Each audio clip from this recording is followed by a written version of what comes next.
A Room with a View by E.M. Forster. Narrated and presented by Golden Fiction Tales. Part 1. Chapter 1. The Bertolini. The Signora had no business to do it, said Miss Bartlett. No business at all. She promised us south rooms with a view close together, instead of which here are north rooms, looking into a courtyard, and a long way apart. Oh, Lucy! And a cockney besides, said Lucy, who had been further saddened by the Signora's unexpected accent. It might be London.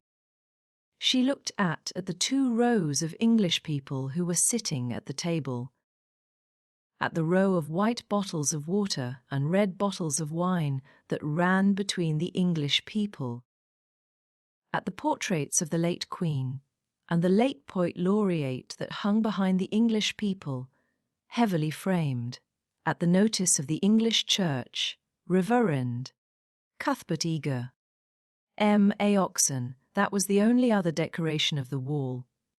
Charlotte, don't you feel, too, that we might be in London?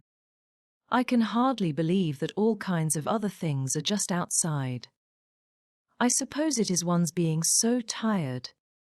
This meat has surely been used for soup, said Miss Bartlett, laying down her fork.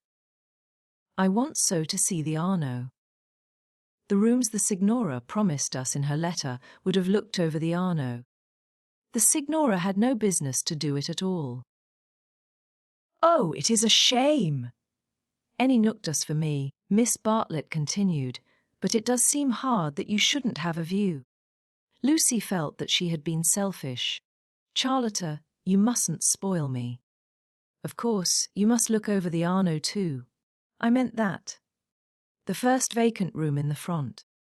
You must have it, said Miss Bartlett, part of whose travelling expenses were paid by Lucy's mother. A piece of generosity to which she made many a tactful allusion. No, no, you must have it. I insist on it. Your mother would never forgive me, Lucy. She would never forgive me. The ladies' voices grew animated and, if the sad truth be owned, a little peevish. They were tired, and under the guise of unselfishness they wrangled. Some of their neighbours interchanged glances, and one of them, one of the ill-bred people whom one does meet abroad, leant forward over the table and actually intruded into their argument. He said, I have a view. I have a view. Miss Bartlett was startled. Generally at a pension people looked them over for a day or 2 before speaking, and often did not find out that they would do till they had gone. She knew that the intruder was ill-bred, even before she glanced at him. He was an old man, of heavy build, with a fair, shaven face and large eyes. There was something childish in those eyes, though it was not the childishness of senility.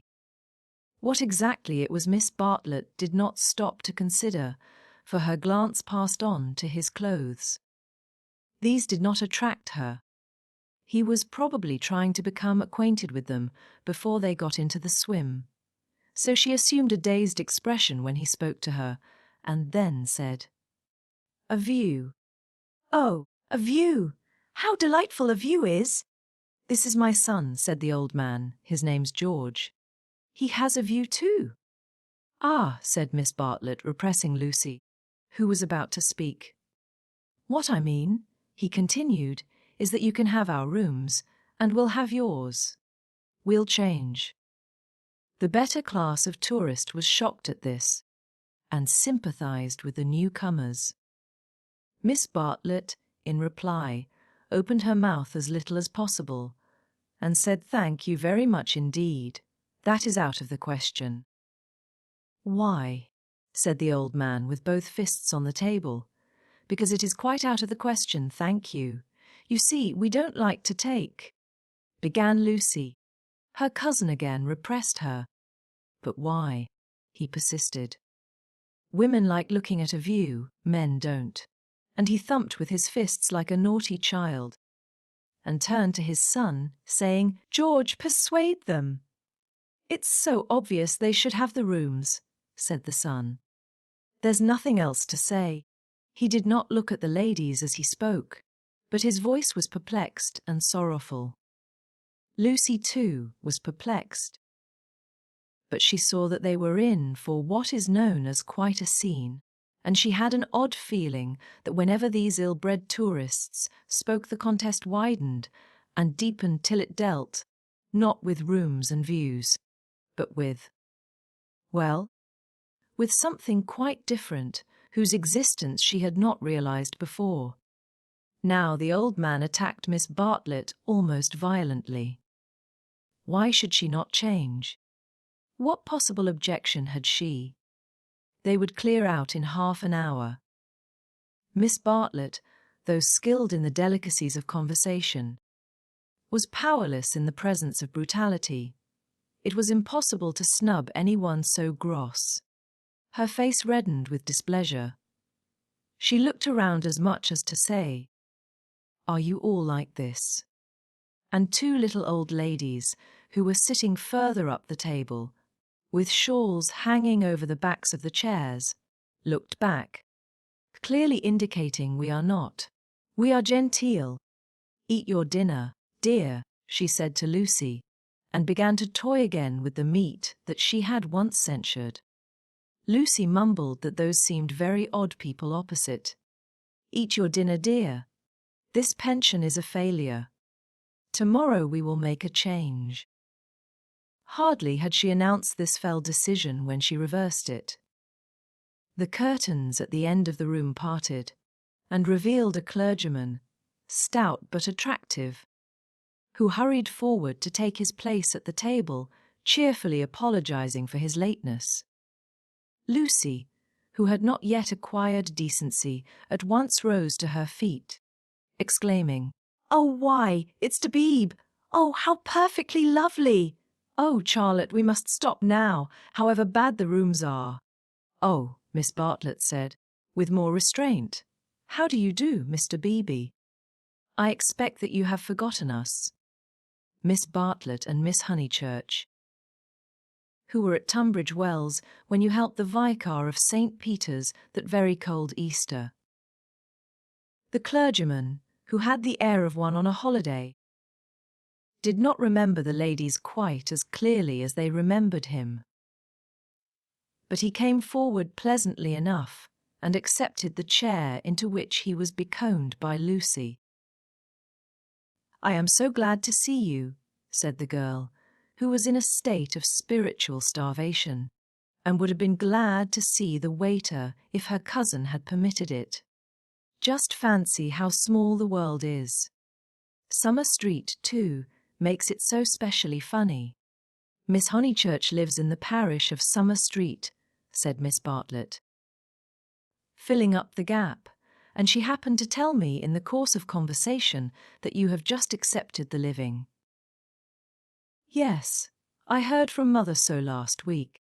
She didn't know that I knew you at Tunbridge Wells, but I wrote back at once, and I said, 'Mr. Beebe is.'"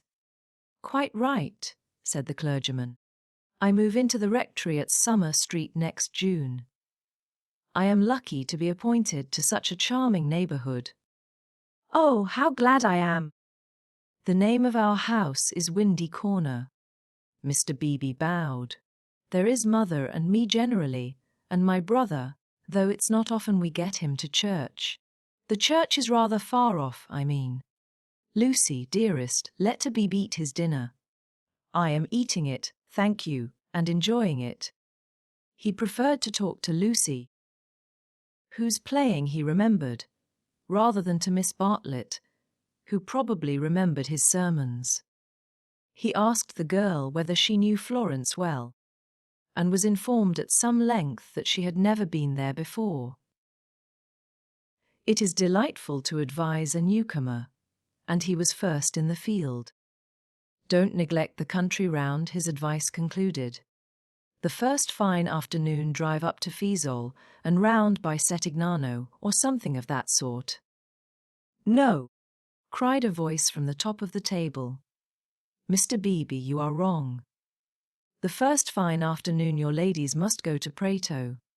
That lady looks so clever, whispered Miss Bartlett to her cousin.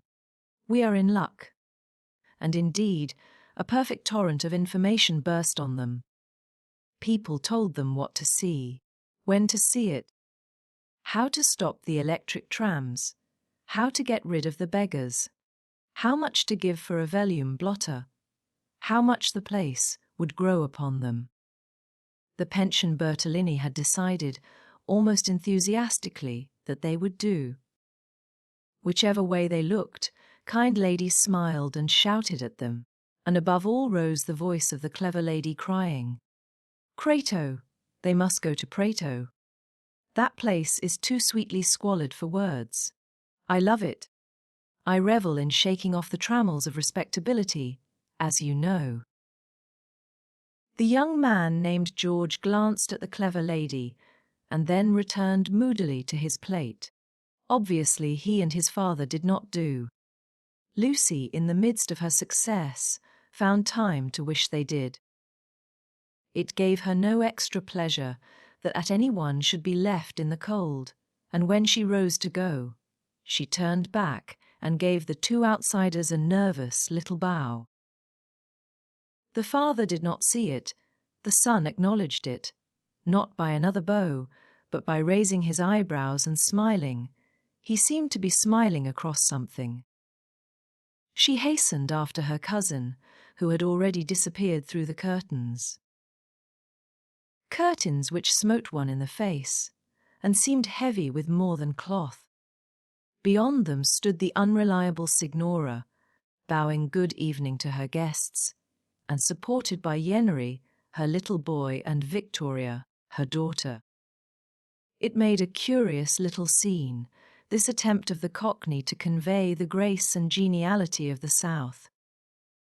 And even more curious was the drawing-room, which attempted to rival the solid comfort of a Bloomsbury boarding house.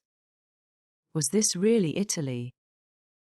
Miss Bartlett was already seated on a tightly stuffed arm-chair, which had the colour and the contours of a tomato. She was talking to Mr. Beebe, and as she spoke, her long narrow head drove backwards and forwards, slowly, regularly, as though she were demolishing some invisible obstacle. We are most grateful to you, she was saying. The first evening means so much. When you arrived we were in for a peculiarly mauvaise quart d'hier. He expressed his regret. Do you, by any chance, know the name of an old man who sat opposite us at dinner? Emerson. Is he a friend of yours? We are friendly, as one is in pensions. Then I will say no more. He pressed her very slightly, and she said more. I am, as it were, she concluded, the chaperon of my young cousin, Lucy. And it would be a serious thing if I put her under an obligation to people of whom we know nothing. His manner was somewhat unfortunate. I hope I acted for the best. You acted very naturally, said he. He seemed thoughtful, and after a few moments added, all the same, I don't think much harm would have come of accepting. No harm, of course, but we could not be under an obligation. He is rather a peculiar man. Again he hesitated, and then said gently, I think he would not take advantage of your acceptance, nor expect you to show gratitude. He has the merit, if it is one, of saying exactly what he means. He has rooms he does not value, and he thinks you would value them. He no more thought of putting you under an obligation than he thought of being polite. It is so difficult, at least, I find it difficult, to understand people who speak the truth. Lucy was pleased and said, I was hoping that he was nice. I do so always hope that people will be nice. I think he is nice and tiresome. I differ from him on almost every point of any importance, and so, I expect, I may say I hope, you will differ. But his is a type one disagrees with rather than deplores. When he first came here, he not unnaturally put people's backs up. He has no tact and no manners. I don't mean by that he has bad manners, and he will not keep his opinions to himself. We nearly complained about him to our depressing Signora, but I am glad to say we thought better of it. Am I to conclude, said Miss Bartlett, that he is a socialist? Mr. Beebe accepted the convenient word, not without a slight twitching of the lips. And presumably he has brought up his son to be a socialist too. I hardly know George, for he hasn't learnt to talk yet. He seems a nice creature, and I think he has brains. Of course he has all his father's mannerisms, and it is quite possible that he, too, may be a socialist. Oh, you relieve me, said Miss Bartlett. So you think I ought to have accepted their offer? You feel I have been narrow-minded and suspicious. Not at all, he answered. I never suggested that. But ought I not to apologize, at all events, for my apparent rudeness? He replied with some irritation that it would be quite unnecessary, and got up from his seat to go to the smoking-room. Was I a bore? Said Miss Bartlett, as soon as he had disappeared. Why didn't you talk, Lucy? He prefers young people, I'm sure. I do hope I haven't monopolized him. I hoped you would have him all the evening, as well as all dinner time. He is nice, exclaimed Lucy. Just what I remember. He seems to see good in everyone. No one would take him for a clergyman. My dear Lucia. Well, you know what I mean. And you know how clergymen generally laugh. Mr. Beebe laughs just like an ordinary man. Funny girl. How you do remind me of your mother. I wonder if she will approve of Mr. Beebe. I'm sure she will, and so will Freddy. I think everyone at Windy Corner will approve. It is the fashionable world. I am used to Tunbridge Wells, where we are all hopelessly behind the times. Yes, said Lucy despondently. There was a haze of disapproval in the air. But whether the disapproval was of herself, or of Mr. Beebe, or of the fashionable world at Windy Corner, or of the narrow world at Tunbridge Wells, she could not determine. She tried to locate it, but as usual she blundered. Miss Bartlett sedulously denied disapproving of any one, and added, I am afraid you are finding me a very depressing companion. And the girl again thought, I must have been selfish or unkind. I must be more careful. It is so dreadful for Charlotte, being poor. Fortunately, one of the little old ladies, who for some time had been smiling very benignly, now approached and asked if she might be allowed to sit where Mr. Beebe had sat. Permission granted, she began to chatter gently about Italy. The plunge it had been to come there, the gratifying success of the plunge, the improvement in her sister's health, the necessity of closing the bedroom windows at night, and of thoroughly emptying the water bottles in the morning. She handled her subjects agreeably, and they were, perhaps, more worthy of attention than the high discourse upon Guelphs and Gabellines which were proceeding tempestuously at the other end of the room. It was a real catastrophe, not a mere episode. That evening of hers at Venice, when she had found in her bedroom something that is one worse than a flea, though one better than something else. But here you are as safe as in England. Signora Bertolini is so English, yet our rooms smell, said poor Lucy. We dread going to bed. Ah, then you look into the court. She sighed. If only Mr. Emerson was more tactful. We were so sorry for you at dinner. I think he was meaning to be kind. Undoubtedly he was, said Miss Bartlett. Mr. Beebe has just been scolding me for my suspicious nature. Of course. I was holding back on my cousin's account. Of course, said the little old lady, and they murmured that one could not be too careful with a young girl. Lucy tried to look demure, but could not help feeling a great fool. No one was careful with her at home, or at all events, she had not noticed it. About old Mr. Emerson? I hardly know. No, he is not tactful. Yet, have you ever noticed that there are people who do things which are most indelicate, and yet, at the same time, beautiful? Beautiful, said Miss Bartlett, puzzled at the word. Are not beauty and delicacy the same? So one would have thought, said the other helplessly. But things are so difficult, I sometimes think. She proceeded no further into things, for Mr. Beebe appeared, looking extremely pleasant. Miss Bartlett, he cried, it's all right about the rooms. I'm so glad. Mr. Emerson was talking about it in the smoking room, and knowing what I did, I encouraged him to make the offer again. He has let me come and ask you. He would be so pleased. Oh, Charlotte, cried Lucy to her cousin, we must have the rooms now. The old man is just as nice and kind as he can be. Miss Bartlett was silent. I fear, said Mr. B, after a pause, that I have been officious. I must apologize for my interference. Gravely displeased, he turned to go. Not till then did Miss Bartlett reply.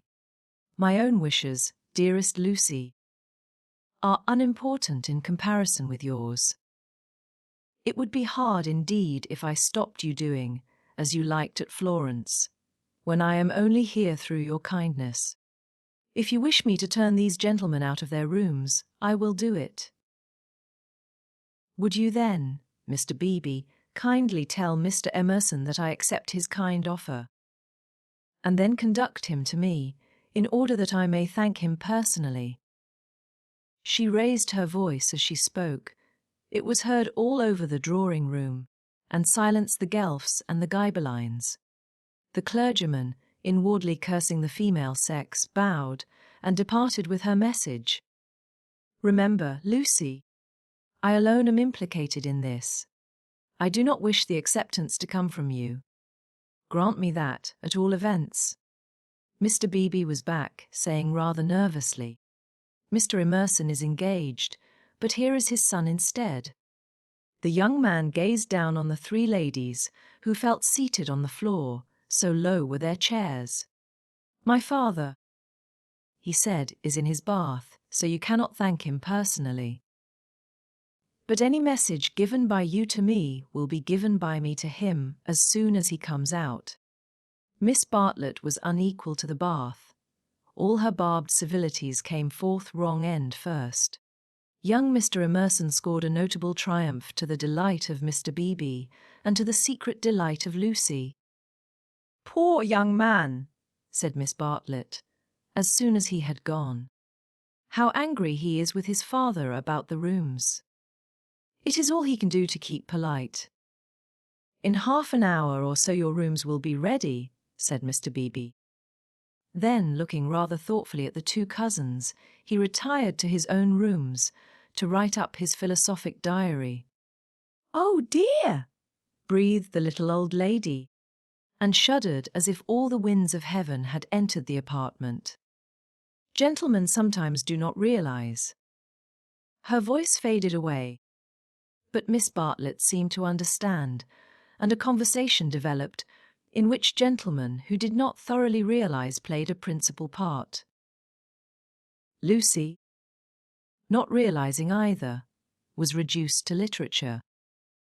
Taking up Baedeker's Handbook to Northern Italy, she committed to memory the most important dates of Florentine history, for she was determined to enjoy herself on the morrow. Thus the half-hour crept profitably away, and at last Miss Bartlett rose with a sigh, and said, I think one might venture now. No, Lucy, do not stir. I will superintend the move. How you do everything, said Lucy. Naturally, dear. It is my affair. But I would like to help you. No, dear. Charlotte's energy, and her unselfishness. She had been thus all her life, but really, on this Italian tour, she was surpassing herself. So Lucy felt or strove to feel.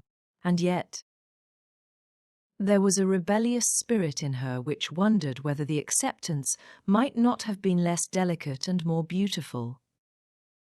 At all events, she entered her own room without any feeling of joy. "I want to explain," said Miss Bartlett, "why it is that I have taken the largest room. Naturally, of course, I should have given it to you, but I happen to know that it belongs to the young man, and I was sure your mother would not like it."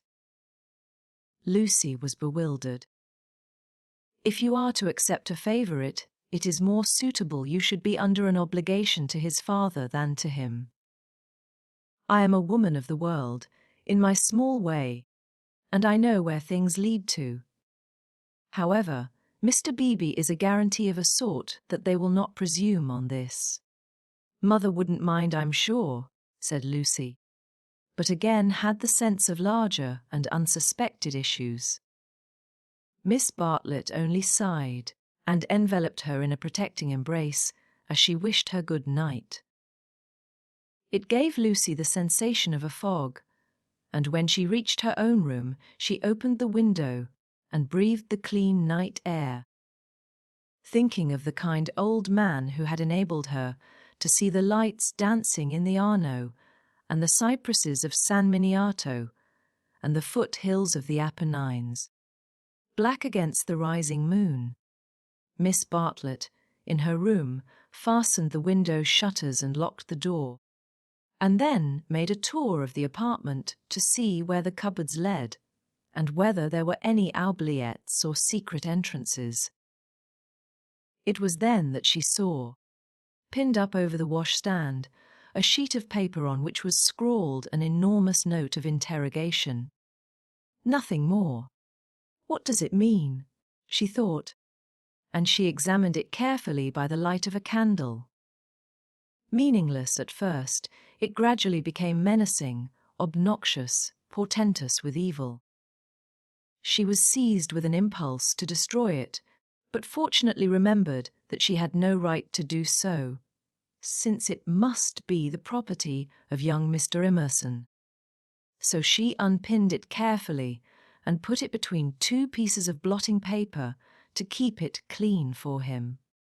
Then she completed her inspection of the room, sighed heavily according to her habit, and went to bed. Chapter 2. In Santa Croce with no Baedeker, it was pleasant to wake up in Florence, to open the eyes upon a bright bare room, with a floor of red tiles which look clean though they are not, with a painted ceiling wherein pink griffins and blue amorini sport in a forest of yellow violins and bassoons.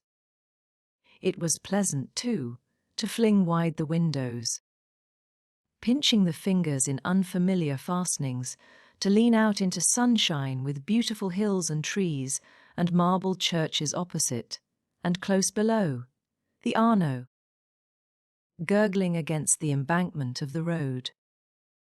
Over the river men were at work with spades and sieves on the sandy foreshore, and on the river was a boat, also diligently employed for some mysterious end.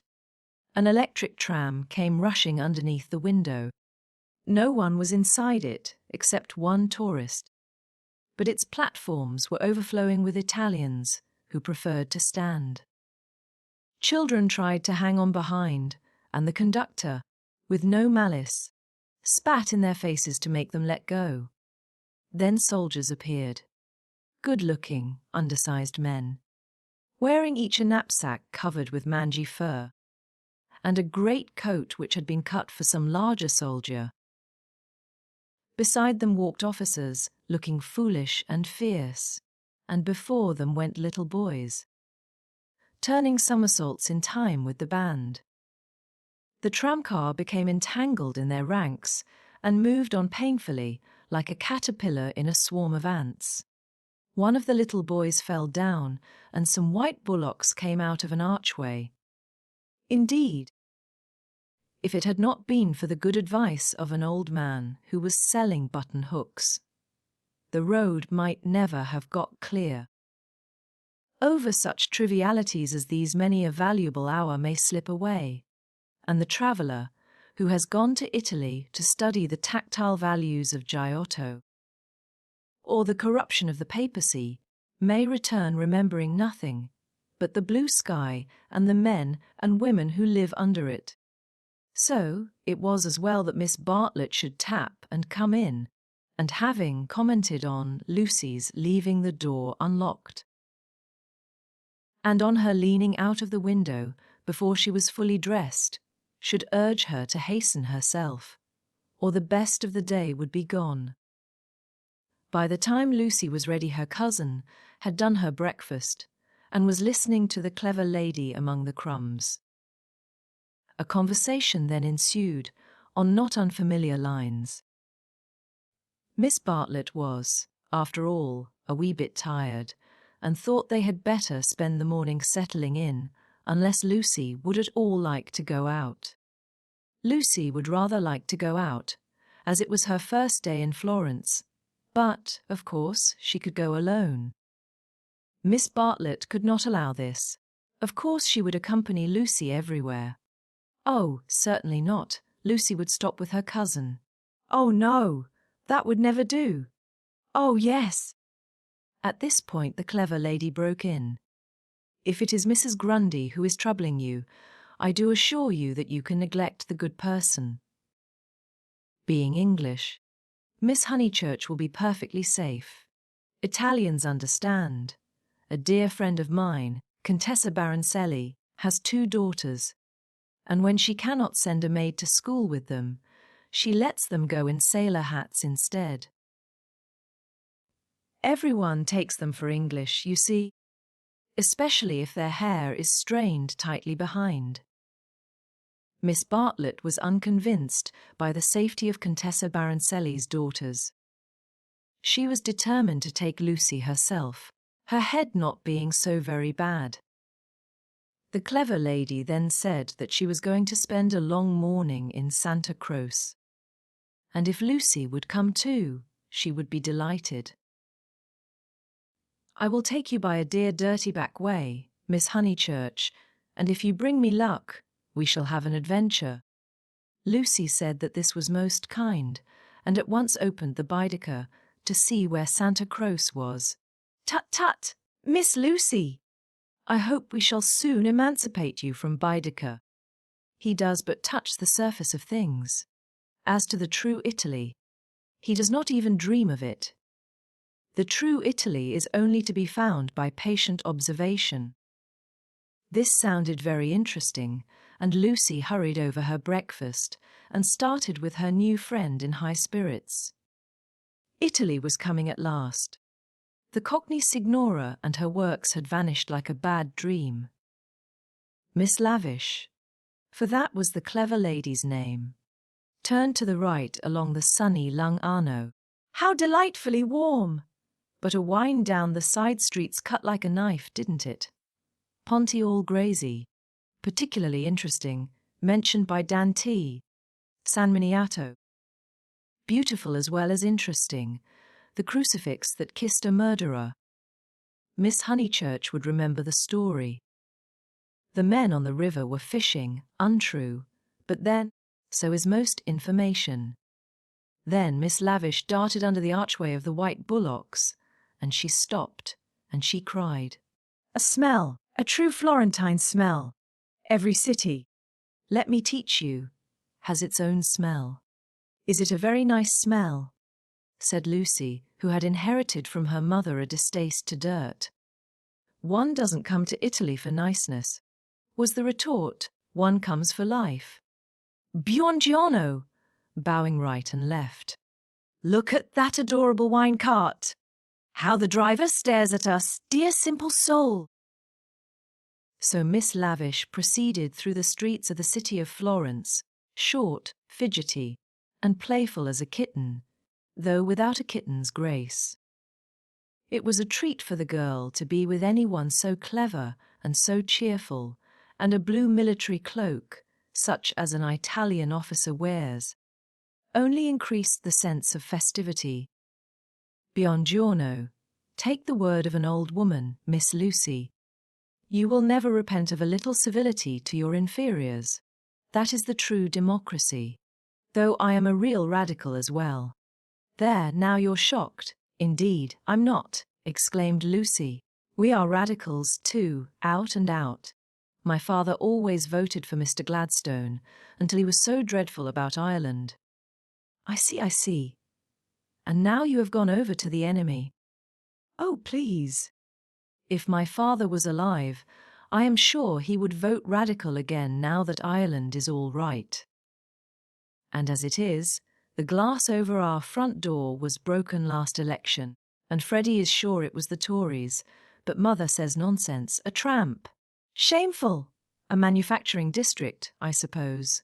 No, in the Surrey Hills. About 5 miles from Dorking, looking over the Weald. Miss Lavish seemed interested and slackened her trot. What a delightful part, I know it so well. It is full of the very nicest people. Do you know Sir Harry Otway? A radical if ever there was. Very well indeed, and old Mrs. Butterworth a philanthropist. Why? She rents a field of us. How funny! Miss Lavish looked at the narrow ribbon of sky and murmured, Oh, you have property in Surrey. Hardly any, said Lucy, fearful of being thought a snob. Only 30 acres. Just the garden, all downhill, and some fields. Miss Lavish was not disgusted, and said it was just the size of her aunt's Suffolk estate. Italy receded. They tried to remember the last name of Lady Louisa someone, who had taken a house near Summer Street the other year, but she had not liked it, which was odd of her. And just as Miss Lavish had got the name, she broke off and exclaimed, bless us and save us! We've lost the way.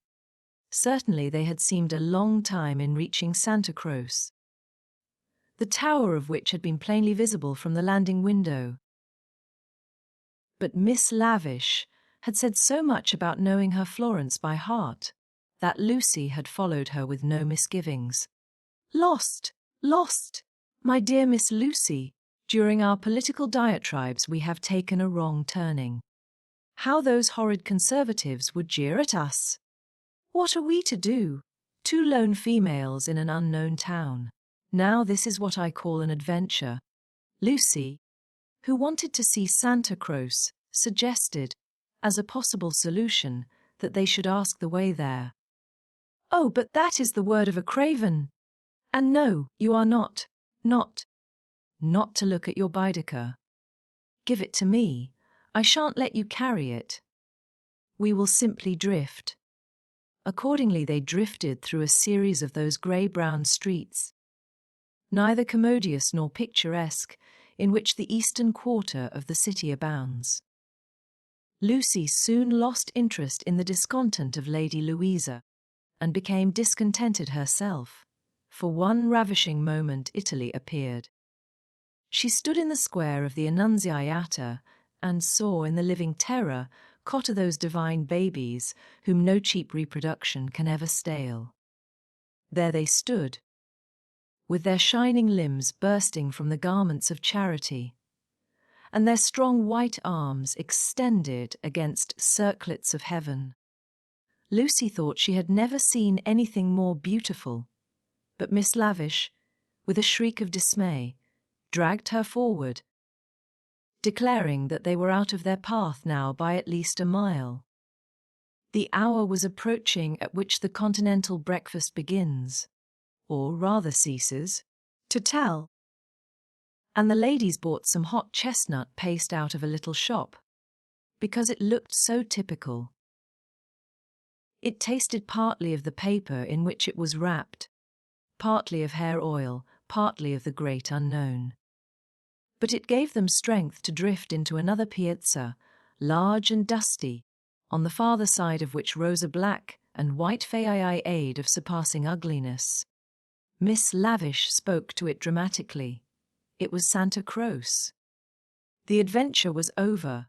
Stop a minute, let those 2 people go on, or I shall have to speak to them. I do detest conventional intercourse. Nasty. They are going into the church, too. Oh, the British are abroad. We sat opposite them at dinner last night. They have given us their rooms. They were so very kind. Look at their figures. Laughed Miss Lavish. They walk through my Italy like a pair of cows. It's very naughty of me, but I would like to set an examination paper at Dover and turn back every tourist who couldn't pass it. What would you ask us? Miss Lavish laid her hand pleasantly on Lucy's arm, as if to suggest that she, at all events, would get full marks. In this exalted mood, they reached the steps of the great church and were about to enter it when Miss Lavish stopped, squeaked, flung up her arms, and cried, "There goes my local colour box! I must have a word with him!" And in a moment she was away over the pizza, her military cloak flapping in the wind. Nor did she slacken speed till she caught up an old man with white whiskers and nipped him playfully upon the arm. Lucy waited for nearly 10 minutes. Then she began to get tired. The beggars worried her, the dust blew in her eyes, and she remembered that a young girl ought not to loiter in public places. She descended slowly into the piazza with the intention of rejoining Miss Lavish, who was really almost too original. But at that moment Miss Lavish and her local colour box moved also, and disappeared down a side street, both gesticulating largely. Tears of indignation came to Lucy's eyes, partly because Miss Lavish had jilted her, partly because she had taken her Baedeker. How could she find her way home? How could she find her way about in Santa Croce? Her first morning was ruined, and she might never be in Florence again. A few minutes ago she had been all high spirits, talking as a woman of culture, and half persuading herself that she was full of originality. Now she entered the church depressed and humiliated, not even able to remember whether it was built by the Franciscans or the Dominicans. Of course, it must be a wonderful building. But how like a barn, and how very cold! Of course, it contained frescoes by Giotto, in the presence of whose tactile values she was capable of feeling what was proper. But who was to tell her which they were? She walked about disdainfully, unwilling to be enthusiastic over monuments of uncertain authorship or date. There was no one even to tell her which, of all the sepulchral slabs that paved the nave and transepts, was the one that was really beautiful, the one that had been most praised by Mr. Ruskin. Then the pernicious charm of Italy worked on her, and, instead of acquiring information, she began to be happy. She puzzled out the Italian notices, the notices that forbade people to introduce dogs into the church, the notice that prayed people, in the interest of health and out of respect to the sacred edifice in which they found themselves, not to spit. She watched the tourists. Their noses was red as their Baedekers, so cold was Santa Croce. She beheld the horrible fate that overtook 3 papists, 2 he-babies and a she-baby, who began their career by sousing each other with the holy water, and then proceeded to the Machiavelli Memorial, dripping but hallowed. Advancing towards it very slowly and from immense distances, they touched the stone with their fingers, with their handkerchiefs, with their heads, and then retreated. What could this mean? They did it again and again. Then Lucy realized that they had mistaken Machiavelli for some saint, hoping to acquire virtue. Punishment followed quickly. The smallest he-baby stumbled over one of the sepulchral slabs so much admired by Mr. Ruskin, and entangled his feet in the features of a recumbent bishop. Protestant as she was, Lucy darted forward. She was too late. He fell heavily upon the prelate's upturned toes. "Hateful bishop!" exclaimed the voice of old Mr. Emerson, who had darted forward also. Hard in life, hard in death. Go out into the sunshine, little boy, and kiss your hand to the sun, for that is where you ought to be. Intolerable bishop! The child screamed frantically at these words, and at these dreadful people who picked him up, dusted him, rubbed his bruises, and told him not to be superstitious. Look at him, said Mr. Emerson to Lucy. Here's a mess. A baby hurt, cold and frightened. But what else can you expect from a church? The child's legs had become as melting wax. Each time that old Mr. Emerson and Lucy set it erect, it collapsed with a roar. Fortunately, an Italian lady, who ought to have been saying her prayers, came to the rescue. By some mysterious virtue, which mothers alone possess, she stiffened the little boy's backbone and imparted strength to his knees. He stood. Still gibbering with agitation, he walked away. You are a clever woman, said Mr. Emerson. You have done more than all the relics in the world. I am not of your creed, but I do believe in those who make their fellow creatures happy. There is no scheme of the universe. He paused for a phrase. Niente, said the Italian lady, and returned to her prayers. I'm not sure she understands English, suggested Lucy. In her chastened mood, she no longer despised the Emersons. She was determined to be gracious to them, beautiful rather than delicate, and, if possible, to erase Miss Bartlett's civility by some gracious reference to the pleasant rooms. That woman understands everything, was Mr. Emerson's reply. But what are you doing here? Are you doing the church? Are you through with the church? No, cried Lucy, remembering her grievance. I came here with Miss Lavish, who was to explain everything, and just by the door. It is too bad. She simply ran away, and after waiting quite a time, I had to come in by myself. Why shouldn't you? Said Mr. Emerson. Yes, why shouldn't you come by yourself? Said the son, addressing the young lady for the first time. But Miss Lavish has even taken away Baedeker. Baedeker, said Mr. Emerson. I'm glad it's that you minded. It's worth minding, the loss of a Baedeker. That's worth minding. Lucy was puzzled. She was again conscious of some new idea, and was not sure whether it would lead her. If you've no Baedeker, said the son, you'd better join us. Was this where the idea would lead? She took refuge in her dignity. Thank you very much, but I could not think of that. I hope you do not suppose that I came to join on to you. I really came to help with the child, and to thank you for so kindly giving us your rooms last night. I hope that you have not been put to any great inconvenience. My dear, said the old man gently, I think that you are repeating what you have heard older people say. You are pretending to be touchy, but you are not really. Stop being so tiresome, and tell me instead what part of the church you want to see. To take you to it will be a real pleasure. Now, this was abominably impertinent, and she ought to have been furious. But it is sometimes as difficult to lose one's temper as it is difficult at other times to keep it. Lucy could not get cross.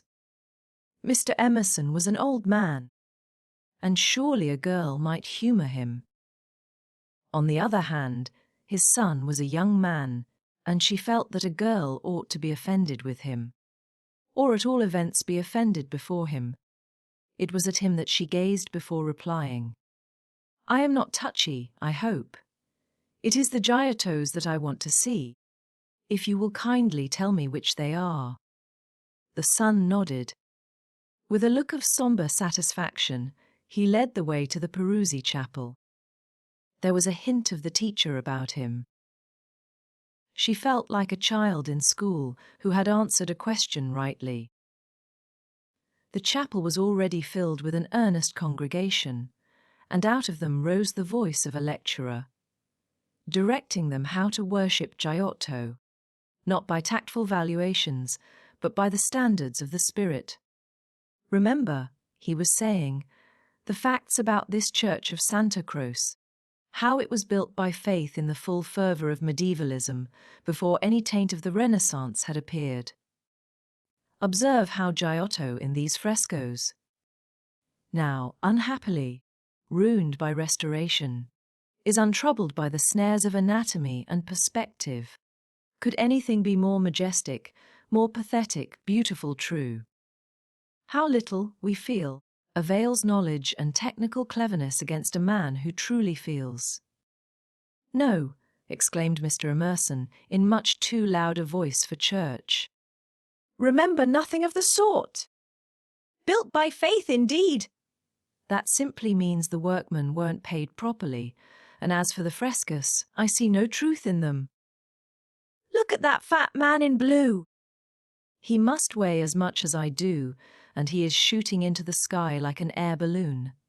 He was referring to the fresco of the Ascension of St. John. Inside, the lecturer's voice faltered, as well it might. The audience shifted uneasily, and so did Lucy. She was sure that she ought not to be with these men, but they had cast a spell over her. They were so serious and so strange that she could not remember how to behave. Now, did this happen, or didn't it? Yes or no, George replied. It happened like this, if it happened at all. I would rather go up to heaven by myself than be pushed by cherubs. And if I got there, I should like my friends to lean out of it, just as they do here. You will never go up, said his father. You and I, dear boy, will lie at peace in the earth that bore us, and our names will disappear as surely as our work survives. Some of the people can only see the empty grave, not the saint. Whoever he is, going up. It did happen like that, if it happened at all. Pardon me, said a frigid voice. The chapel is somewhat small for 2 parties. We will incommode you no longer. The lecturer was a clergyman, and his audience must be also his flock, for they held prayer books as well as guide books in their hands. They filed out of the chapel in silence. Amongst them were the 2 little old ladies of the pension Bertolini, Miss Teresa and Miss Catherine Allen. Stop, cried Mr. Emerson. There's plenty of room for us all. Stop. The procession disappeared without a word. Soon the lecturer could be heard in the next chapel, describing the life of St. Francis. George, I do believe that clergyman is the Brixton curate. George went into the next chapel and returned, saying perhaps he is. I don't remember. Then I had better speak to him and remind him who I am. It's that Mr. Eager. Why did he go? Did we talk too loud? How vexatious. I shall go and say we are sorry. Hadn't I better? Then perhaps he will come back. He will not come back, said George. But Mr. Emerson, contrite and unhappy, hurried away to apologize to the Rev. Cuthbert Eager. Lucy, apparently absorbed in a lunette, could hear the lecture again interrupted. The anxious, aggressive voice of the old man, the curt, injured replies of his opponent. The son, who took every little contretemps as it were a tragedy, was listening also. My father has that effect on nearly everyone, he informed her. He will try to be kind. I hope we all try, said she, smiling nervously, because we think it improves our characters. But he is kind to people because he loves them, and they find him out and are offended or frightened. How silly of them, said Lucy, though in her heart she sympathized. I think that a kind action done tactfully. Tact! He threw up his head in disdain. Apparently she had given the wrong answer. She watched the singular creature pace up and down the chapel. For a young man his face was rugged, and, until the shadows fell upon it, hard, enshadowed, it sprang into tenderness. She saw him once again at Rome, on the ceiling of the Sistine Chapel, carrying a burden of acorns. Healthy and muscular, he yet gave her the feeling of greyness, of tragedy that might only find solution in the night. The feeling soon passed. It was unlike her to have entertained anything so subtle. Born of silence and of unknown emotion, it passed when Mr. Emerson returned, and she could re-enter the world of rapid talk, which was alone familiar to her. "Were you snubbed?" asked his son tranquilly. "But we have spoilt the pleasure of I don't know how many people. They won't come back." Full of innate sympathy, quickness to perceive good in others, vision of the brotherhood of man, scraps of the lecture on St. Francis came floating round the partition wall. "Don't let us spoil yours," he continued to Lucy. "Have you looked at those saints?" "Yes," said Lucy. "They are lovely. Do you know which is the tombstone that is praised in Ruskin?" He did not know, and suggested that they should try to guess it. George, rather to her relief, refused to move, and she and the old man wandered not unpleasantly about Santa Croce, which, though it is like a barn, has harvested many beautiful things inside its walls.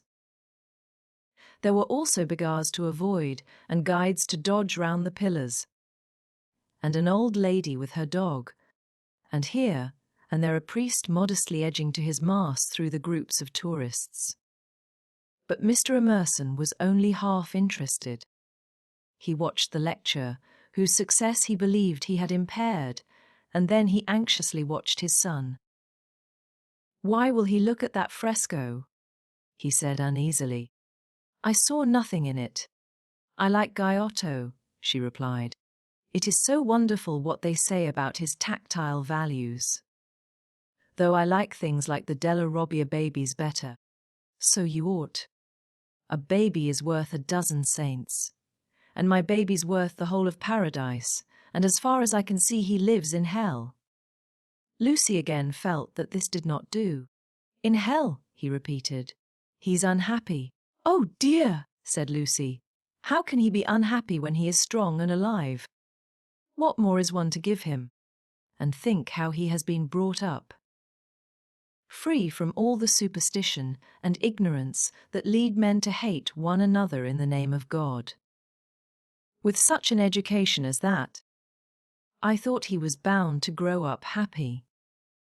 She was no theologian, but she felt that here was a very foolish old man, as well as a very irreligious one. She also felt that her mother might not like her talking to that kind of person, and that Charlotte would object most strongly. "What are we to do with him?" he asked. "He comes out for his holiday to Italy and behaves like that, like the little child who ought to have been playing and who hurt himself upon the tombstone." What did you say?" Lucy had made no suggestion. Suddenly he said, "Now don't be stupid over this. I don't require you to fall in love with my boy, but I do think you might try and understand him. You are nearer his age, and if you let yourself go I am sure you are sensible. You might help me. He has known so few women, and you have the time. You stop here several weeks, I suppose. But let yourself go. You are inclined to get muddled. If I may judge from last night, let yourself go. Pull out from the depths those thoughts that you do not understand, and spread them out in the sunlight and know the meaning of them. By understanding George, you may learn to understand yourself. It will be good for both of you." To this extraordinary speech Lucy found no answer. "I only know what it is that's wrong with him, not why it is." "And what is it?" asked Lucy fearfully, expecting some harrowing tale. "The old trouble, things won't fit." "What things? The things of the universe. It is quite true, they don't." "Oh, Mr. Emerson, whatever do you mean?" In his ordinary voice, so that she scarcely realized he was quoting poetry, he said, From far, from eve and morning, and you on 12-winded sky, the stuff of life to knit me blew hither. Here am I a George, and I both know this, but why does it distress him? We know that we come from the winds, and that we shall return to them, that all life is perhaps a knot, a tangle, a blemish in the eternal smoothness. But why should this make us unhappy? Let us rather love one another, and work and rejoice. I don't believe in this world's sorrow. Miss Honeychurch assented. Then make my boy think like us. Make him realize that by the side of the everlasting why there is a yes. A transitory yes, if you like, but a yes. Suddenly she laughed. Surely one ought to laugh. A young man melancholy, because the universe wouldn't fit, because life was a tangle or a wind, or a yes or something. I'm very sorry, she cried. You'll think me unfeeling, but... Then she became matronly. Oh, but your son wants employment. Has he no particular hobby? Why, I myself have worries. But I can generally forget them at the piano, and collecting stamps did no end of good for my brother. Perhaps Italy bores him. You ought to try the Alps or the lakes. The old man's face saddened, and he touched her gently with his hand. This did not alarm her. She thought that her advice had impressed him, and that he was thanking her for it. Indeed, he no longer alarmed her at all. She regarded him as a kind thing, but quite silly. Her feelings were as inflated spiritually as they had been an hour ago aesthetically, before she lost Baedeker. The dear George, now striding towards them over the tombstones, seemed both pitiable and absurd. He approached, his face in the shadow. He said, Miss Bartlett. Oh, good gracious me, said Lucy, suddenly collapsing and again seeing the whole of life in a new perspective. Where? Where? In the nave. I see. Those gossiping little miscellans must have. She checked herself. Poor girl, exploded Mr. Emerson. Poor girl. She could not let this pass, for it was just what she was feeling herself. Poor girl. I fail to understand the point of that remark. I think myself a very fortunate girl, I assure you. I'm thoroughly happy, and having a splendid time. Pray don't waste time mourning over me. There's enough sorrow in the world, isn't there, without trying to invent it. Goodbye. Thank you both so much for all your kindness. Ah, yes, there does come my cousin. A delightful morning. Santa Croce is a wonderful church. She joined her cousin. Chapter 3. Music, violets, and the letter. It so happened that Lucy, who found daily life rather chaotic, entered a more solid world when she opened the piano. She was then no longer either deferential or patronizing, no longer either a rebel or a slave. The kingdom of music is not the kingdom of this world. It will accept those whom breeding and intellect and culture have alike rejected. The commonplace person begins to play and shoots into the empyrean without effort. Whilst we look up, marvelling how he has escaped us, and thinking how we could worship him and love him, would he but translate his visions into human words, and his experiences into human actions. Perhaps he cannot, certainly he does not, or does so very seldom. Lucy had done so never. She was no dazzling executant. Her runs were not at all like strings of pearls, and she struck no more right notes than was suitable for one of her age and situation. Nor was she the passionate young lady who performs so tragically on a summer's evening with the window open. Passion was there, but it could not be easily labelled. It slipped between love and hatred and jealousy, and all the furniture of the pictorial style. And she was tragical only in the sense that she was great, for she loved to play on the side of victory. Victory of what and over what? That is more than the words of daily life can tell us. But that some sonatas of Beethoven are written tragic no one can gainsay, yet they can triumph or despair as the player decides. And Lucy had decided that they should triumph. A very wet afternoon at the Bertolini permitted her to do the thing she really liked. And after lunch she opened the little draped piano. A few people lingered round and praised her playing, but finding that she made no reply, dispersed to their rooms to write up their diaries or to sleep. She took no notice of Mr. Emerson looking for his son, nor of Miss Bartlett looking for Miss Lavish, nor of Miss Lavish looking for her cigarette case. Like every true performer, she was intoxicated by the mere feel of the notes.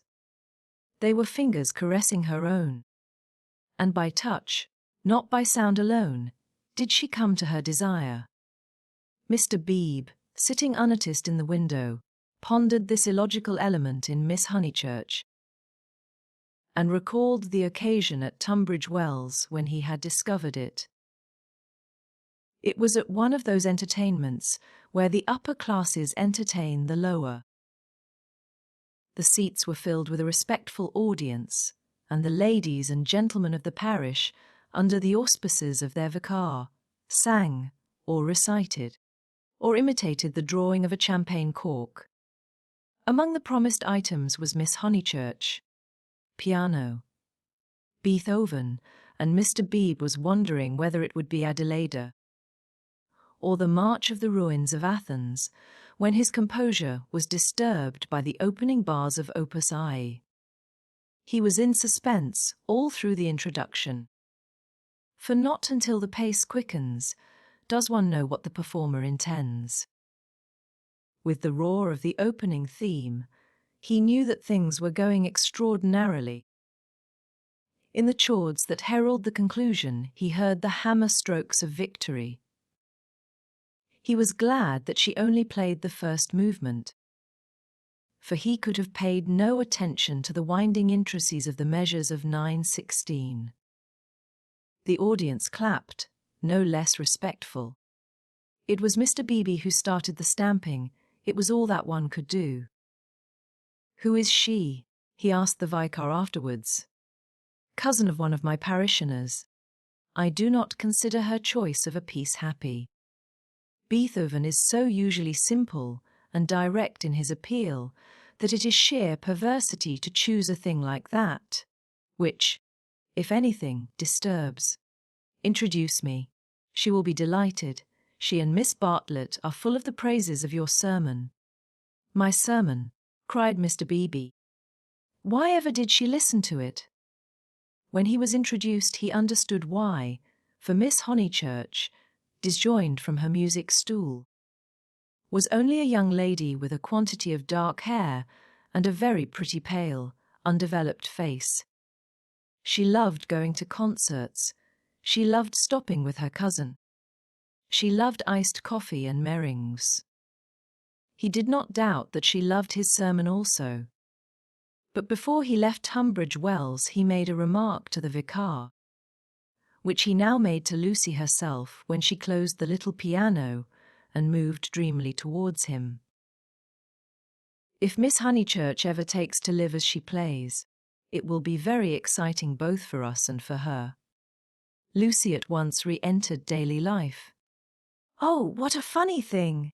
someone said just the same to Mother. And she said she trusted I should never live a dute. "Doesn't Mrs. Honeychurch like music?" "She doesn't mind it. But she doesn't like one to get excited over anything. She thinks I am silly about it. She thinks I can't make out.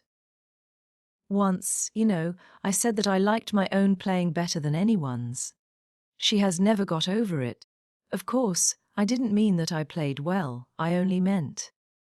"Of course," said he, wondering why she bothered to explain.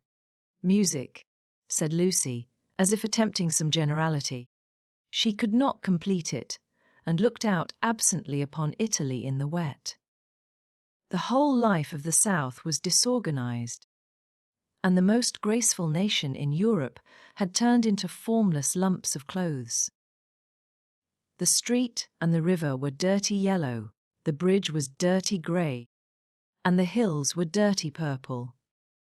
Somewhere in their folds were concealed Miss Lavish and Miss Bartlett, who had chosen this afternoon to visit the Tor del Gallo. "What about music?" said Mr. Beebe. "Poor Charlotte will be sopped," was Lucy's reply. The expedition was typical of Miss Bartlett, who would return cold, tired, hungry, and Angelic with a ruined skirt, a pulpy Baedeker, and a tickling cough in her throat.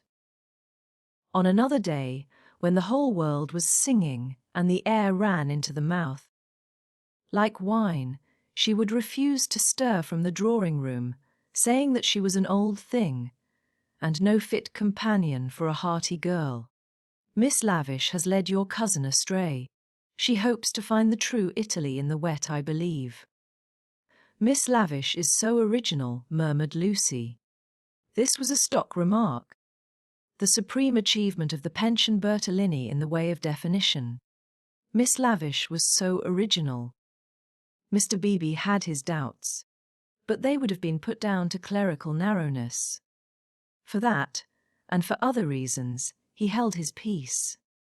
"Is it true," continued Lucy in awe-struck tone, "that Miss Lavish is writing a book?" "They do say so." "What is it about?" "It will be a novel," replied Mr. Beebe, dealing with modern Italy. "Let me refer you for an account to Miss Catherine Allen, who uses words herself more admirably than any one I know." "I wish Miss Lavish would tell me herself. We started such friends. But I don't think she ought to have run away with Baedeker that morning in Santa Croce. Charlotte was most annoyed at finding me practically alone, and so I couldn't help being a little annoyed with Miss Lavish. The two ladies, at all events, have made it up." He was interested in the sudden friendship between women so apparently dissimilar as Miss Bartlett and Miss Lavish. They were always in each other's company, with Lucy a slighted third. Miss Lavish he believed he understood, but Miss Bartlett might reveal unknown depths of strangeness, though not perhaps of meaning. Was Italy deflecting her from the path of prim chaperon, which he had assigned to her at Tunbridge Wells? All his life he had loved to study maiden ladies. They were his specialty, and his profession had provided him with ample opportunities for the work. Girls like Lucy were charming to look at, but Mr. Beebe was, from rather profound reasons, somewhat chilly in his attitude towards the other sex, and preferred to be interested rather than enthralled. Lucy, for the third time, said that poor Charlotte would be sopped. The Arno was rising in flood, washing away the traces of the little carts upon the foreshore. But in the southwest there had appeared a dull haze of yellow, which might mean better weather if it did not mean worse. She opened the window to inspect, and a cold blast entered the room, drawing a plaintive cry from Miss Catherine Allen, who entered at the same moment by the door. "Oh, dear Miss Honeychurch, you will catch a chill! And Mr. Beebe here besides. Who would suppose this is Italy? There is my sister actually nursing the hot water can. No comforts or proper provisions." She sidled towards them and sat down, self-conscious as she always was on entering a room which contained one man, or a man and one woman. "I could hear your beautiful playing, Miss Honeychurch, though I was in my room with the door shut." Doors shut, indeed, most necessary. No one has the least idea of privacy in this country, and one person catches it from another. Lucy answered suitably. Mr. Beebe was not able to tell the ladies of his adventure at Modena, where the chambermaid burst in upon him in his bath, exclaiming cheerfully, "Fai niente, sono vecchia." He contented himself with saying, I quite agree with you, Miss Alan. The Italians are a most unpleasant people. They pry everywhere, they see everything, and they know what we want before we know it ourselves. We are at their mercy. They read our thoughts, they foretell our desires. From the cab driver down to Giotto, they turn us inside out, and I resent it. Yet in their heart of hearts they are. How superficial! They have no conception of the intellectual life. How right is Signora Bertolini, who exclaimed to me the other day, "How, Mr. Beebe, if you knew what I suffer over the children's education. I won't have my little Victoria taught by a ignorant Italian what can't explain nothing." Miss Alan did not follow, but gathered that she was being mocked in an agreeable way. Her sister was a little disappointed in Mr. Beebe, having expected better things from a clergyman whose head was bald and who wore a pair of russet whiskers. Indeed, who would have supposed that tolerance, sympathy, and a sense of humour would inhabit that militant form? In the midst of her satisfaction she continued to sidle, and at last the cause was disclosed. From the chair beneath her she extracted a gun-metal cigarette case, on which were powdered in turquoise the initials E. "L, that belongs to Lavish," said the clergyman. "A good fellow, Lavish, but I wish he'd start a pipe." "Oh, Mr. Beebe," said Miss Allen, divided between awe and mirth. "Indeed, though it is dreadful for her to smoke. It is not quite as dreadful as you suppose." She took to it, practically in despair, after her life's work was carried away in a landslip. Surely that makes it more excusable. "What was that?" asked Lucy. Mr. Beebe sat back complacently, and Miss Alan began as follows. "It was a novel, and I am afraid, from what I can gather, not a very nice novel. It is so sad when people who have abilities misuse them, and I must say they nearly always do. Anyhow, she left it almost finished in the grotto of the Calvary at the Capuccini Hotel at Amalfi, while she went for a little ink. She said, "Can I have a little ink, please?" But you know what Italians are, and meanwhile the grotto fell roaring onto the beach, and the saddest thing of all is that she cannot remember what she has written. The poor thing was very ill after it, and so got tempted into cigarettes. It is a great secret, but I am glad to say that she is writing another novel.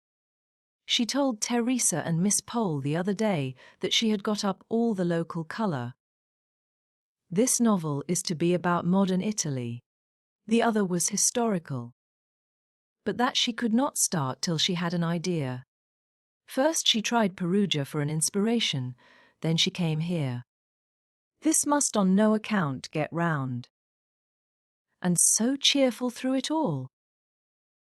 I cannot help thinking that there is something to admire in everyone, even if you do not approve of them. Miss Alan was always thus being charitable against her better judgment. A delicate pathos perfumed her disconnected remarks, giving them unexpected beauty. Just as in the decaying autumn woods, there sometimes rise odours reminiscent of spring. She felt she had made almost too many allowances, and apologized hurriedly for her toleration. All the same, she is a little too, I hardly like to say unwomanly, but she behaved most strangely when the Emersons arrived. Mr. Beebe smiled as Miss Alan plunged into an anecdote which he knew she would be unable to finish in the presence of a gentleman. "I don't know, Miss Honeychurch, if you have noticed that Miss Pole, the lady who has so much yellow hair, takes lemonade. That old Mr. Emerson, who puts things very strangely." Her jaw dropped. She was silent. Mr. B, whose social resources were endless, went out to order some tea, and she continued to Lucy in a hasty whisper. "Stomach." He warned Miss Pole of her stomach acidity. He called it And he may have meant to be kind. I must say I forgot myself and laughed. It was so sudden. As Teresa truly said, it was no laughing matter. But the point is that Miss Lavish was positively attracted by his mentionings, and said she liked plain speaking and meeting different grades of thought. She thought they were commercial travellers.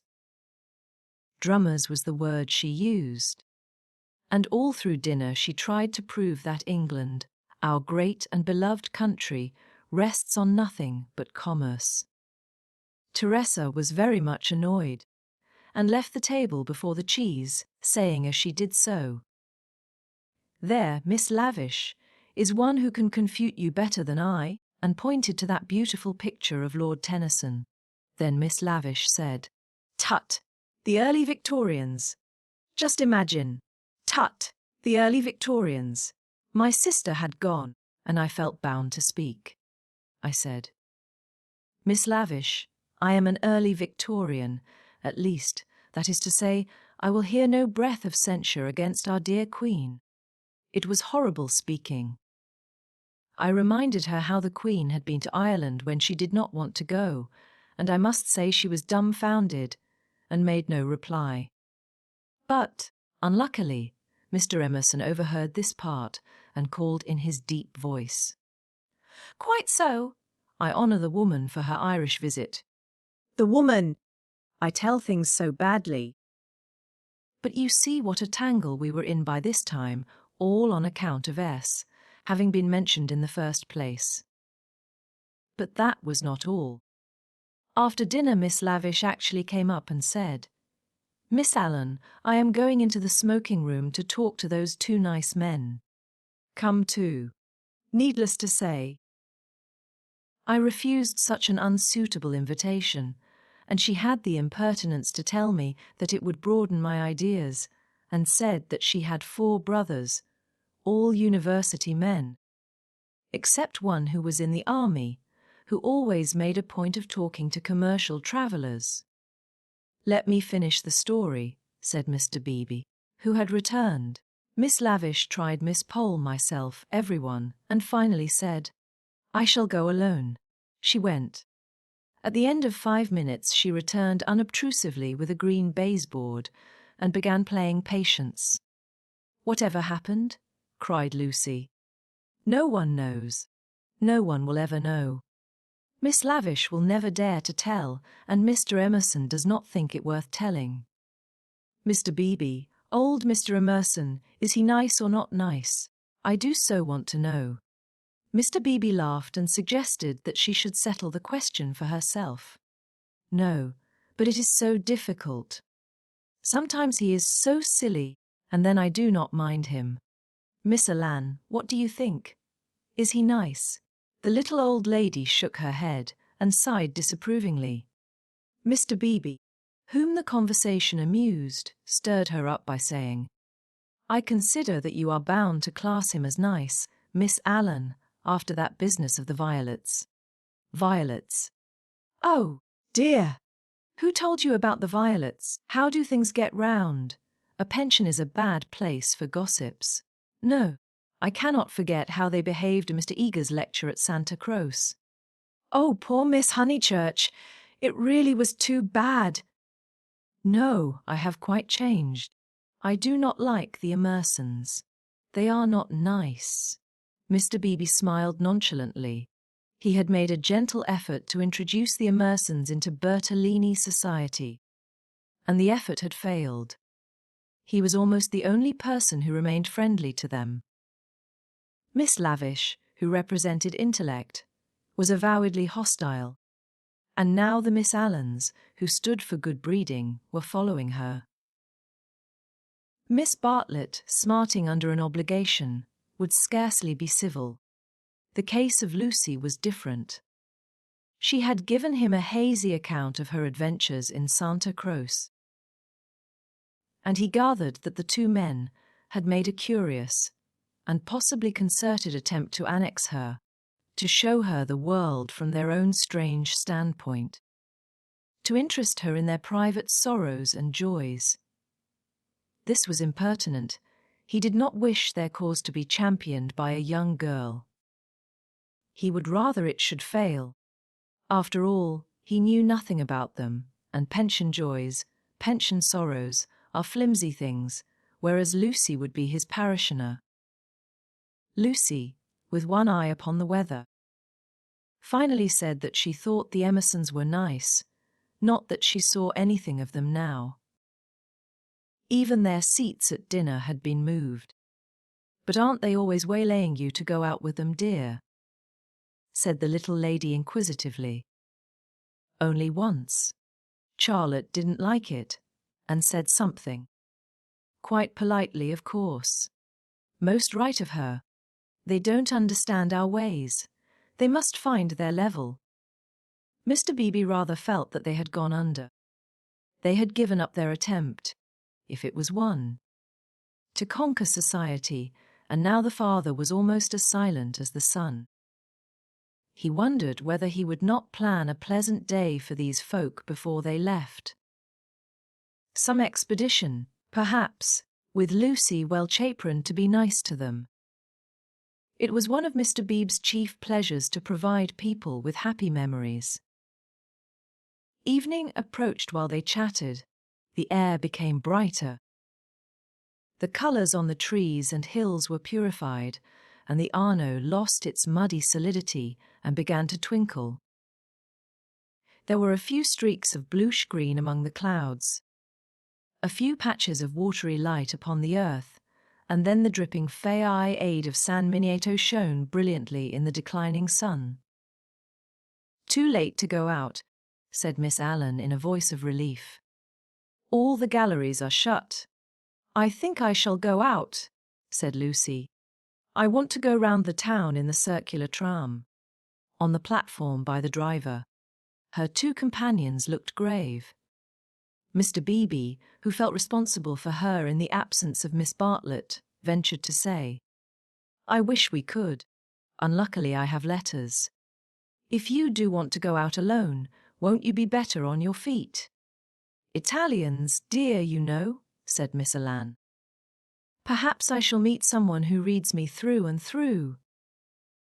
But they still looked disapproval, and she so far conceded to Mr. B as to say that she would only go for a little walk, and keep to the street frequented by tourists.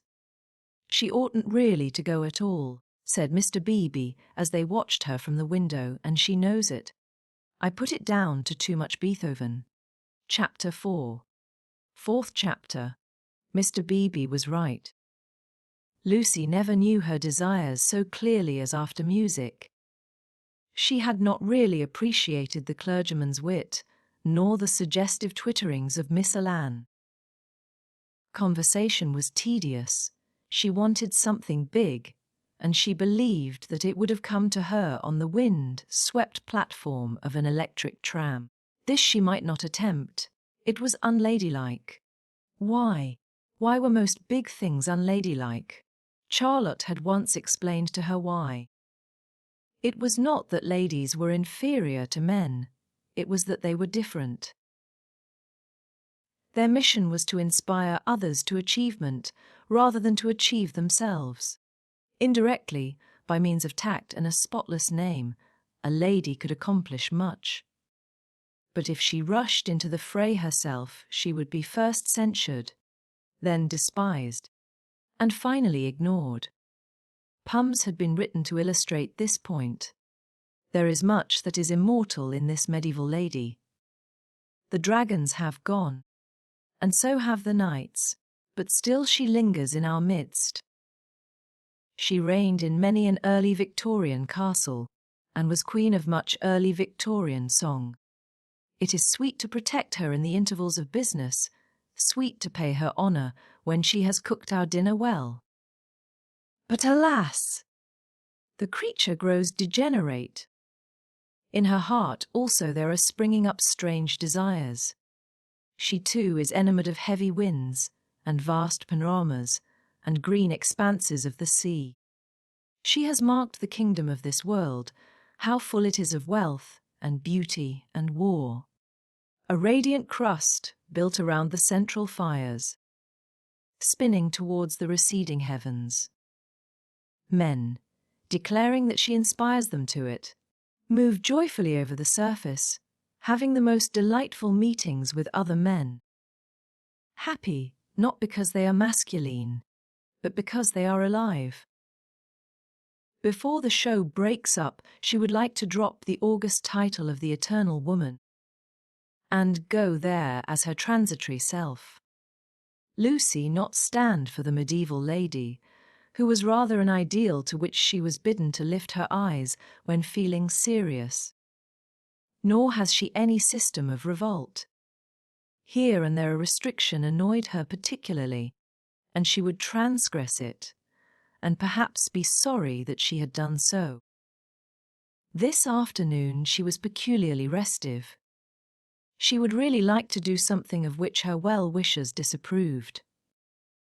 As she might not go on the electric tram, there she went to Alinary's shop. There she bought a photograph of Botticelli's Birth of Venus. Venus, being a pity, spoilt the picture, otherwise so charming. And Miss Bartlett had persuaded her to do without it. A pity in art, of course, signified the nude, Georgian's Tempesta, the Idolino. Some of the Sistine frescos and the Apoxyomenos were added to it. She felt a little calmer then, and bought for Angelico's coronation, Giotto's Ascension of St. John, some Della Robbia babies, and some Guido Reni Madonnas. For her taste was Catholic, and she extended uncritical approval to every well-known name. But though she spent nearly 7 lire, the gates of liberty seemed still unopened. She was conscious of her discontent. It was new to her to be conscious of it. The world, she thought, is certainly full of beautiful things. If only I could come across them. It was not surprising that Mrs. Honeychurch disapproved of music, declaring that it always left her daughter peevish, unpractical, and touchy. Nothing ever happens to me, she reflected, as she entered the Pizza Signoria and looked nonchalantly at its marvels, now fairly familiar to her. The great square was in shadow, the sunshine had come too late to strike it. Neptune was already unsubstantial in the twilight, half god, half ghost, and his fountain plashed dreamily to the men and satyrs who idled together on its marge. The loggia showed us the triple entrance of a cave, wherein many a deity, shadowy but immortal, looking forth upon the arrivals and departures of mankind. It was the hour of unreality. The hour, that is, when unfamiliar things are real. An older person at such an hour and in such a place might think that sufficient was happening to him, and rest content. Lucy desired more. She fixed her eyes wistfully on the tower of the palace, which rose out of the lower darkness like a pillar of roughened gold. It seemed no longer a tower, no longer supported by earth, but some unattainable treasure throbbing in the tranquil sky. Its brightness mesmerized her, still dancing before her eyes when she bent them to the ground and started towards home. Then something did happen. 2 Italians by the loggia had been bickering about a debt. "Cinque lire," they had cried, "Cinque lire." They sparred at each other, and one of them was hit lightly upon the chest.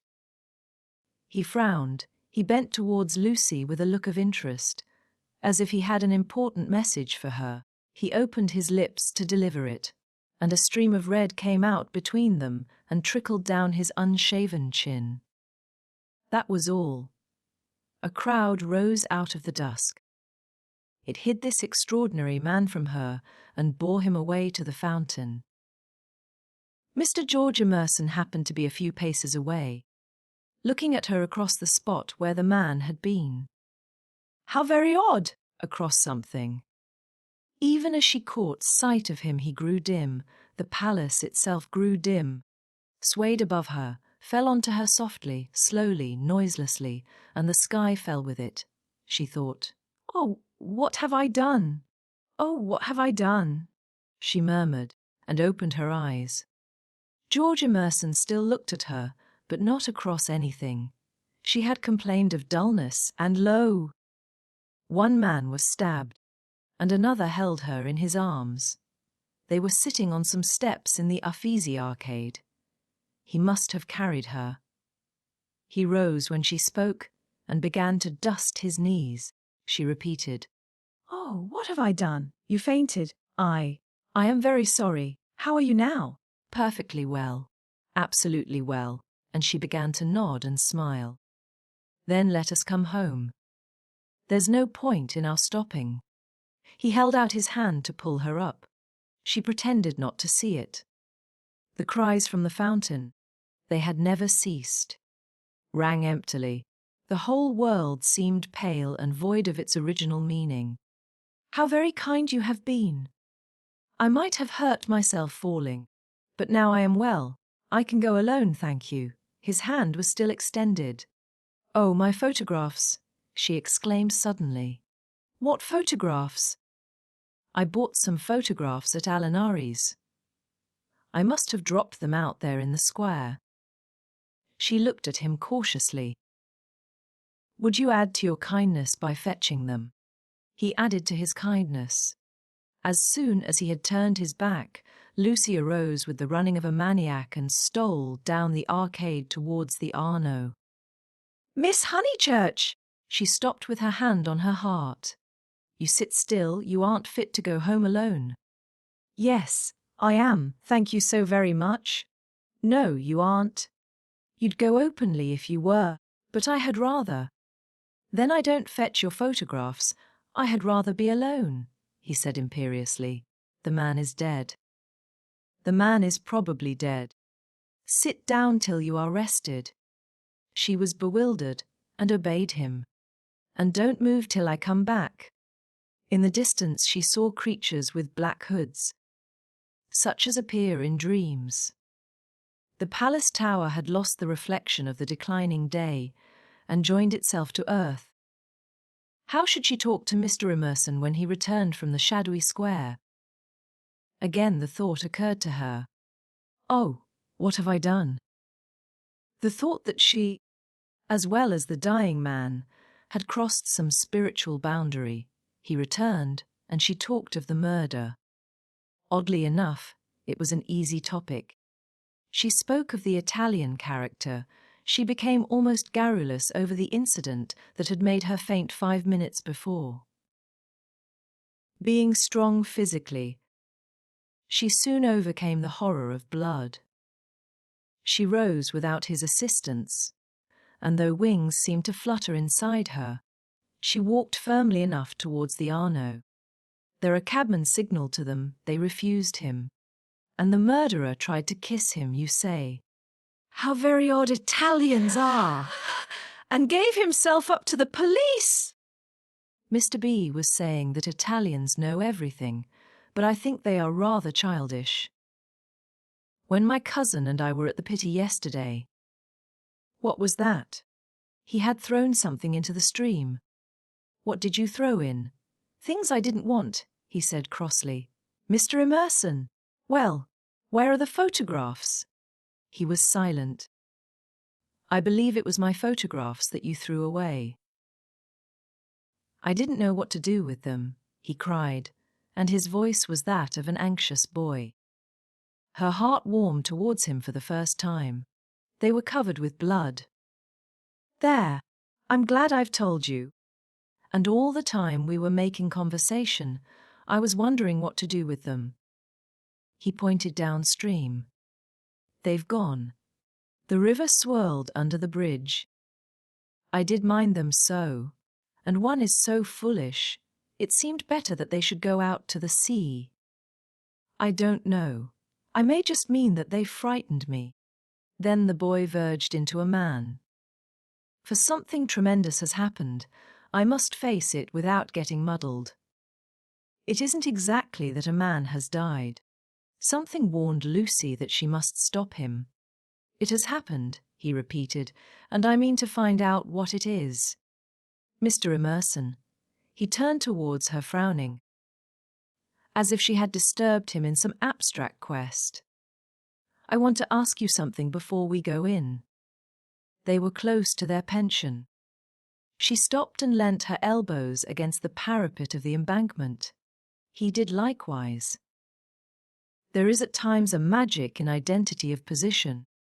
It is one of the things that have suggested to us eternal comradeship. She moved her elbows before saying, "I have behaved ridiculously." He was following his own thoughts. "I was never so much ashamed of myself in my life. I cannot think what came over me. I nearly fainted myself," he said, but she felt that her attitude repelled him. "Well, I owe you 1,000 apologies." "Oh, all right, and this is the real point. You know how silly people are gossiping. Ladies especially, I am afraid. You understand what I mean?" "I'm afraid I don't. I mean, would you not mention it to anyone, my foolish behavior, your behavior?" "Oh." "Yes, all right, all right. Thank you so much. And would you?" She could not carry her request any further. The river was rushing below them, almost black in the advancing night. He had thrown her photographs into it, and then he had told her the reason. It struck her that it was hopeless to look for chivalry in such a man. He would do her no harm by idle gossip. He was trustworthy, intelligent, and even kind. He might even have a high opinion of her. But he lacked chivalry. His thoughts, like his behavior, would not be modified by awe. It was useless to say to him, "And would you?" and hope that he would complete the sentence for himself, averting his eyes from her nakedness like the night in that beautiful picture. She had been in his arms, and he remembered it, just as he remembered the blood on the photographs that she had bought in Alinari's shop. It was not exactly that a man had died. Something had happened to the living.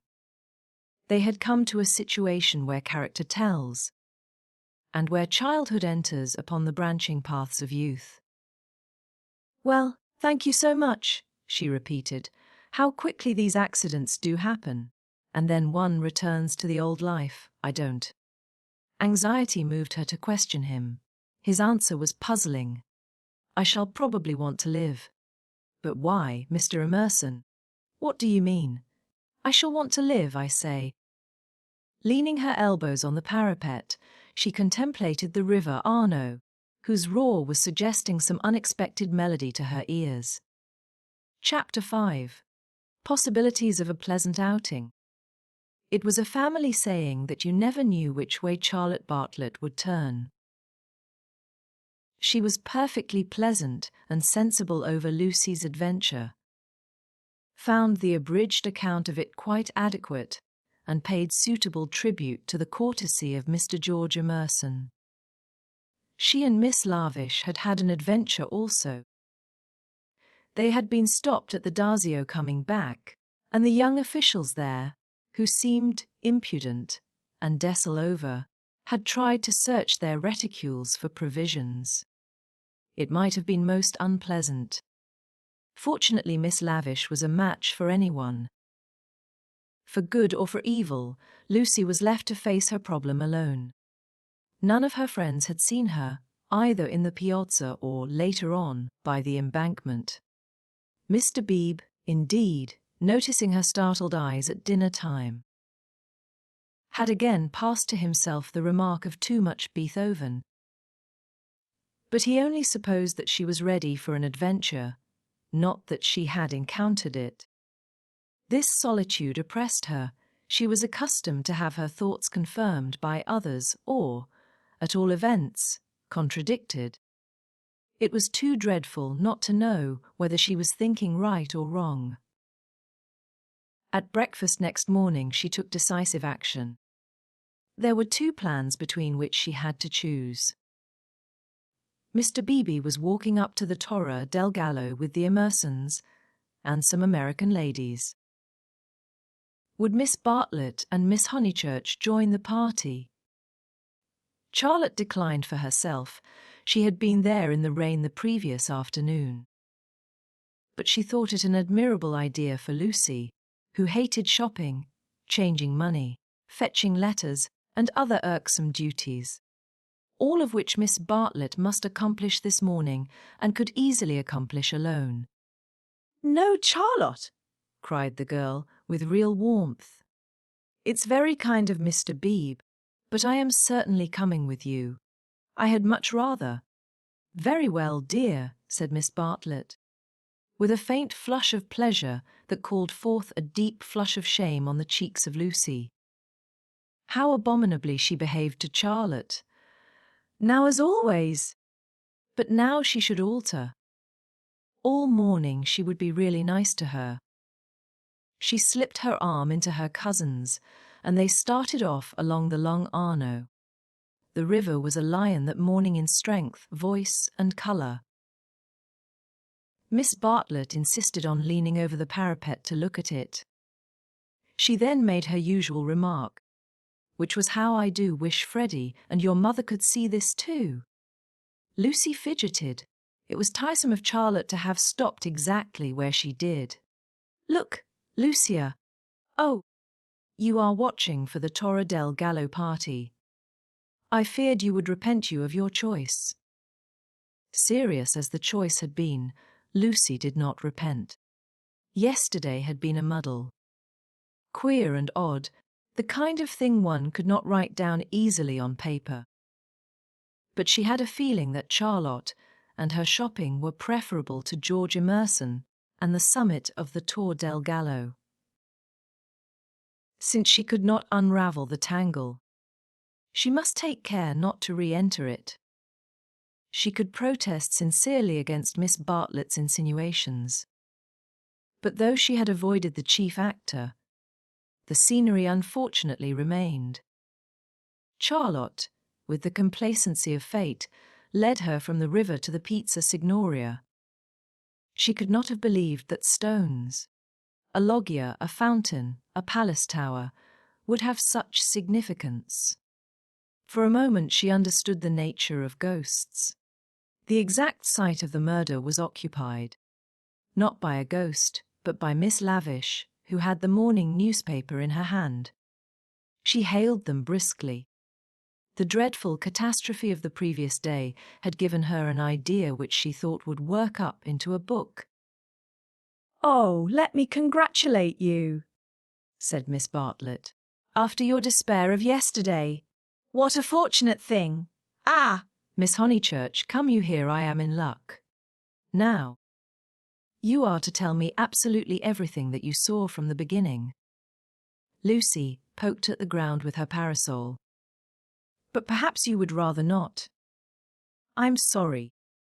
If you could manage without it, I think I would rather not." The elder ladies exchanged glances, not of disapproval. It is suitable that a girl should feel deeply. "It is I who am sorry," said Miss Lavish. "We literary hacks are shameless creatures. I believe there's no secret of the human heart into which we wouldn't pry." She marched cheerfully to the fountain and back and did a few calculations in realism. Then she said that she had been in the pizza since 8 o'clock collecting material. A good deal of it was unsuitable, but of course one always had to adapt. The two men had quarrelled over a 5-franc note. For the 5-franc note, she should substitute a young lady, which would raise the tone of the tragedy, and at the same time furnish an excellent plot. "What is the heroine's name?" asked Miss Bartlett. "Leonora," said Miss Lavish. "Her own name was Eleanor. I do hope she's nice. That desideratum would not be omitted. And what is the plot? Love, murder, abduction, revenge was the plot." But it all came while the fountain plashed to the satyrs in the morning sun. "I hope you will excuse me for boring on like this," Miss Lavish concluded. "It is so tempting to talk to really sympathetic people. Of course, this is the barest outline. There will be a deal of local colouring. descriptions of Florence and the neighbourhood, and I shall also introduce some humorous characters. And let me give you all fair warning. I intend to be unmerciful to the British tourist." "Oh, you wicked woman," cried Miss Bartlett. "I am sure you are thinking of the Emersons." Miss Lavish gave a Machiavellian smile. "I confess that in Italy my sympathies are not with my own countrymen. It is the neglected Italians who attract me, and whose lives I am going to paint so far as I can. For I repeat and I insist, and I have always held most strongly, that a tragedy such as yesterday's is not the less tragic because it happened in humble life." There was a fitting silence when Miss Lavish had concluded. Then the cousins wished success to her labours and walked slowly away across the square.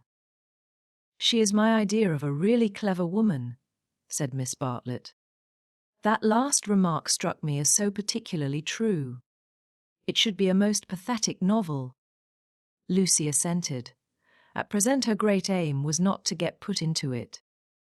Her perceptions this morning were curiously keen, and she believed that Miss Lavish had her on trial for an ingenue.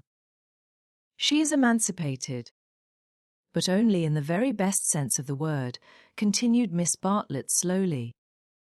"None but the superficial would be shocked at her. We had a long talk yesterday. She believes in justice and truth and human interest. She told me also that she has a high opinion of the destiny of woman." "Mr. Eager? Why, how nice!" "What a pleasant surprise!" "Ah, not for me," said the chaplain blandly, "for I have been watching you and Miss Honeychurch for quite a little time. We were chatting to Miss Lavish." His brow contracted. "So I saw." "Were you indeed?" "Andate via sono occupato." The last remark was made to a vendor of panoramic photographs who was approaching with a courteous smile. "I am about to venture a suggestion. Would you and Miss Honeychurch be disposed to join me in a drive some day this week? A drive in the hills. We might go up by Fiesole and back by Settignano. There is a point on that road where we could get down and have an hour's ramble on the hillside. The view thence of Florence is most beautiful. Far better than the hackneyed view of Fiesole. It is the view that Alessio Baldovinetti is fond of introducing into his pictures. That man had a decided feeling for landscape, decidedly, but who looks at it today? Ah, the world is too much for us." Miss Bartlett had not heard of Alessio Baldovinetti, but she knew that Mr. Eager was no commonplace chaplain. He was a member of the residential colony who had made Florence their home. He knew the people who never walked about with Baedekers, who had learnt to take a siesta after lunch, who took drives the pension tourists had never heard of and saw by private influence galleries which were closed to them. Living in delicate seclusion, some in furnished flats, others in Renaissance villas on Fiesole's slope, they read, wrote, studied, and exchanged ideas, thus attaining to that intimate knowledge, or rather perception, of Florence which is denied to all who carry in their pockets the coupons of Cook. Therefore an invitation from the chaplain was something to be proud of. Between the two sections of his flock, he was often the only link. And it was his avowed custom to select those of his migratory sheep who seemed worthy, and give them a few hours in the pastures of the permanent. Tea at a Renaissance villa. Nothing had been said about it yet. But if it did come to that, how Lucy would enjoy it! A few days ago and Lucy would have felt the same. But the joys of life were grouping themselves anew. A drive in the hills with Mr. Eager and Miss Bartlett, even if culminating in a residential tea party, was no longer the greatest of them. She echoed the raptures of Charlotte somewhat faintly. Only when she heard that Mr. Beebe was also coming did her thanks become more sincere. "So we shall be a party, Carrie," said the chaplain.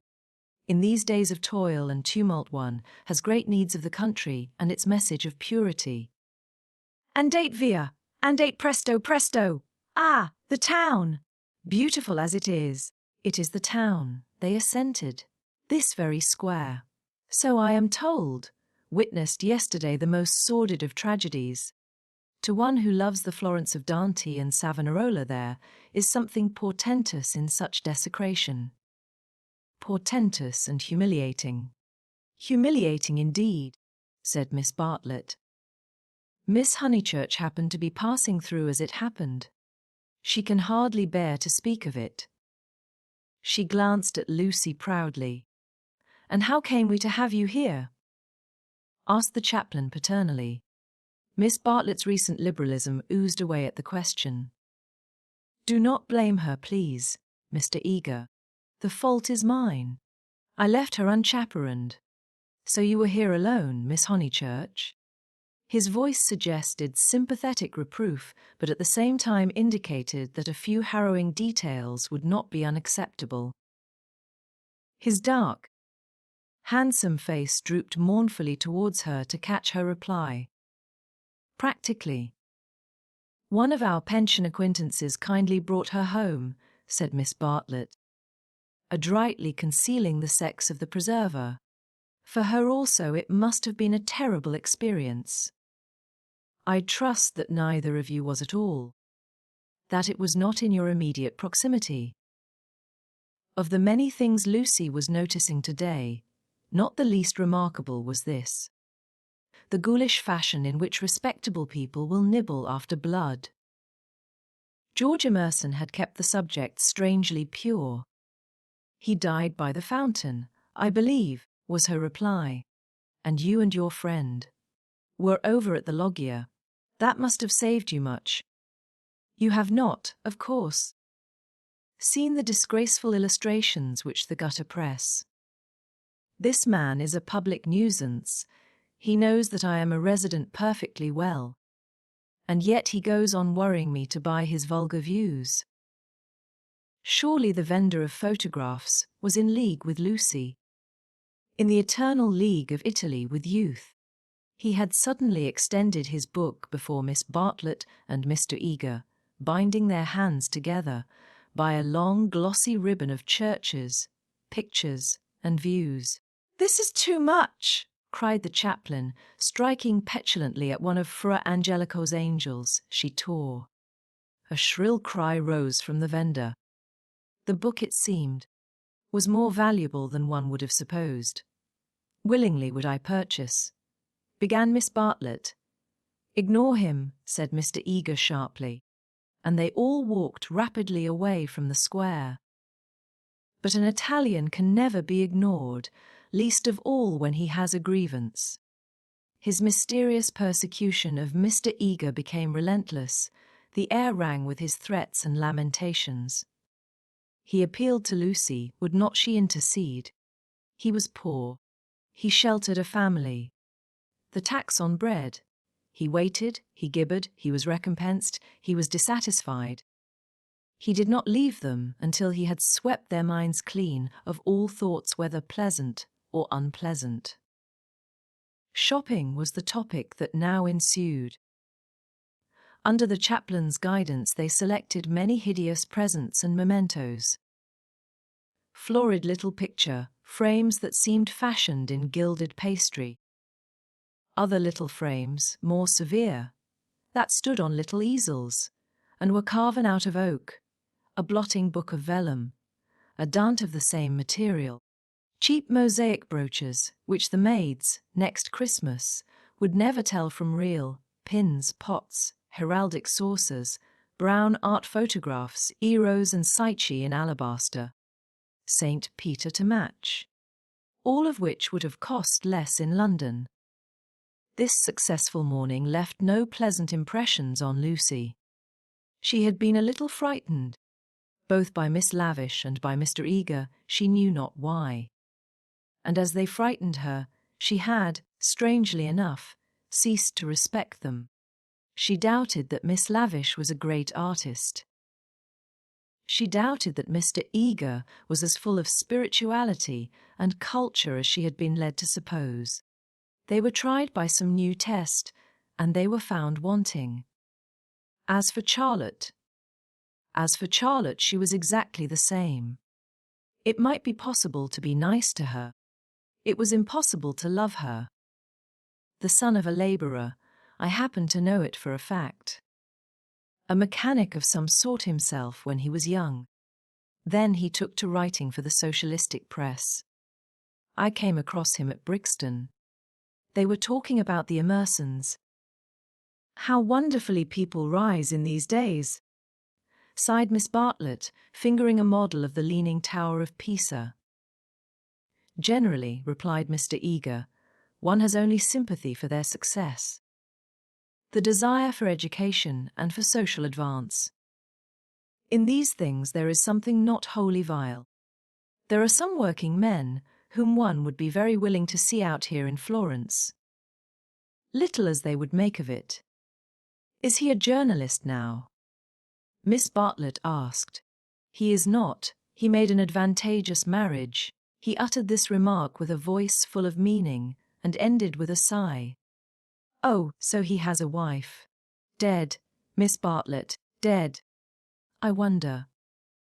Yes, I wonder how he has the effrontery to look me in the face, to dare to claim acquaintance with me. He was in my London parish long ago. The other day in Santa Croce, when he was with Miss Honeychurch, I snubbed him. Let him beware that he does not get more than a snub. What? Cried Lucy, flushing. Exposure, hissed Mr. Eager. He tried to change the subject, but in scoring a dramatic point he had interested his audience more than he had intended. Miss Bartlett was full of very natural curiosity. Lucy, though she wished never to see the Emersons again, was not disposed to condemn them on a single word. Do you mean, she asked, that he is an irreligious man? We know that already. Lucy, dear, said Miss Bartlett, gently reproving her cousin's penetration. I should be astonished if you knew all. The boy. An innocent child at the time. I will exclude. God knows what his education and his inherited qualities may have made him. Perhaps, said Miss Bartlett, it is something that we had better not hear. To speak plainly, said Mr. Eager, it is. I will say no more. For the first time Lucy's rebellious thoughts swept out in words. For the first time in her life. You have said very little. It was my intention to say very little, was his frigid reply. He gazed indignantly at the girl, who met him with equal indignation. She turned towards him from the shop counter, her breast heaved quickly. He observed her brow and the sudden strength of her lips. It was intolerable that she should disbelieve him. Murder if you want to know, he cried angrily. That man murdered his wife. How? She retorted. To all intents and purposes he murdered her. That day in Santa Croce, did they say anything against me? Not a word, Meager, not a single word. Oh! I thought they had been libelling me to you. But I suppose it is only their personal charms that makes you defend them. I'm not defending them, said Lucy, losing her courage and relapsing into the old chiotic methods. They're nothing to me. How could you think she was defending them? Said Miss Bartlett, much discomfited by the unpleasant scene. The shopman was possibly listening. She will find it difficult. For that man has murdered his wife in the sight of God. The addition of God was striking. But the chaplain was really trying to qualify a rash remark. A silence followed which might have been impressive, but was merely awkward. Then Miss Bartlett hastily purchased the Leaning Tower and led the way into the street. I must be going, said he, shutting his eyes and taking out his watch. Miss Bartlett thanked him for his kindness, and spoke with enthusiasm of the approaching drive. Drive? Oh, is our drive to come off? Lucy was recalled to her manners, and after a little exertion the complacency of Mr. Eager was restored. Bother the drive! Exclaimed the girl. As soon as he had departed, it is just the drive we had arranged with Mr. Beebe without any fuss at all. Why should he invite us in that absurd manner? We might as well invite him. We are each paying for ourselves. Miss Bartlett, who had intended to lament over the Emersons, was launched by this remark into unexpected thoughts. If that is so, dear, if the drive we and Mr. Beebe are going with Mr. Eager is really the same as the one we are going with Mr. Beebe, then I foresee a sad kettle of fish. How? Because Mr. Beebe has asked Eleanor Lavish to come too. That will mean another carriage. Far worse. Mr. Eager does not like Eleanor. She knows it herself. The truth must be told, she is too unconventional for him. They were now in the newspaper room at the English Bank. Lucy stood by the central table, heedless of Punch and the Graphic, trying to answer, or at all events to formulate the questions rioting in her brain. The well-known world had broken up, and there emerged Florence, a magic city where people thought and did the most extraordinary things. Murder, accusations of murder. A lady clinging to one man and being rude to another. Were these the daily incidents of her streets? Was there more in her frank beauty than met the eye? The power, perhaps, to evoke passions, good and bad, and to bring them speedily to a fulfillment. Happy Charlotte, who, though greatly troubled over things that did not matter, seemed oblivious to things that did, who could conjecture with admirable delicacy where things might lead to, but apparently lost sight of the goal as she approached it. Now she was crouching in the corner trying to extract a circular note from a kind of line nose bag which hung in chaste concealment round her neck. She had been told that this was the only safe way to carry money in Italy. It must only be broached within the walls of the English Bank. As she groped, she murmured, "Whether it is Mr. Beebe who forgot to tell Mr. Eager, or Mr. Eager who forgot when he told us, or whether they have decided to leave Eleanor out altogether, which they could scarcely do. But in any case we must be prepared. It is you they really want. I am only asked for appearances. You shall go with the two gentlemen, and I and Eleanor will follow behind. A one-horse carriage would do for us." Yet how difficult it is! It is indeed, replied the girl, with a gravity that sounded sympathetic. "What do you think about it?" asked Miss Bartlett, flushed from the struggle, and buttoning up her dress. "I don't know what I think, nor what I want." "Oh dear, Lucy! I do hope Florence isn't boring you. Speak the word, and, as you know, I would take you to the ends of the earth tomorrow." "Thank you, Charlotte," said Lucy, and pondered over the offer. There were letters for her at the Borio. One from her brother, full of athletics and biology, one from her mother, delightful as only her mother's letters could be. She had read in it of the crocuses, which had been bought for yellow and were coming up puce, of the new parlour maid, who had watered the ferns with essence of lemonade, of the semi-detached cottages which were ruining Summer Street and breaking the heart of Sir Harry Otway. She recalled the free, pleasant life of her home, where she was allowed to do everything, and where nothing ever happened to her. The road up through the pine woods, the clean drawing-room, the view over the Sussex Weald, all hung before her bright and distinct, but pathetic as the pictures in a gallery to which, after much experience, a traveller returns. And the news, asked Miss Bartlett. Mrs. Vyse and her son have gone to Rome, said Lucy, giving the news that interested her least. Do you know the Vyses? Oh, not that way back. We can never have too much of the dear pizza Signoria. They're nice people, the Vyses. So clever. My idea of what's really clever. Don't you long to be in Rome? I die for it. The Pio Signoria is too stony to be brilliant.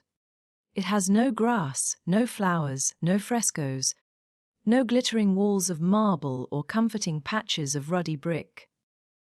By an odd chance, unless we believe in a presiding genius of places, the statues that relieve its severity suggest not the innocence of childhood, nor the glorious bewilderment of youth, but the conscious achievements of maturity.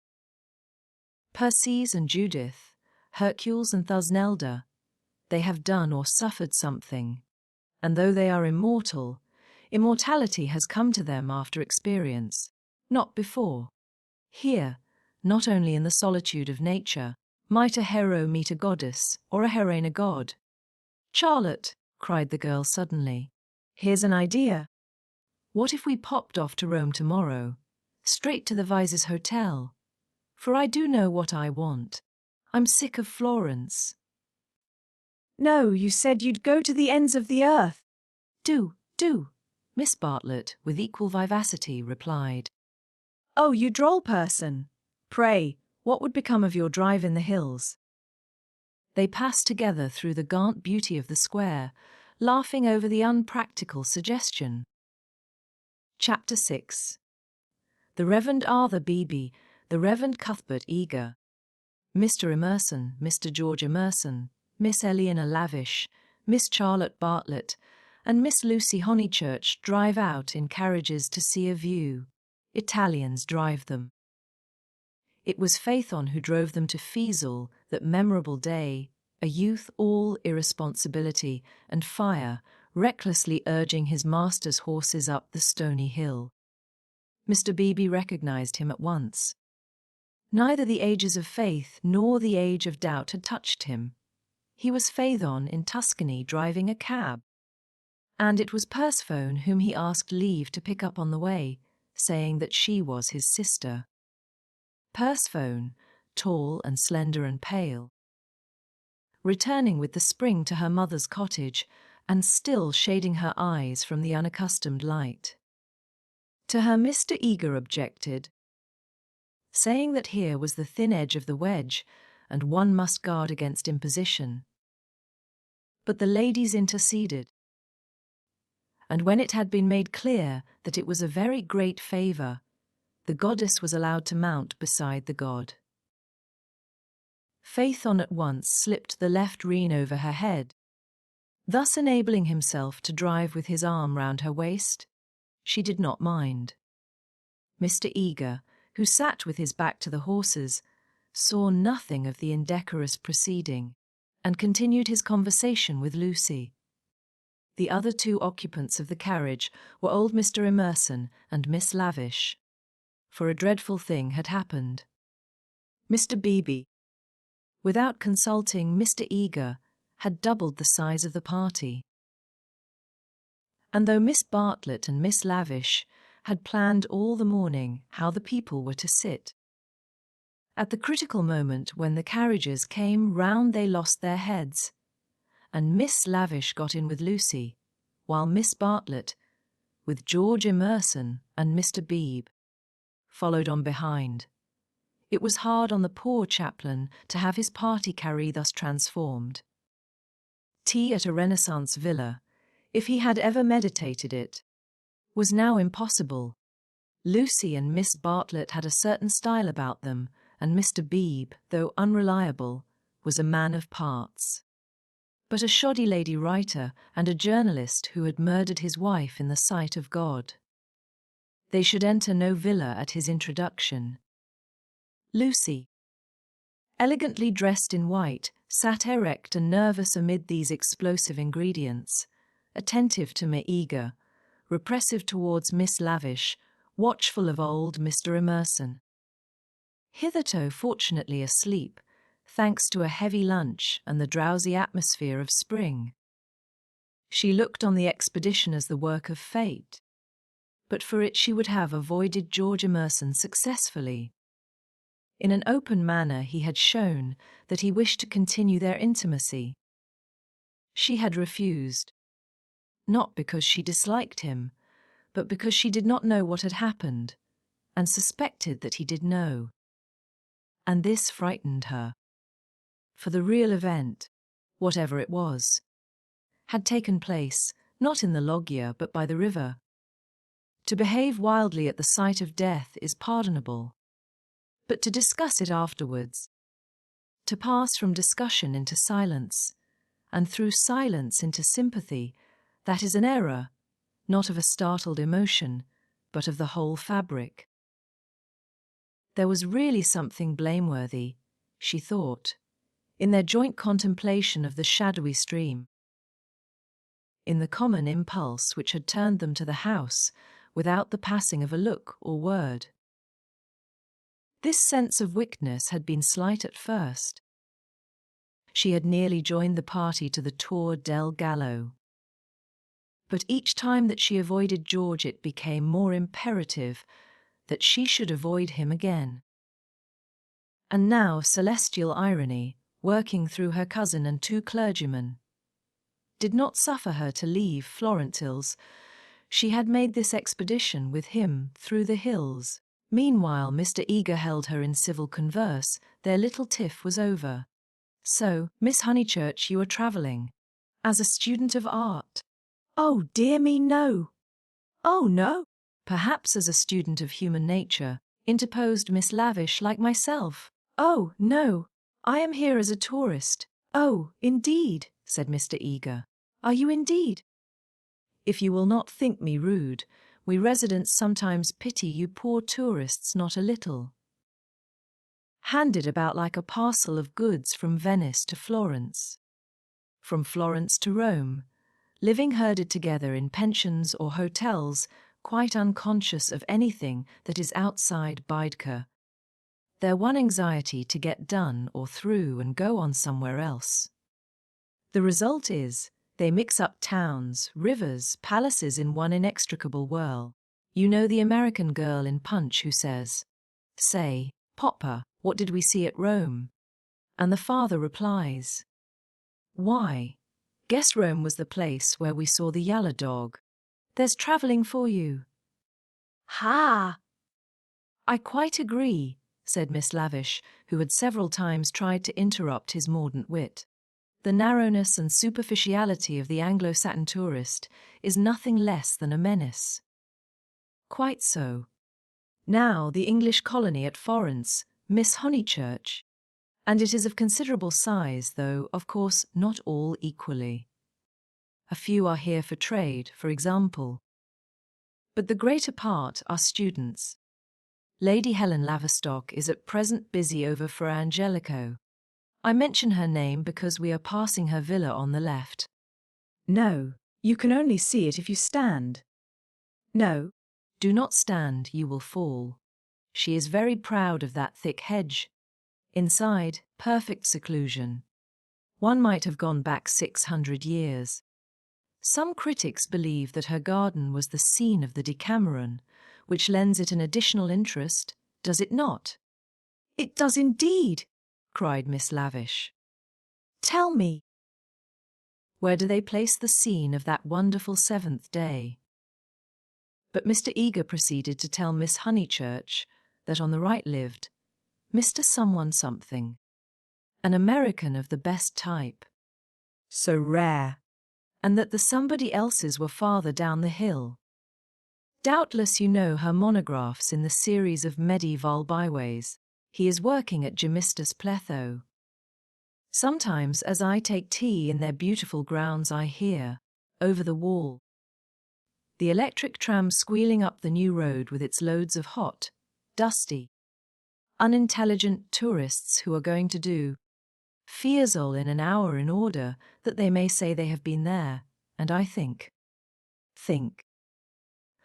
how little they think what lies so near them. During this speech, the two figures on the box were sporting with each other disgracefully. Lucy had a spasm of envy. Granted that they wished to misbehave, it was pleasant for them to be able to do so. They were probably the only people enjoying the expedition. The carriage swept with agonizing jolts up through the piazza of Fiesole and into the Settignano road. Piano? Piano, said Meiga, elegantly waving his hand over his head. Va bene, signor, va bene, crowned the driver and whipped his horses up again. Now Mr. Eager and Miss Lavish began to talk against each other on the subject of Alessio Baldovinetti. Was he a cause of the Renaissance? Or was he one of its manifestations? The other carriage was left behind. As the pace increased to a gallop, the large, slumbering form of Mr. Emerson was thrown against the chaplain with the regularity of a machine. Piano, said he, with a martyred look at Lucy. An extra lurch made him turn angrily in his seat. Faithorn, who for some time had been endeavouring to kiss Persephone, had just succeeded. A little scene ensued, which, as Miss Bartlett said afterwards, was most unpleasant. The horses were stopped, the lovers were ordered to disentangle themselves, the boy was to lose his pourboire. The girl was immediately to get down. "She is my sister," said he, turning round on them with piteous eyes. Mr. Eager took the trouble to tell him that he was a liar. Phaethon hung down his head, not at the matter of the accusation, but at its manner. At this point Mr. Emerson, whom the shock of stopping had awoke, declared that the lovers must on no account be separated, and patted them on the back to signify his approval. And Miss Lavish, though unwilling to ally him, felt bound to support the cause of Bohemianism. "Most certainly I would let them be," she cried. "But I dare say I shall receive scant support. I have always flown in the face of the conventions all my life. This is what I call an adventure." "We must not submit," said Mr. Eager. I knew he was trying it on. "He is treating us as if we were a party of Cook's tourists." "Surely no," said Miss Lavish, her ardour visibly decreasing. The other carriage had drawn up behind, and sensible Mr. Beebe called out that after this warning the couple would be sure to behave themselves properly. "Leave them alone," Mr. Emerson begged the chaplain, of whom he stood in no awe. "Do we find happiness so often that we should turn it off the box when it happens to sit there? To be driven by lovers. A king might envy us. And if we part them it's more like sacrilege than anything I know." Here the voice of Miss Bartlett was heard saying that a crowd had begun to collect.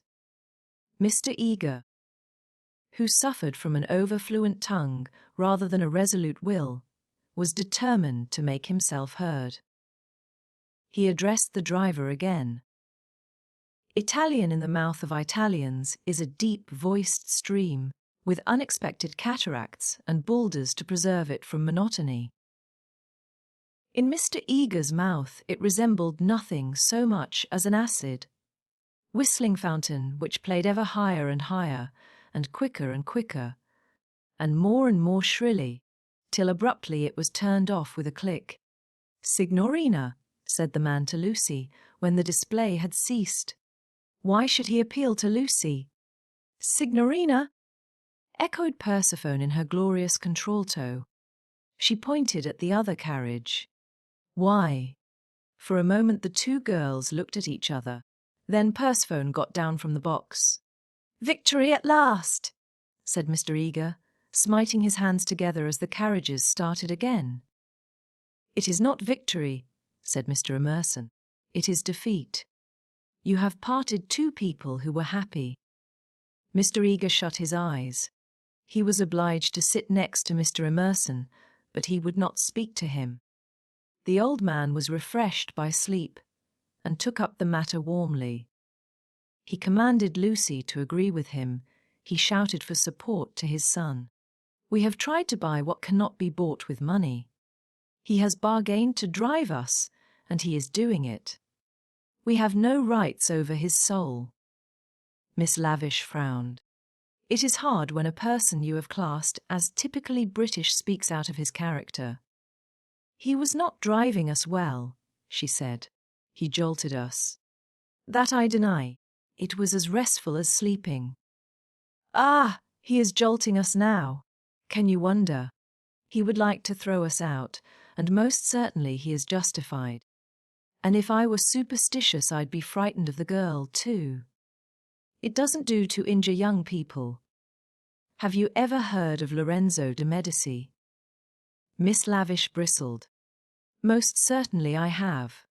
Do you refer to Lorenzo in Magnifico, or to Lorenzo, Duke of Urbino, or to Lorenzo surnamed Lorenzino on account of his diminutive stature? The Lord knows. Possibly he does know, for I refer to Lorenzo the poet. He wrote a line. So I heard yesterday. Which runs like this. Don't go fighting against the spring. Mr. Eager could not resist the opportunity for erudition. Non fate general magio, he murmured. War not with the May would render a correct meaning. The point is, we have warred with it. Look. He pointed to the Val d'Arno, which was visible far below them. Through the budding trees. 50 miles of spring, and we've come up to admire them. Do you suppose there's any difference between spring in nature and spring in man? But there we go, praising the one and condemning the other as improper, ashamed that the same laws work eternally through both. No one encouraged him to talk. Presently Mr. Eager gave a signal for the carriages to stop and marshalled the party for their ramble on the hill. A hollow like a great amphitheatre, full of terraced steps and misty olives, now lay between them and the heights of Fiesole, and the road, still following its curve, was about to sweep on to a promontory which stood out in the plain. It was this promontory, uncultivated, wet, covered with bushes and occasional trees, which had caught the fancy of Alessio Balvinetti nearly 500 years before. He had ascended it, that diligent and rather obscure master, possibly with an eye to business, possibly for the joy of ascending. Standing there, he had seen that view of the Val d'Arno and distant Florence, which he afterwards had introduced not very effectively into his work. But where exactly had he stood? That was the question which Mr. Eager hoped to solve now. And Miss Lavish, whose nature was attracted by anything problematical, had become equally enthusiastic. But it is not easy to carry the pictures of Alessio Baldovinetti in your head, even if you have remembered to look at them before starting. And the haze in the valley increased the difficulty of the quest. The party sprang about from tuft to tuft of grass, their anxiety to keep together being only equalled by their desire to go different directions. Finally, they split into groups. Lucy clung to Miss Bartlett and Miss Lavish. The Emersons returned to hold laborious converse with the drivers, while the two clergymen, who were expected to have topics in common, were left to each other. The two elder ladies soon threw off the mask. In the audible whisper that was now so familiar to Lucy, they began to discuss, not Alessio Baldovinetti, but the drive. Miss Bartlett had asked Mr. George Emerson what his profession was, and he had answered the railway. She was very sorry that she had asked him. She had no idea that it would be such a dreadful answer, or she would not have asked him. Mr. Beebe had turned the conversation so cleverly, and she hoped that the young man was not very much hurt at her asking him. "The railway!" gasped Miss Lavish. "Oh, but I shall die! Of course it was the railway!" She could not control her mirth. He is the image of a porter. On the southeastern. Eleanor, be quiet, plucking at her vivacious companion. Hush! They'll hear. The Emersons. I can't stop. Let me go my wicked way. Alina. I'm sure it's all right, put in Lucy. The Emersons won't hear, and they wouldn't mind if they did. Miss Lavish did not seem pleased at this. Miss Honeychurch listening, she said rather crossly. Puff! Woof! You naughty girl! Go away! Oh, Lucy, you ought to be with the Eager, I'm sure. I can't find them now, and I don't want to either. Mr. Eager will be offended. It is your party. Please, I'd rather stop here with you. No, I agree, said Miss Lavish. It's like a school feast. The boys have got separated from the girls. Miss Lucy, you are to go. We wish to converse on high topics unsuited for your ear. The girl was stubborn. As her time at Florence drew to its close, she was only at ease amongst those to whom she felt indifferent. Such a one was Miss Lavish. And such for the moment was Charlotte. She wished she had not called attention to herself. They were both annoyed at her remark, and seemed determined to get rid of her. How tired one gets, said Miss Bartlett. Oh, I do wish Freddy and your mother could be here. Unselfishness with Miss Bartlett had entirely usurped the functions of enthusiasm. Lucy did not look at the view either. She would not enjoy anything till she was safe at Rome. Then sit you down, said Miss Lavish. Observe my foresight. With many a smile, she produced 2 of those mackintosh squares that protect the frame of the tourist from damp grass or cold marble steps. She sat on one. Who was to sit on the other? Lucy, without a moment's doubt, Lucy. The ground will do for me.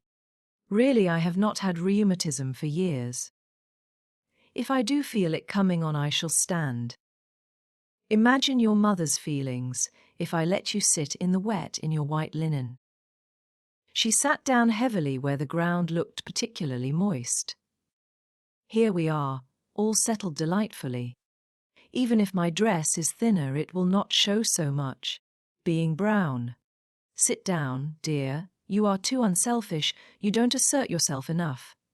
She cleared her throat. Now don't be alarmed, this isn't a cold. It's the tiniest cough, and I have had it 3 days.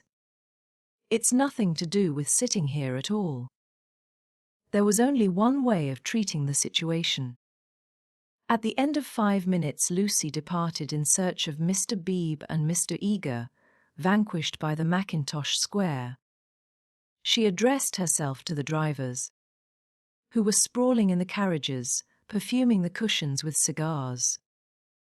The miscreant, a bony young man scorched black by the sun, rose to greet her with the courtesy of a host and the assurance of a relative.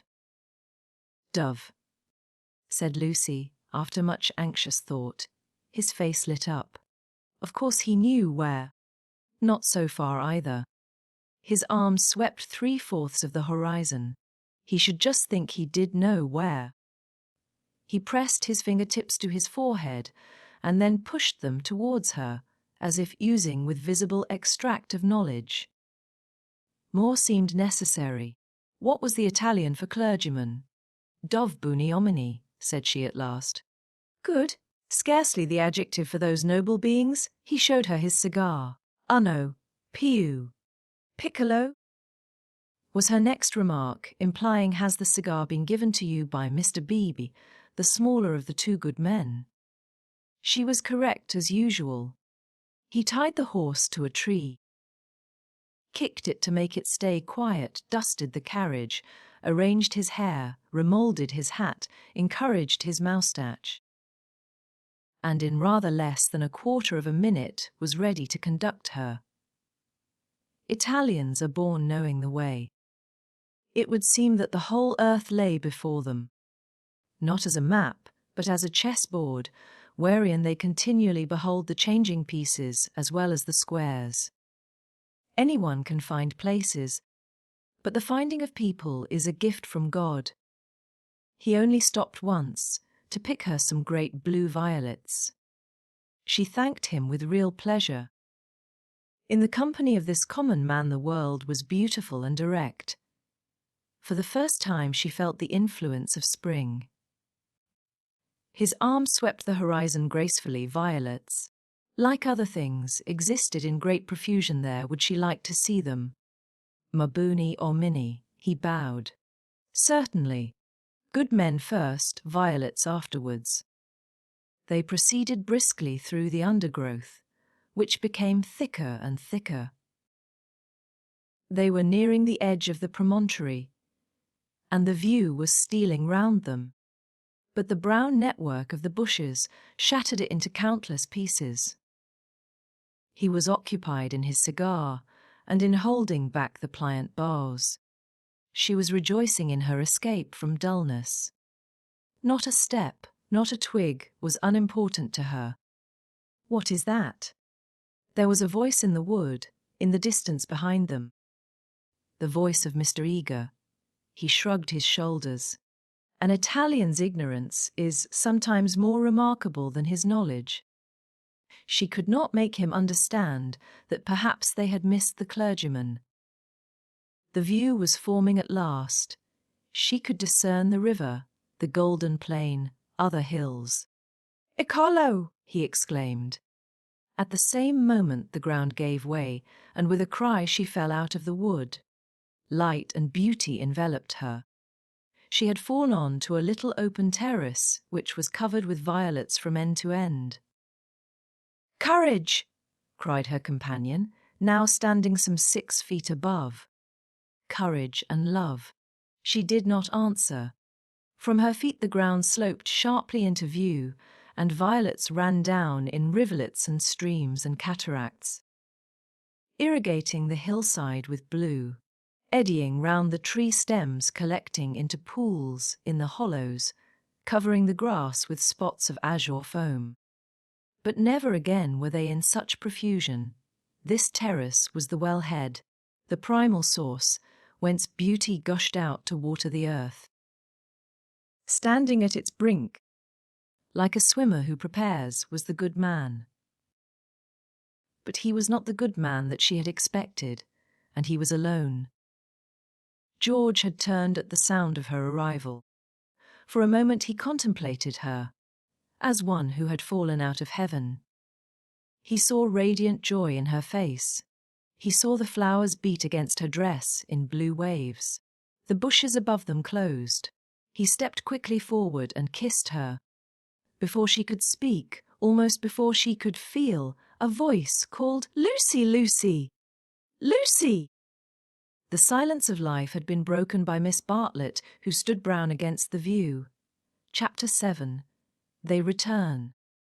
Some complicated game had been playing up and down the hillside all the afternoon. What it was and exactly how the players had sided, Lucy was slow to discover. Mr. Eager had met them with a questioning eye. Charlotte had repulsed him with much small talk. Mr. Emerson, seeking his son, was told whereabouts to find him. Mr. Beebe, who wore the heated aspect of a neutral, was bidden to collect the factions for the return home. There was a general sense of groping and bewilderment. Pan had been amongst them. Not the great god Pan, who has been buried these 2,000 years, but the little god Pan, who presides over social contretemps and unsuccessful picnics. Mr. B had lost everyone, and had consumed in solitude the tea basket which he had brought up as a pleasant surprise. Miss Lavish had lost Miss Bartlett. Lucy had lost Mr. Eager. Mr. Emerson had lost George. Miss Bartlett had lost a Mackintosh square. Phaethon had lost the game. That last fact was undeniable. He climbed onto the box shivering, with his collar up, prophesying the swift approach of bad weather. "Let us go immediately," he told them. "The Signorino will walk all the way. He will be ours," said Mr. Beebe. "Apparently. I told him it was unwise.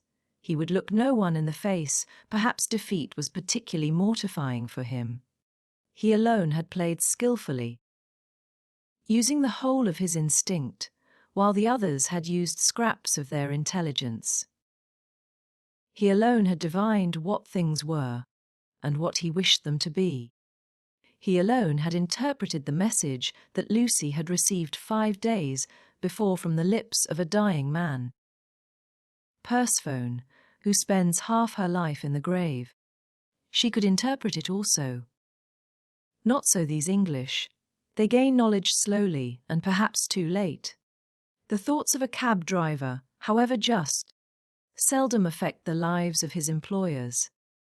He was the most competent of Miss Bartlett's opponents, but infinitely the least dangerous.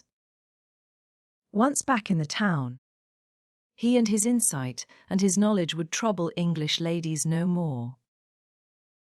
Of course, it was most unpleasant. She had seen his black head in the bushes. He might make a tavern story out of it. But after all, what have we to do with taverns? Real menace belongs to the drawing-room. It was of drawing-room people that Miss Bartlett thought as she journeyed downwards towards the fading sun. Lucy sat beside her. Mr. Eager sat opposite. Trying to catch her eye, he was vaguely suspicious. They spoke of Alessio Baldovinetti. Rain and darkness came on together. The two ladies huddled together under an inadequate parasol. There was a lightning flash, and Miss Lavish, who was nervous, screamed from the carriage in front. At the next flash, Lucy screamed also. Mr. Eager addressed her professionally. Courage, Miss Honeychurch, courage and faith. If I might say so. There is something almost blasphemous in this horror of the elements. Are we seriously to suppose that all these clouds, all this immense electrical display, is simply called into existence to extinguish you or me? No, of course. Even from the scientific standpoint, the chances against our being struck are enormous. The steel knives, the only articles which might attract the current, are in the other carriage. And, in any case, we are infinitely safer than if we were walking. Courage, courage and faith. Under the rug, Lucy felt the kindly pressure of her cousin's hand. At times our need for a sympathetic gesture is so great that we care not what exactly it signifies, or how much we may have to pay for it afterwards. Miss Bartlett, by this timely exercise of her muscles, gained more than she would have got in hours of preaching or cross-examination. She renewed it when the 2 carriages stopped. Half into Florence. Mr. Eager, called Mr. B. We want your assistance. Will you interpret for us? George, cried Mr. Emerson. Ask your driver which way George went. The boy may lose his way. He may be killed. Go, Mr. Eager, said Miss Bartlett. Don't ask our driver is no help. Go and support poor Mr. Beebe. He is nearly demented. He may be killed, cried the old man. He may be killed. Typical behaviour, said the chaplain, as he quitted the carriage. In the presence of reality, that kind of person invariably breaks down. What does he know? Whispered Lucy as soon as they were alone. Charlotte, how much does Mariga know? Nothing, dearest, he knows nothing. But, she pointed at the driver, he knows everything. Dearest, had we better? Shall I? She took out her purse. It is dreadful to be entangled with low-class people. He saw it all. Tapping Phaethon's back with her guide-book, she said, Silenzio, and offered him a franc. Va ben, he replied, and accepted it. As well this ending to his day as any. But Lucy, a mortal maid, was disappointed in him. There was an explosion up the road. The storm had struck the overhead wire of the tram line, and one of the great supports had fallen. If they had not stopped, perhaps they might have been hurt. They chose to regard it as a miraculous preservation, and the floods of love and sincerity, which fructify every hour of life, burst forth in tumult. They descended from the carriages, they embraced each other. It was as joyful to be forgiven past unworthinesses as to forgive them. For a moment they realized vast possibilities of good. The older people recovered quickly. In the very height of their emotion, they knew it to be unmanly or unladylike. Miss Lavish calculated that, even if they had continued, they would not have been caught in the accident. Mr. Eager mumbled a temperate prayer. But the drivers, through miles of dark, squalid road, poured out their souls to the dryads and the saints, and Lucy poured out hers to her cousin. "Charlotte, dear Charlotte, kiss me. Kiss me again. Only you can understand me. You warned me to be careful, and I thought I was developing.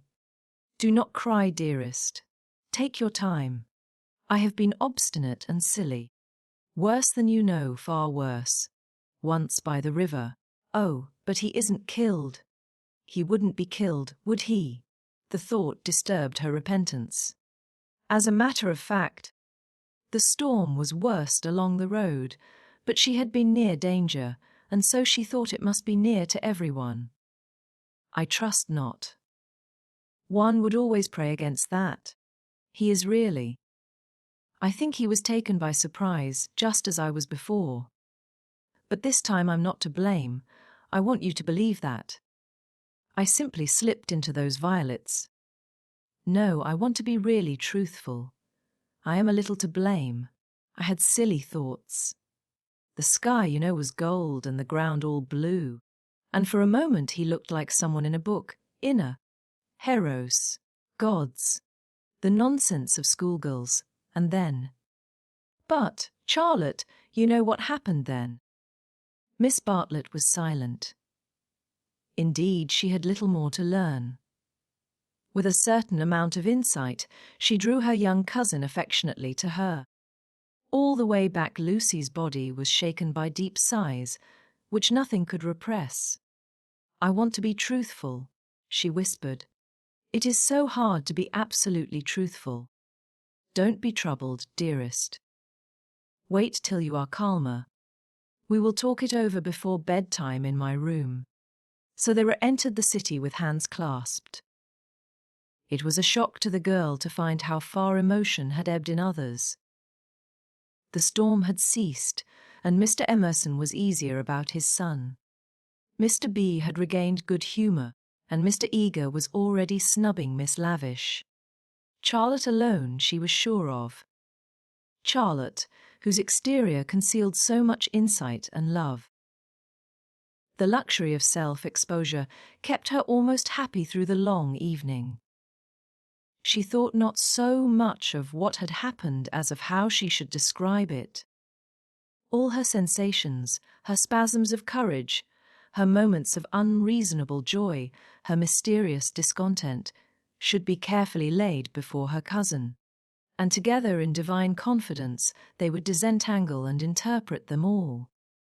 At last, thought she, I shall understand myself. I shan't again be troubled by things that come out of nothing, and mean I don't know what. Miss Allen asked her to play. She refused vehemently. Music seemed to her the employment of a child. She sat close to her cousin, who, with commendable patience, was listening to a long story about lost luggage. When it was over, she capped it by a story of her own. Lucy became rather hysterical with the delay. In vain she tried to check, or at all events to accelerate, the tale. It was not till a late hour that Miss Bartlett had recovered her luggage and could say in her usual tone of gentle reproach, "Well, dear, I at all events am ready for Bedfordshire. Come into my room, and I will give a good brush to your hair." With some solemnity the door was shut, and a cane chair placed for the girl. Then Miss Bartlett said, "So what is to be done?" She was unprepared for the question. It had not occurred to her that she would have to do anything. A detailed exhibition of her emotions was all that she had counted upon. What is to be done? A point. Dearest, which you alone can settle. The rain was streaming down the black windows, and the great room felt damp and chilly. One candle burnt trembling on the chest of drawers, close to Miss Bartlett's toque, which cast monstrous and fantastic shadows on the bolted door. A tram roared by in the dark, and Lucy felt unaccountably sad, though she had long since dried her eyes. She lifted them to the ceiling. Where the griffins and bassoons were colourless and vague, the very ghosts of joy. "It has been raining for nearly 4 hours," she said at last. Miss Bartlett ignored the remark. "How do you propose to silence him?" "The driver." "My dear girl, no, Mr. George Emerson." Lucy began to pace up and down the room. "I don't understand," she said at last. She understood very well, but she no longer wished to be absolutely truthful. "How are you going to stop him talking about it?" "I have a feeling that talk is a thing he will never do. I, too, intend to judge him charitably. But unfortunately I have met the type before. They seldom keep their exploits to themselves." "Exploits," cried Lucy, wincing under the horrible plural. "My poor dear, did you suppose that this was his first? Come here and listen to me. I am only gathering it from his own remarks. Do you remember that day at lunch when he argued with Miss Alan that liking one person is an extra reason for liking another?" "Yes," said Lucy, whom at the time the argument had pleased. "Well, I am no prude. There is no need to call him a wicked young man, but obviously he is thoroughly unrefined. Let us put it down to his deplorable antecedents and education, if you wish. But we are no farther on with our question. What do you propose to do?" An idea rushed across Lucy's brain, which, had she thought of it sooner and made it part of her, might have proved victorious. "I propose to speak to him," said she. Miss Bartlett uttered a cry of genuine alarm. "You see, Charlotte, your kindness. I shall never forget it. But, as you said, it is my affair, mine and his.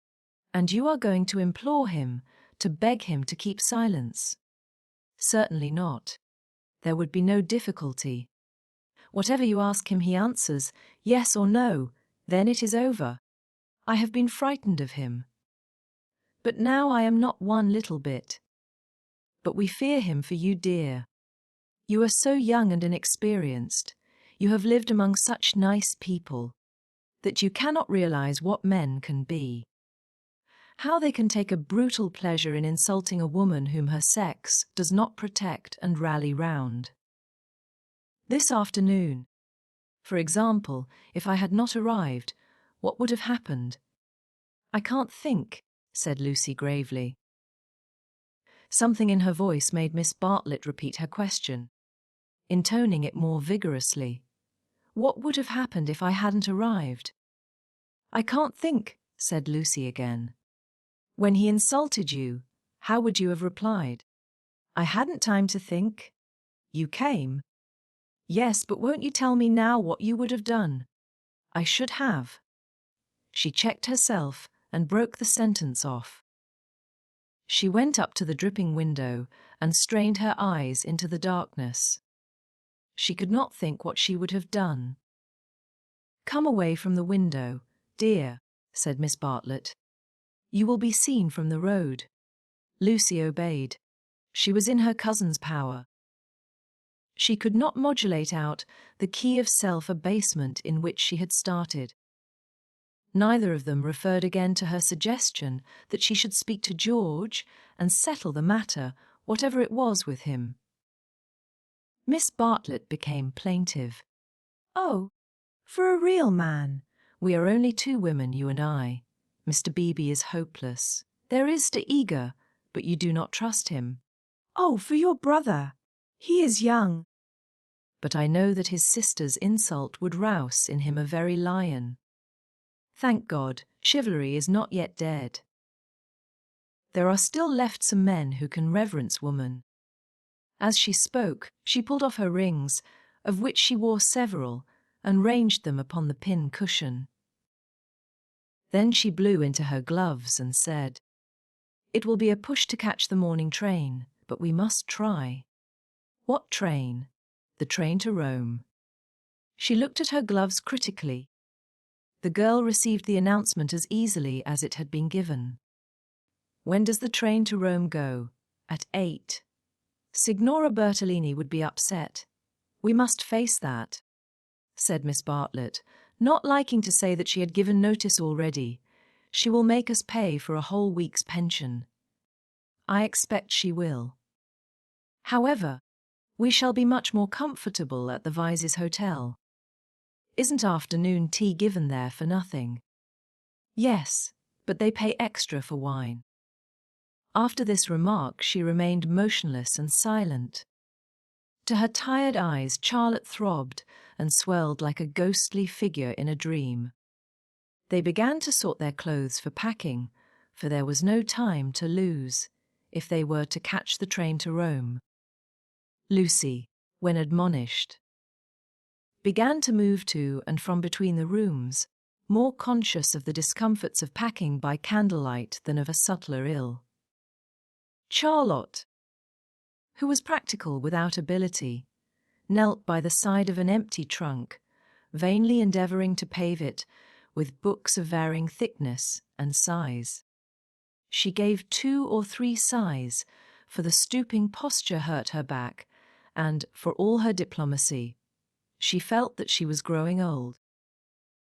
The girl heard her as she entered the room, and was seized with one of those emotional impulses to which she could never attribute a cause.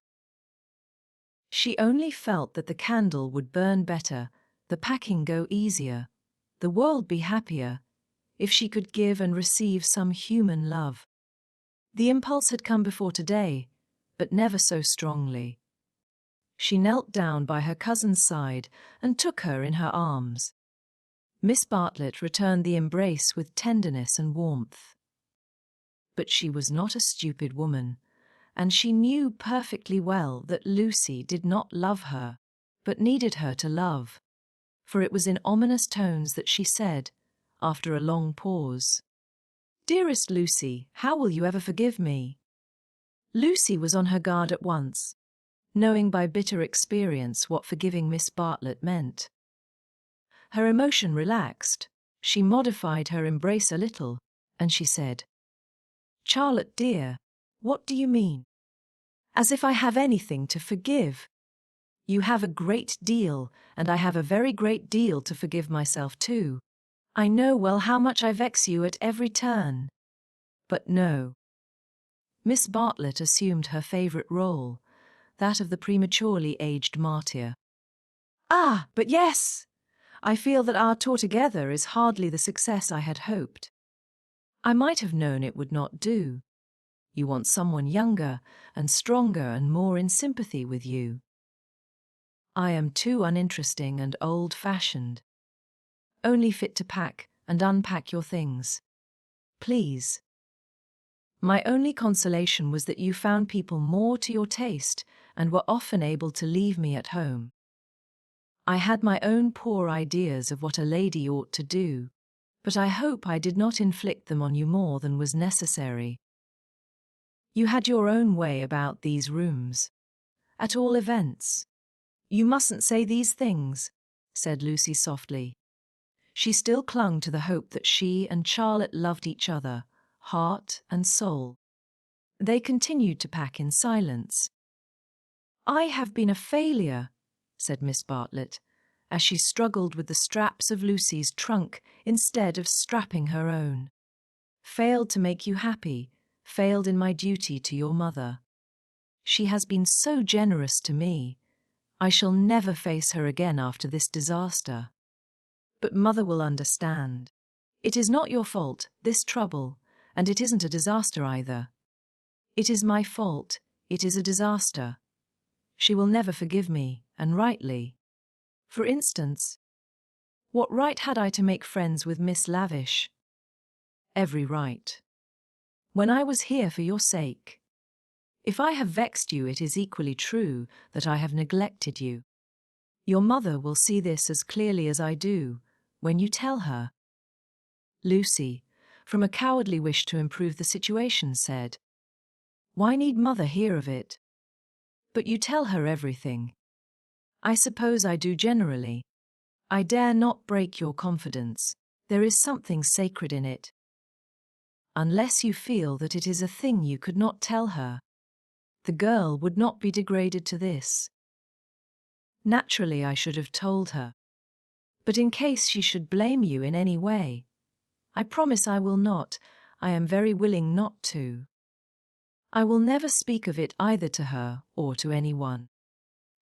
Her promise brought the long-drawn interview to a sudden close. Miss Bartlett pecked her smartly on both cheeks, wished her good night, and sent her to her own room. For a moment the original trouble was in the background. George would seem to have behaved like a cad throughout. Perhaps that was the view which one would take eventually. At present she neither acquitted nor condemned him. She did not pass judgment. At the moment when she was about to judge him, her cousin's voice had intervened, and, ever since, it was Miss Bartlett who had dominated. Miss Bartlett who, even now, could be heard sighing into a crack in the partition wall. Miss Bartlett, who had really been neither pliable, nor humble, nor inconsistent. She had worked like a great artist for a time, indeed, for years. She had been meaningless. But at the end there was presented to the girl the complete picture of a cheerless, loveless world in which the young rush to destruction until they learn better. A shamefaced world of precautions and barriers which may avert evil, but which do not seem to bring good, if we may judge from those who have used them most. Lucy was suffering from the most grievous wrong which this world has yet discovered. Diplomatic advantage had been taken of her sincerity, of her craving for sympathy and love. Such a wrong is not easily forgotten. Never again did she expose herself without due consideration and precaution against rebuff, and such a wrong may react disastrously upon the soul. The door-bell rang, and she started to the shutters. Before she reached them she hesitated, turned, and blew out the candle. Thus it was that, though she saw someone standing in the wet below, he, though he looked up, did not see her. To reach his room he had to go by hers. She was still dressed. It struck her that she might slip into the passage and just say that she would be gone before he was up, and that their extraordinary intercourse was over. Whether she would have dared to do this was never proved. At the critical moment Miss Bartlett opened her own door, and her voice said, "I wish one word with you in the drawing-room, Mr. Emerson, please." Soon their footsteps returned, and Miss Bartlett said, "Good night, Mr. Emerson." His heavy, tired breathing was the only reply. The chaplain had done her work. Lucy cried aloud, "It isn't true. It can't all be true. I want not to be muddled. I want to grow older quickly." Miss Bartlett tapped on the wall. "Go to bed at once, dear. You need all the rest you can get." In the morning they left for Rome. Part 2. Chapter 8. Medieval. The drawing-room curtains at Windy Corner had been pulled to meet, for the carpet was new and deserved protection from the August sun. They were heavy curtains, reaching almost to the ground, and the light that filtered through them was subdued and varied. A poet, none was present, might have quoted, "Life like a dome of many-coloured glass," or might have compared the curtains to sluice gates, lowered against the intolerable tides of heaven. Without was poured a sea of radiance, within, the glory, though visible, was tempered to the capacities of man. Two pleasant people sat in the room. One, a boy of 19, was studying a small manual of anatomy and peering occasionally at a bone which lay upon the piano. From time to time he bounced in his chair and puffed and groaned, for the day was hot and the print small, and the human frame fearfully made, and his mother, who was writing a letter, did continually read out to him what she had written. And continually did she rise from her seat and part the curtains so that a rivulet of light fell across the carpet, and make the remark that they were still there. "Where aren't they?" said the boy who was Freddy, Lucy's brother.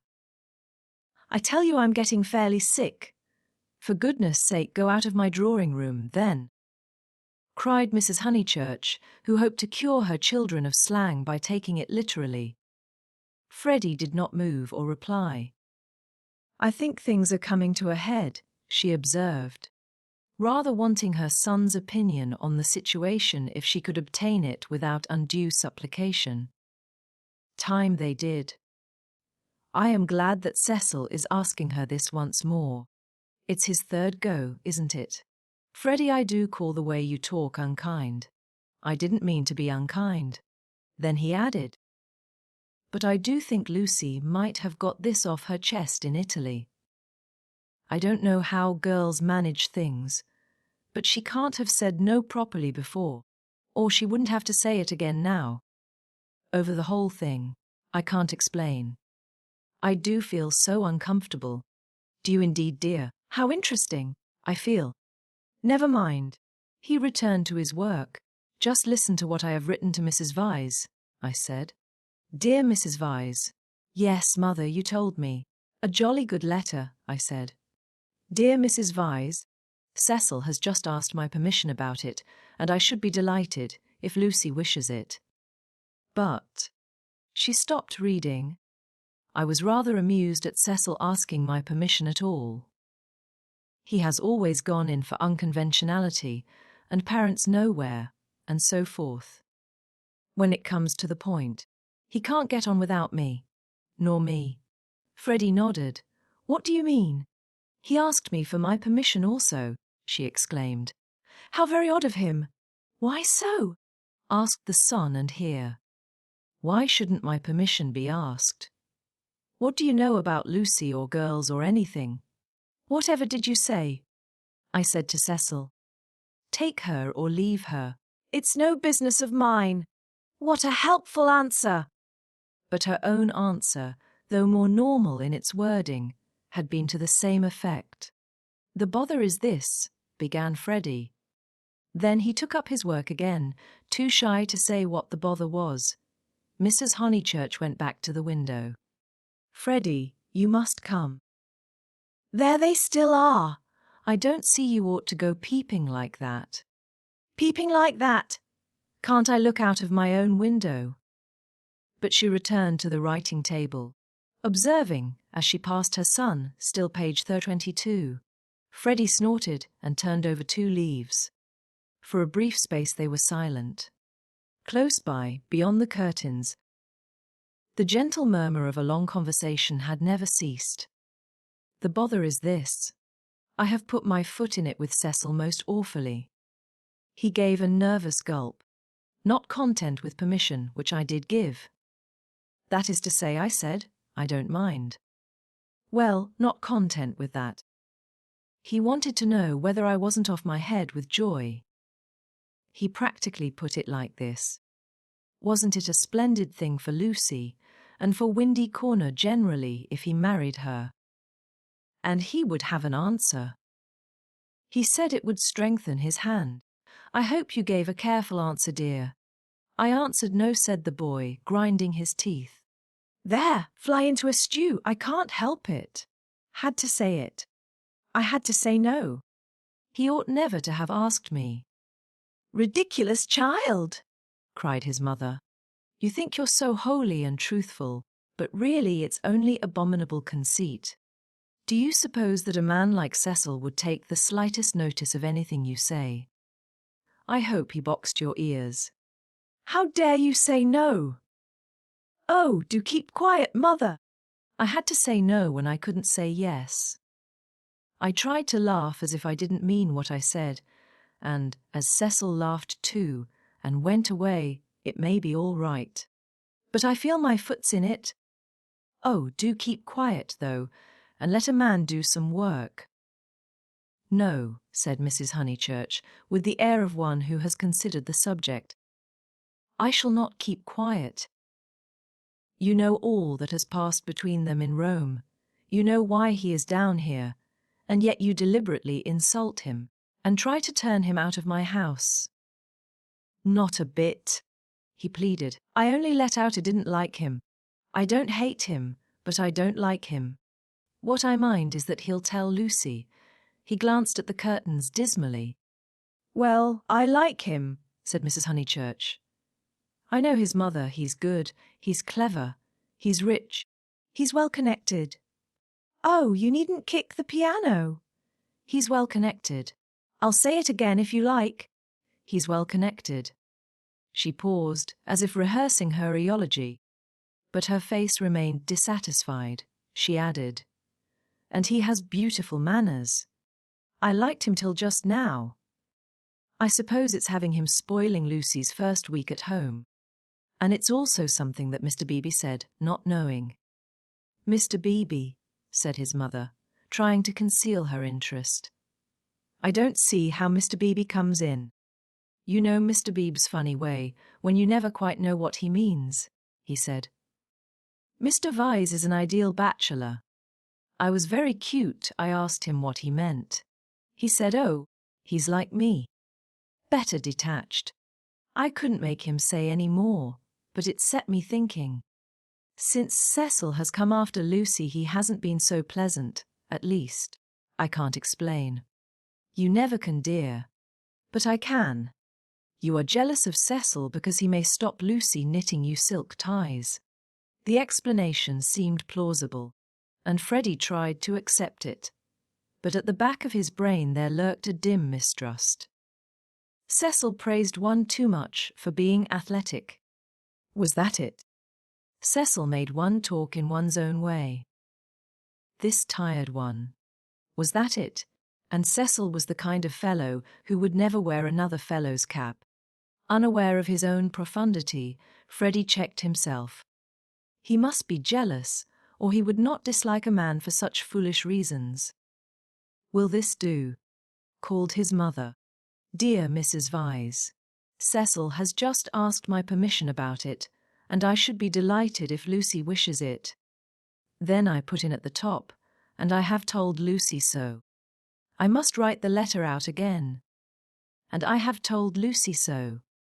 But Lucy seems very uncertain, and in these days young people must decide for themselves. I said that because I didn't want Mrs. Vyse to think us old-fashioned. She goes in for lectures and improving her mind. And all the time a thick layer of flue under the beds, and the maid's dirty thumb marks where you turn on the electric light. She keeps that flat abominably. Suppose Lucy marries Cecil, would she live in a flat or in the country? Don't interrupt so foolishly. Where was I? Oh yes, young people must decide for themselves. I know that Lucy likes your son, because she tells me everything, and she wrote to me from Rome when he asked her first. No, I'll cross that last bit out. It looks patronizing. I'll stop it because she tells me everything. Or shall I cross that out too? Cross it out too, said Freddy. Mrs. Honeychurch left it in. Then the whole thing runs. Dear Mrs. Vyse, Cecil has just asked my permission about it, and I should be delighted if Lucy wishes it, and I have told Lucy so. But Lucy seems very uncertain, and in these days young people must decide for themselves. I know that Lucy likes your son, because she tells me everything, but I do not know. Look out, cried Freddy. The curtains parted. Cecil's first movement was one of irritation.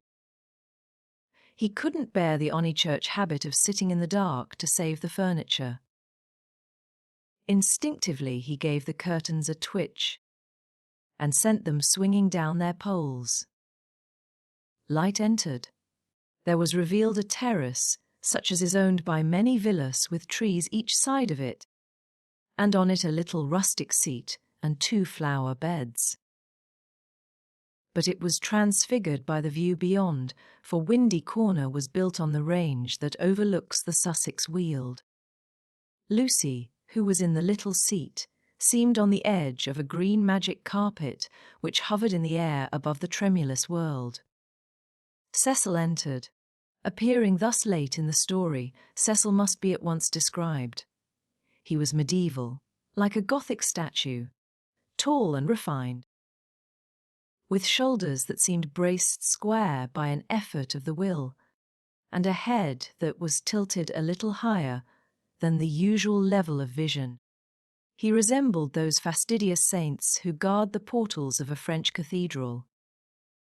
Well educated, well endowed, and not deficient physically, he remained in the grip of a certain devil whom the modern world knows as self-consciousness, and whom the medieval, with dimmer vision, worshipped as asceticism. A Gothic statue implies celibacy, just as a Greek statue implies fruition, and perhaps this was what Mr. Beebe meant. And Freddy, who ignored history and art, perhaps meant the same when he failed to imagine Cecil wearing another fellow's cap. Mrs. Honeychurch left her letter on the writing table and moved towards her young acquaintance. "Oh, Cecil!" she exclaimed. "Oh, Cecil, do tell me. I promessi sposi," said he. They stared at him anxiously. "She has accepted me," he said, and the sound of the thing in English made him flush and smile with pleasure, and look more human. "I am so glad," said Mrs. Honeychurch, while Freddy proffered a hand that was yellow with chemicals. They wished that they also knew Italian, for our phrases of approval and of amazement are so connected with little occasions that we fear to use them on great ones. We are obliged to become vaguely potic, or to take refuge in scriptural reminiscences. "Welcome as one of the family," said Mrs. Honeychurch, waving her hand at the furniture. "This is indeed a joyous day." "I feel sure that you will make our dear Lucy happy." "I hope so," replied the young man, shifting his eyes to the ceiling. "We mothers," simpered Mrs. Honeychurch, and then realized that she was affected, sentimental, bombastic. All the things she hated most. Why could she not be Freddy, who stood stiff in the middle of the room, looking very cross and almost handsome? "I say, Lucy," called Cecil, for conversation seemed to flag. Lucy rose from the seat. She moved across the lawn and smiled in at them, just as if she was going to ask them to play tennis. Then she saw her brother's face. Her lips parted, and she took him in her arms. "He said, 'Steady on, not a kiss for me?'"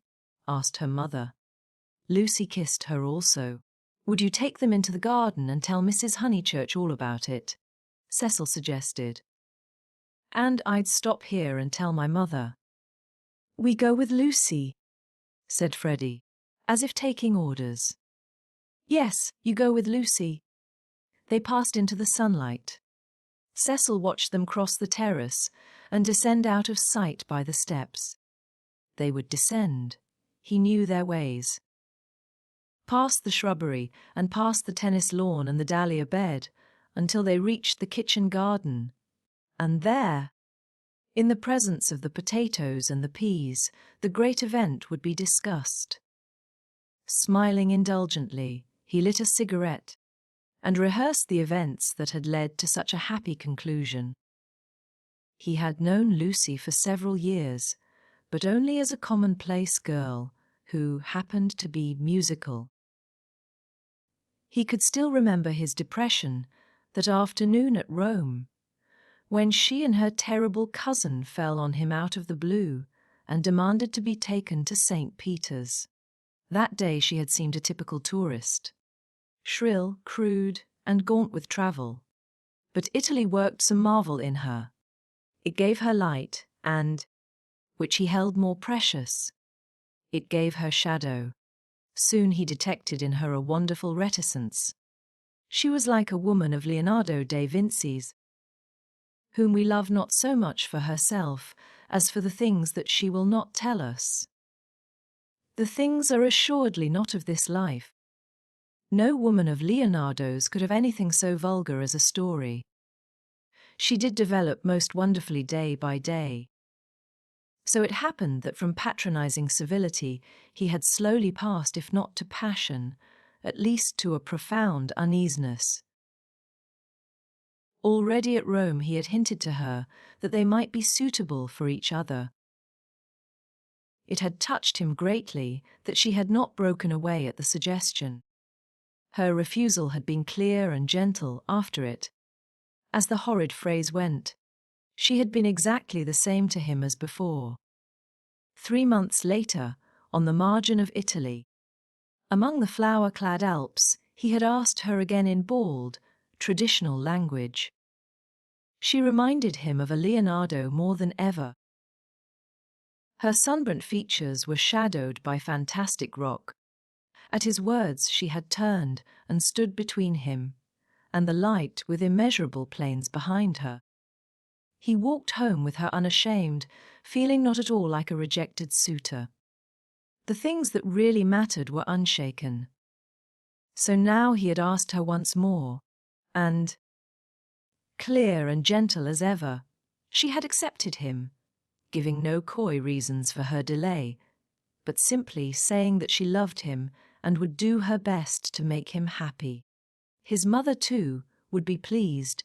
She had counselled the step. He must write her a long account. Glancing at his hand, in case any of Freddy's chemicals had come off on it, he moved to the writing table. There he saw dear Mrs. Vyse, followed by many erasures. He recoiled without reading any more, and after a little hesitation sat down elsewhere and penciled a note on his knee. Then he lit another cigarette, which did not seem quite as divine as the first, and considered what might be done to make Windy Corner drawing room more distinctive. With that outlook it should have been a successful room, but the trail of Tottenham Court Road was upon it. He could almost visualize the motor vans of Messrs. Shoulbred and Messrs. Maple arriving at the door and depositing this chair, those varnished bookcases, that writing table. The table recalled Mrs. Honeychurch's letter. He did not want to read that letter. His temptations never lay in that direction, but he worried about it none the less. It was his own fault that she was discussing him with his mother. He had wanted her support in his third attempt to win Lucy. He wanted to feel that others, no matter who they were, agreed with him, and so he had asked their permission. Mrs. Honeychurch had been civil, but obtuse in essentials, while as for Freddy, he is only a boy, he reflected. I represent all that he despises. Why should he want me for a brother-in-law?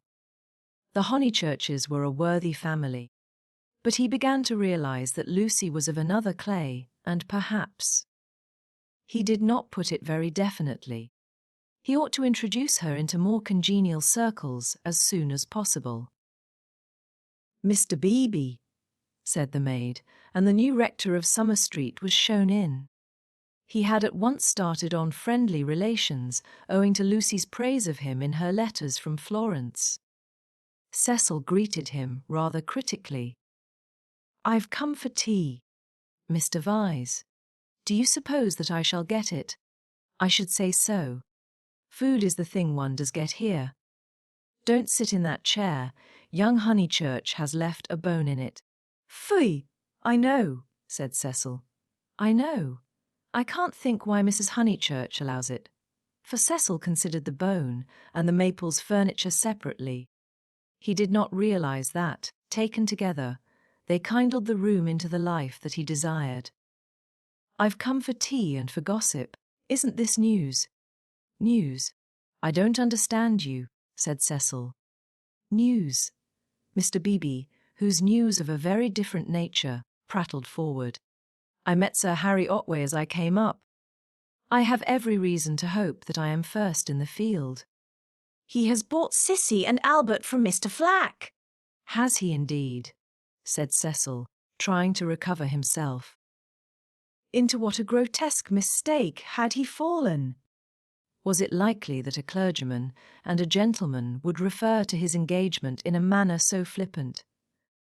But his stiffness remained, and though he asked who Sissy and Albert might be, he still thought Mr. Beebe rather a bounder. Unpardonable question. To have stopped a week at Windy Corner, and not to have met Sissy and Albert, The seamy detached villas that have been run up opposite the church. "I'll set Mrs. Honeychurch after you." "I'm shockingly stupid over local affairs," said the young man languidly. "I can't even remember the difference between a parish council and a local government board." "Perhaps there is no difference, or perhaps those aren't the right names. I only go into the country to see my friends and to enjoy the scenery. It is very remiss of me. Italy and London are the only places where I don't feel to exist on sufferance." Mr. Beebe, distressed at this heavy reception of Sissy and Albert, determined to shift the subject. "Let me see, Mr. Vyse. "I forget." What is your profession?" "I have no profession," said Cecil. "It is another example of my decadence. My attitude. Quite an indefensible one. Is that so long as I am no trouble to anyone I have a right to do as I like? I know I ought to be getting money out of people, or devoting myself to things I don't care a straw about, but somehow I've not been able to begin." "You are very fortunate," said Mr. Beebe. "It is a wonderful opportunity. The possession of leisure." His voice was rather parochial, but he did not quite see his way to answering naturally. He felt, as all who have regular occupation must feel, that others should have it also. "I am glad that you approve. I daren't face the healthy person. For example, Freddy Honeychurch." "Oh, Freddy's a good sort, isn't he?" "Admirable. The sort who has made England what she is." Cecil wondered at himself. Why, on this day of all others, was he so hopelessly contrary? He tried to get right by inquiring effusively after Mr. Beebe's mother, an old lady for whom he had no particular regard. Then he flattered the clergyman, praised his liberal-mindedness, his enlightened attitude towards philosophy and science. "Where are the others?" said Mr. Beebe at last. "I insist on extracting tea before evening service. I suppose Anne never told them you were here. In this house one is so coached in the servants the day one arrives. The fault of Anne is that she begs your pardon when she hears you perfectly, and kicks the chair legs with her feet. The faults of Mary. I forget the faults of Mary, but they are very grave. Shall we look in the garden? I know the faults of Mary. She leaves the dustpans standing on the stairs. The fault of Euphemia is that she will not, simply will not, chop the suit sufficiently small. They both laughed and things began to go better. The faults of Freddy, Cecil continued. Ah, he has too many. No one but his mother can remember the faults of Freddy. Try the faults of Miss Honeychurch, they are not innumerable. She has none, said the young man, with grave sincerity. I quite agree. At present she has none. At present. I'm not cynical. I'm only thinking of my pet theory about Miss Honeychurch. Does it seem reasonable that she should play so wonderfully and live so quietly? I suspect that one day she will be wonderful in both. The watertight compartments in her will break down, and music and life will mingle. Then we shall have her heroically good, heroically bad. Too heroic, perhaps, to be good or bad. Cecil found his companion interesting.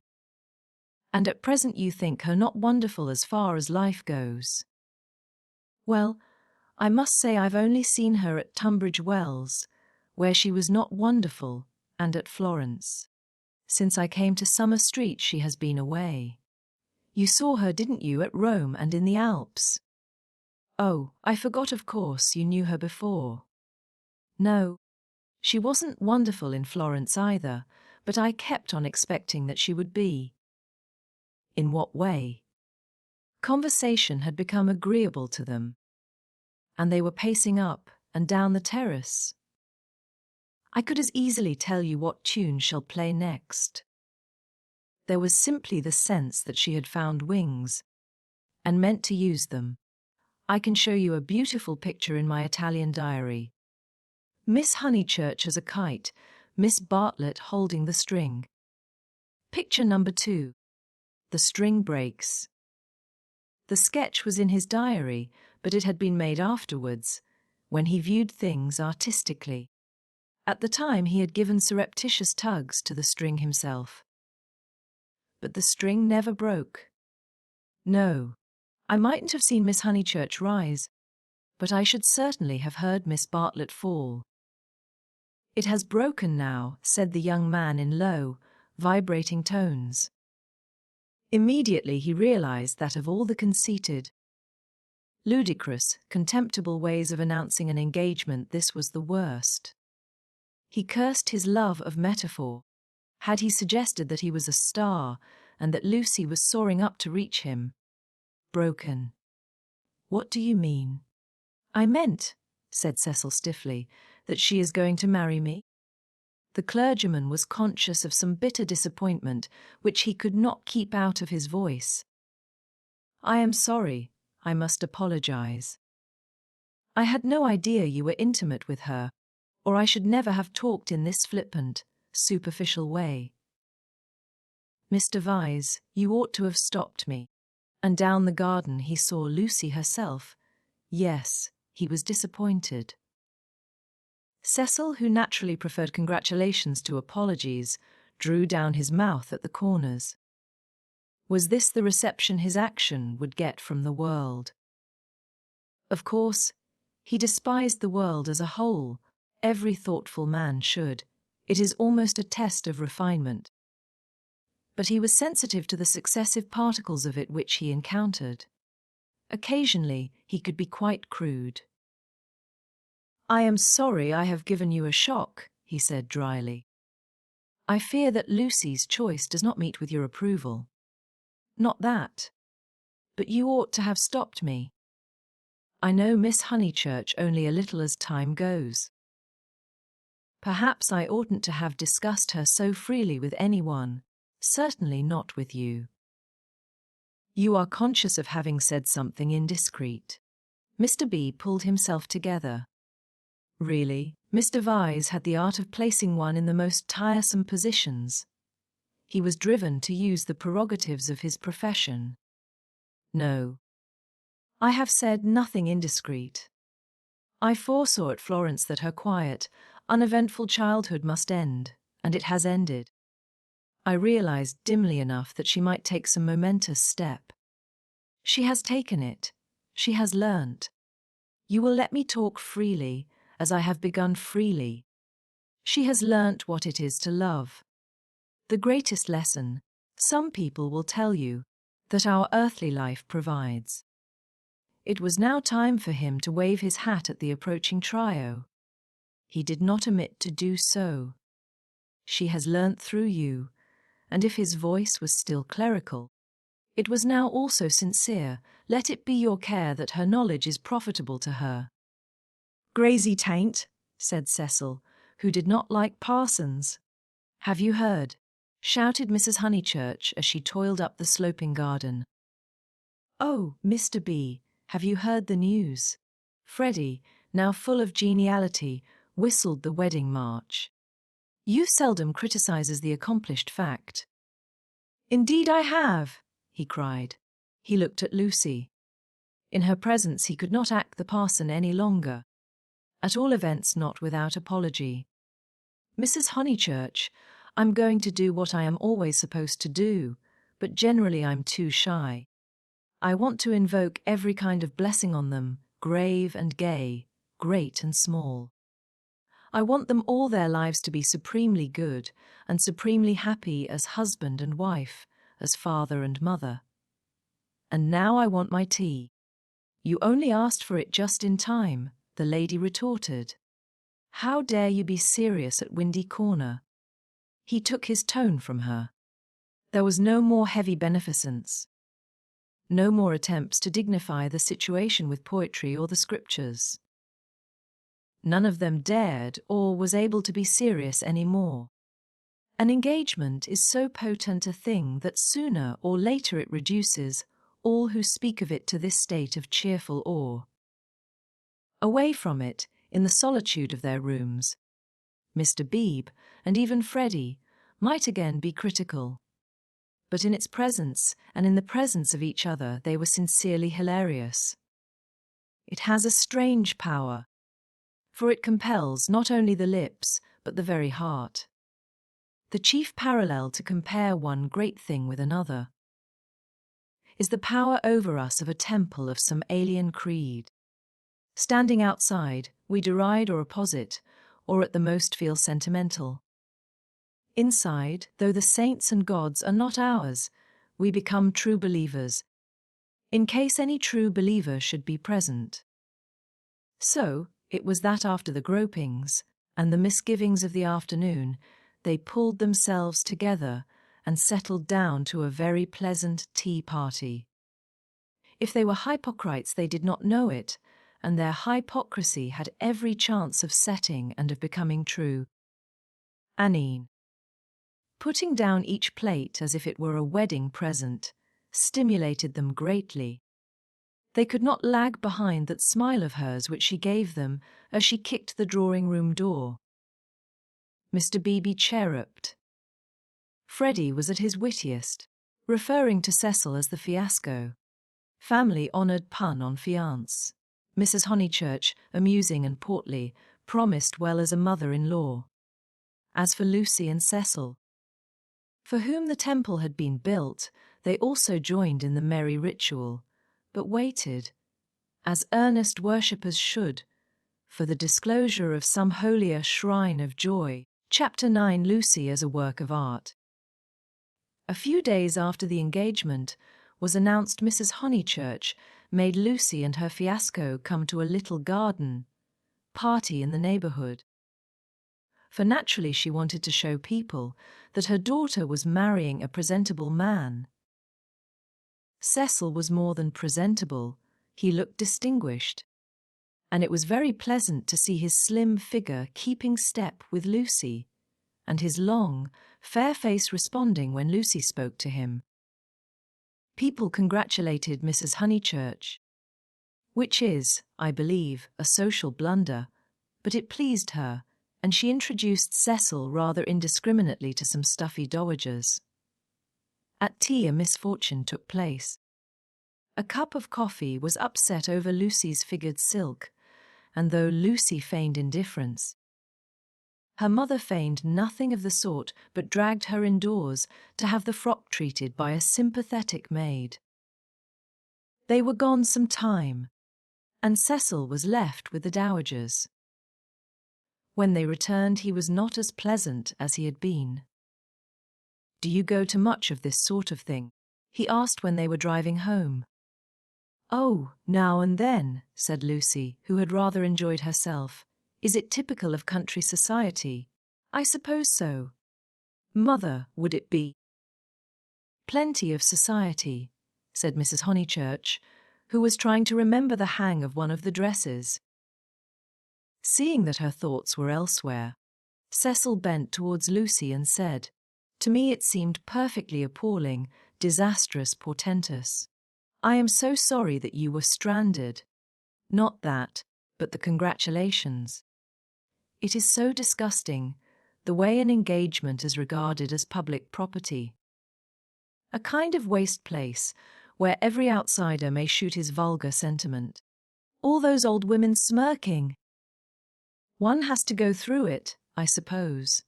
They won't notice us so much next time. But my point is that their whole attitude is wrong. An engagement, horrid word in the first place, is a private matter and should be treated as such. Yet the smirking old women, however wrong individually, were racially correct. The spirit of the generations had smiled through them, rejoicing in the engagement of Cecil and Lucy because it promised the continuance of life on earth. To Cecil and Lucy it promised something quite different. Personal love. Hence Cecil's irritation and Lucy's belief that his irritation was just. How tiresome, she said. Couldn't you have escaped to tennis? I don't play tennis. At least, not in public. The neighbourhood is deprived of the romance of me being athletic. Such romance as I have is that of the Inglese Italianato. Inglese Italianato. E un diavolo incarnato. You know the proverb. She did not. Nor did it seem applicable to a young man who had spent a quiet winter in Rome with his mother. But Cecil, since his engagement, had taken to effect a cosmopolitan naughtiness which he was far from possessing. "Well," said he, "I cannot help it if they do disapprove of me. There are certain irremovable barriers between myself and them, and I must accept them. We all have our limitations, I suppose," said wise Lucy. "Sometimes they are forced on us, though," said Cecil, who saw from her remark that she did not quite understand his position. "How? It makes a difference, doesn't it? Whether we fully fence ourselves in, or whether we are fenced out by the barriers of others." She thought a moment, and agreed that it did make a difference. "Difference?" cried Mrs. Honeychurch, suddenly alert. "I don't see any difference. Fences are fences, especially when they are in the same place." "We were speaking of motives," said Cecil, on whom the interruption jarred. "My dear Cecil, look here." She spread out her knees and perched her card case on her lap. "This is me. That's Windy Corner. The rest of the pattern is the other people. Motives are all very well, but the fence comes here." "We weren't talking of real fences," said Lucy, laughing. "Oh, I see." "Dear Patry."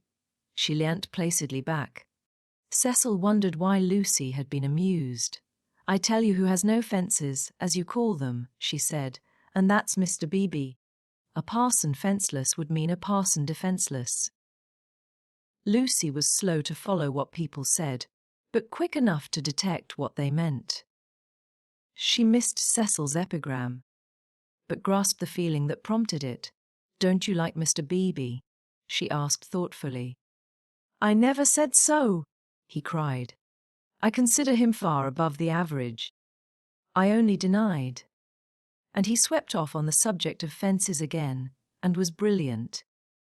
"Now, a clergyman that I do hate," said she, wanting to say something sympathetic. "A clergyman that does have fences, and the most dreadful ones, is Mr. Eager, the English chaplain at Florence. He was truly insincere. Not merely the manner unfortunate. He was a snob, and so conceited, and he did say such unkind things." "What sort of things?" "There was an old man at the Bertolini whom he said had murdered his wife. Perhaps he had." "No." "Why no? He was such a nice old man, I'm sure." Cecil laughed at her feminine inconsequence. "Well, I did try to sift the thing. Mr. Eager would never come to the point. He prefers it vague. Said the old man had practically murdered his wife. Had murdered her in the sight of God." "Hush, dear," said Mrs. Honeychurch absently. "But isn't it intolerable that a person whom we're told to imitate should go round spreading slander? It was, I believe, chiefly owing to him that the old man was dropped. People pretended he was vulgar, but he certainly wasn't that. Poor old man. What was his name? Harris, said Lucy glibly. Let's hope that Mrs. Harris there warn't no sick person, said her mother. Cecil nodded intelligently. Isn't Mr. Eager a parson of the cultured type? He asked. I don't know. I hate him. I've heard him lecture on Giotto. I hate him. Nothing can hide a petty nature. I hate him. My goodness gracious me, child, said Mrs. Honeychurch. You'll blow my head off. Whatever is there to shout over? I forbid you and Cecil to hate any more clergymen. He smiled. There was indeed something rather incongruous in Lucy's moral outburst over Mr. Eager. It was as if one should see the Leonardo on the ceiling of the Sistine. He longed to hint to her that not here lay her vocation, that a woman's power and charm reside in mystery, not in muscular rant. But possibly rant is a sign of vitality. It mars the beautiful creature, but shows that she is alive. After a moment, he contemplated her flushed face and excited gestures with a certain approval. He forbore to repress the sources of youth. Nature, simplest of topics, he thought, lay around them.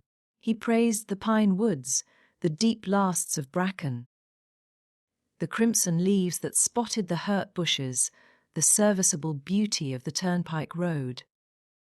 The outdoor world was not very familiar to him, and occasionally he went wrong in a question of fact. Mrs. Honeychurch's mouth twitched when he spoke of the perpetual green of the larch. I count myself a lucky person, he concluded. When I'm in London, I feel I could never live out of it. When I'm in the country, I feel the same about the country. After all, I do believe that birds and trees and the sky are the most wonderful things in life, and that the people who live amongst them must be the best. It's true that in 9 cases out of 10 they don't seem to notice anything. The country gentleman and the country labourer are each in their way the most depressing of companions. Yet they may have a tacit sympathy with the workings of nature which is denied to us of the town. Do you feel that, Mrs. Honeychurch? Mrs. Honeychurch started and smiled. She had not been attending. Cecil, who was rather crushed on the front seat of the Victoria, felt irritable and determined not to say anything interesting again. Lucy had not attended either. Her brow was wrinkled, and she still looked furiously cross. The result, he concluded, of too much moral gymnastics. It was sad to see her thus blind to the beauties of an August wood. "Come down, O maid, from yonder mountain height," he quoted, and touched her knee with his own. She flushed again and said, "What height?" "Come down, O maid, from yonder mountain height. What pleasure lives in height?" the shepherds sang. "In height and in the splendour of the hills. Let us take Mrs. Honeychurch's advice and hate clergymen no more. What's this place?" "Summer Street, of course," said Lucy, and roused herself. The woods had opened to leave space for a sloping triangular meadow. Pretty cottages lined it on 2 sides, and the upper and 3rd side was occupied by a new stone church, expensively simple, a charming shingled spire. Mr. Beebe's house was near the church. In height it scarcely exceeded the cottages. Some great mansions were at hand, but they were hidden in the trees. The scene suggested a Swiss Alp, rather than the shrine and centre of a leisured world, and was marred only by 2 ugly little villas.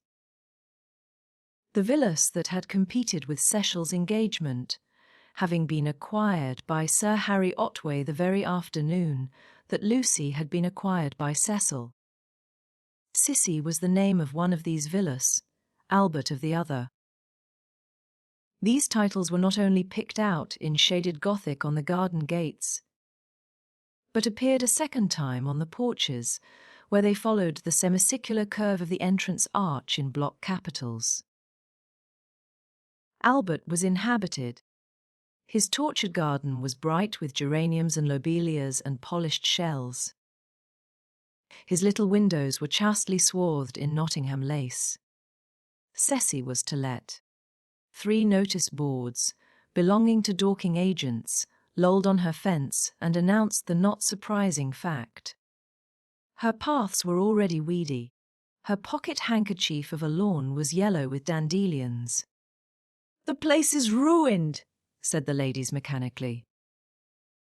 Summer Street will never be the same again. As the carriage passed, Cissy's door opened, and a gentleman came out of her. "Stop!" cried Mrs. Honeychurch, touching the coachman with her parasol. "Here's Sir Harry." Now we shall know. Sir Harry, pull those things down at once. Sir Harry Otway, who need not be described, came to the carriage and said, "Mrs. Honeychurch, I meant to. I really can't turn out Miss Flack. Am I not always right? She ought to have gone before the contract was signed. Does she still live rent-free, as she did in her nephew's time? But what can I do?" He lowered his voice. "An old lady, so very vulgar and almost bedridden." "Turn her out," said Cecil bravely. Sir Harry sighed, and looked at the villas mournfully. He had full warning of Mr. Flack's intentions, and might have bought the plot before building commenced. But he was apathetic and dilatory. He had known Summer Street for so many years that he could not imagine it being spoilt. Not till Mrs. Flack had laid the foundation stone, and the apparition of red and cream brick began to rise, did he take alarm. He called on Mr. Flack, the local builder, a most reasonable and respectful man, who agreed that tiles would have made more artistic roof, but pointed out that slates were cheaper.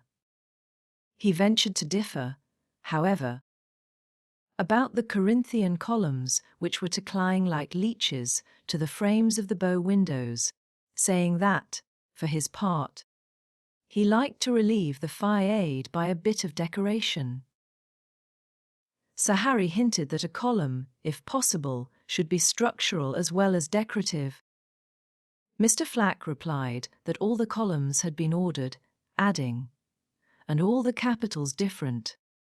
One with dragons in the foliage, another approaching to the Ionian style, another introducing Mrs. Flack's initials, every one different." For he had read his Ruskin. He built his villas according to his desire. And not until he had inserted an immovable aunt into one of them did Sir Harry buy.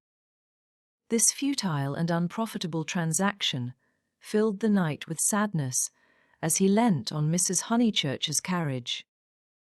He had failed in his duties to the countryside, and the countryside was laughing at him as well.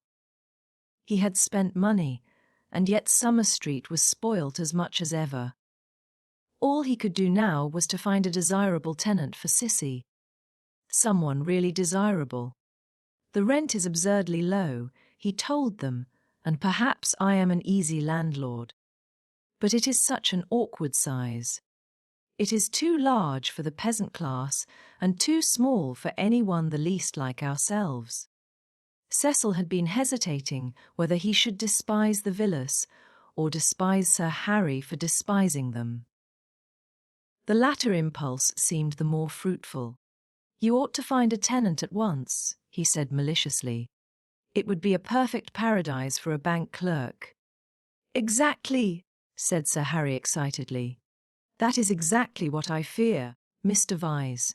It will attract the wrong type of people. The train service has improved. A fatal improvement, to my mind. And what are 5 miles from a station in these days of bicycles?" "Rather a strenuous clerk it would be," said Lucy. Cecil, who had his full share of medieval mischievousness, replied that the physique of the lower middle classes was improving at a most appalling rate. She saw that he was laughing at their harmless neighbour, and roused herself to stop him. "Sir Harry," she exclaimed, "I have an idea." How would you like spinsters? My dear Lucy, it would be splendid. Do you know any such? Yes, I met them abroad. Gentlewomen, he asked tentatively. Yes, indeed, and at the present moment homeless. I heard from them last week. Miss Teresa and Miss Catherine Allen. I'm really not joking. They are quite the right people. Mr. B knows them too. May I tell them to write to you? Indeed you may, he cried. Here we are with the difficulties solved already. How delightful it is! Extra facilities. Please tell them they shall have extra facilities, for I shall have no agent's fees. Oh, the agents. The appalling people they have sent me.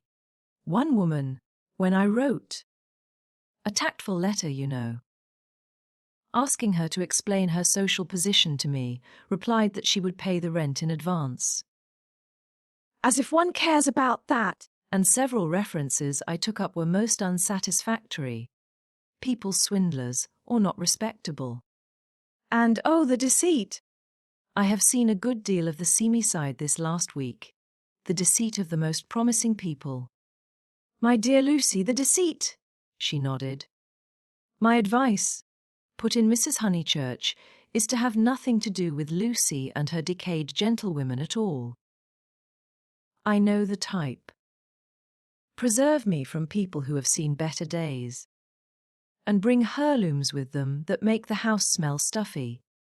It's a sad thing, but I'd far rather let to someone who is going up in the world than to someone who has come down. I think I follow you, said Sir Harry, but it is, as you say, a very sad thing. The Misses Allan aren't that? Cried Lucy. Yes, they are, said Cecil. I haven't met them, but I should say they were a highly unsuitable addition to the neighbourhood. Don't listen to him, Sir Harry. He's tiresome. It's I who am tiresome, he replied. I oughtn't to come with my troubles to young people, but really I am so worried, and Lady Otway will only say that I cannot be too careful, which is quite true, but no real help. Then may I write to my Mrs. Allen? Please. But his eye wavered when Mrs. Honeychurch exclaimed, Beware! They are certain to have canaries. Sir Harry, beware of canaries. They spit the seed out through the bars of the cages, and then the mice come. Beware of women altogether. Only let to a man, really, he murmured gallantly, though he saw the wisdom of her remark. Men don't gossip over teacups. If they get drunk, there's an end of them. They lie down comfortably and sleep it off. If they're vulgar, they somehow keep it to themselves. It doesn't spread so. Give me a man. Of course, provided he's clean. Sir Harry blushed. Neither he nor Cecil enjoyed these open compliments to their sex. Even the exclusion of the dirty did not leave them much distinction. He suggested that Mrs. Honeychurch, if she had time, should descend from the carriage and inspect Sissy for herself. She was delighted. Nature had intended her to be poor and to live in such a house. Domestic arrangements always attracted her, especially when they were on a small scale. Cecil pulled Lucy back as she followed her mother. Mrs. Honeychurch, he said, what if we two walk home and leave you? Certainly, was her cordial reply. Sir Harry likewise seemed almost too glad to get rid of them. He beamed at them knowingly, said, Ah! Young people! And then hastened to unlock the house. Hopeless vulgarian! Exclaimed Cecil, almost before they were out of earshot. Oh, Cecil! I can't help it. It would be wrong not to loathe that man. He isn't clever, but really he is nice. No, Lucy, he stands for all that is bad in country life. In London he would keep his place. He would belong to a brainless club, and his wife would give brainless dinner parties. But down here he acts the little god with his gentility, and his patronage, and his sham aesthetics, and every one, even your mother, is taken in. All that you say is quite true, said Lucy, though she felt discouraged. I wonder whether it matters so very much. It matters supremely. Sir Harry is the essence of that garden party. Oh, goodness, how cross I feel! How I do hope he'll get some vulgar tenant in that villa. Some woman so really vulgar that he'll notice it. Gentlefolks! Ah, with his bald head and retreating chin! But let's forget him. This Lucy was glad enough to do. If Cecil disliked Sir Harry Otway and Mr. Beebe, what guarantee was there that the people who really mattered to her would escape? For instance, Freddy. Freddy was neither clever, nor subtle, nor beautiful, and what prevented Cecil from saying, any minute, it would be wrong not to loathe Freddy? And what would she reply? Further than Freddy she did not go, but he gave her anxiety enough. She could only assure herself that Cecil had known Freddy some time, and that they had always got on pleasantly, except perhaps during the last few days, which was an accident, perhaps. Which way shall we go? She asked him. Nature, simplest of topics, she thought, was around them. Summer Street lay deep in the woods, and she had stopped where a footpath diverged from the high road. Are there two ways?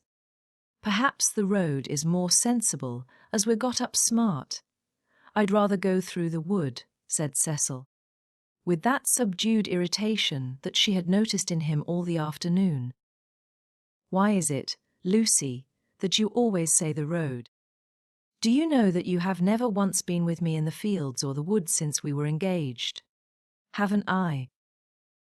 The wood, then, said Lucy, startled at his queerness, but pretty sure that he would explain later. It was not his habit to leave her in doubt as to his meaning. She led the way into the whispering pines, and sure enough he did explain before they had gone a dozen yards. I had got an idea, I dare say wrongly, that you feel more at home with me in a room. A room, she echoed, hopelessly bewildered. Yes. Or, at the most, in a garden or on a road.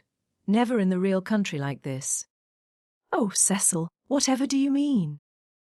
I have never felt anything of the sort. You talk as if I was a kind of poetess sort of person. I don't know that you aren't. I connect you with a view. A certain type of view. Why shouldn't you connect me with a room? She reflected a moment and then said, laughing, Do you know that you're right? I do. I must be a poetess after all. When I think of you, it's always as in a room. How funny! To her surprise, he seemed annoyed. A drawing-room, pray. With no view. Yes, with no view, I fancy. Why not? I'd rather, he said reproachfully, that you connected me with the open air. She said again. Oh, Cecil, whatever do you mean? As no explanation was forthcoming, she shook off the subject as too difficult for a girl, and led him further into the wood, pausing every now and then at some particularly beautiful or familiar combination of the trees. She had known the wood between Summer Street and Windy Corner ever since she could walk alone. She had played at losing Freddy in it, when Freddy was a purple-faced baby, and though she had been to Italy, it had lost none of its charm. Presently they came to a little clearing among the pines. Another tiny green alp, solitary this time, and holding in its bosom a shallow pool. She exclaimed, the sacred lake. Why do you call it that? I can't remember why. I suppose it comes out of some book. It's only a puddle now, but you see that stream going through it.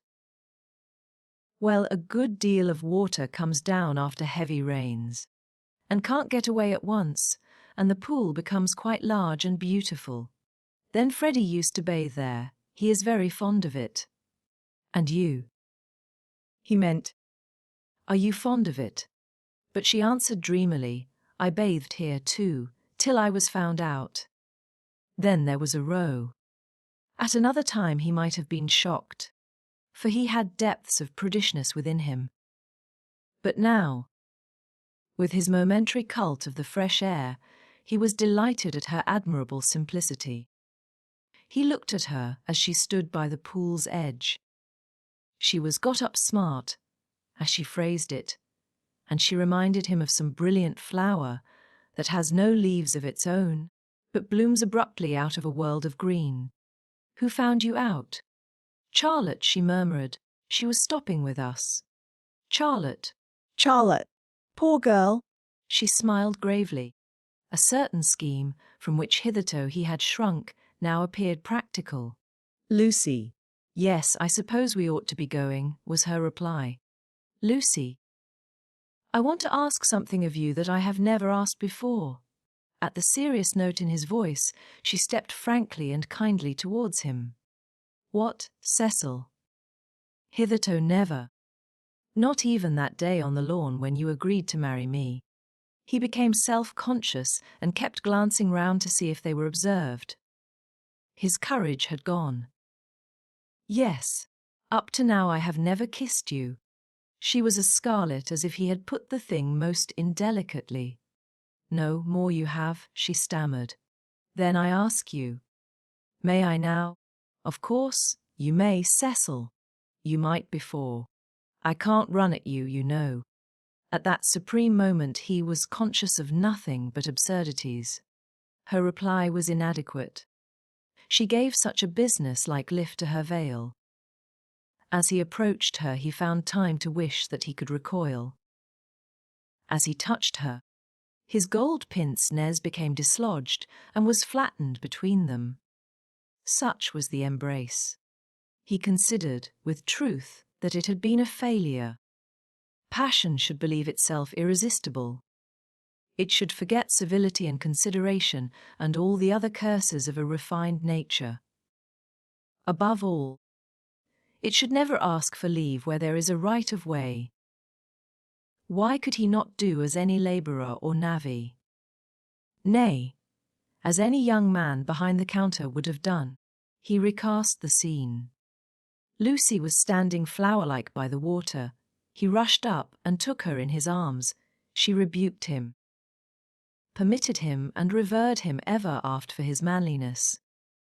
For he believed that women revere men for their manliness. They left the pool in silence. After this one salutation, he waited for her to make some remark which should show him her inmost thoughts. At last she spoke, and with fitting gravity. Emerson was the name, not Harris. What name? The old man's. What old man? That old man I told you about.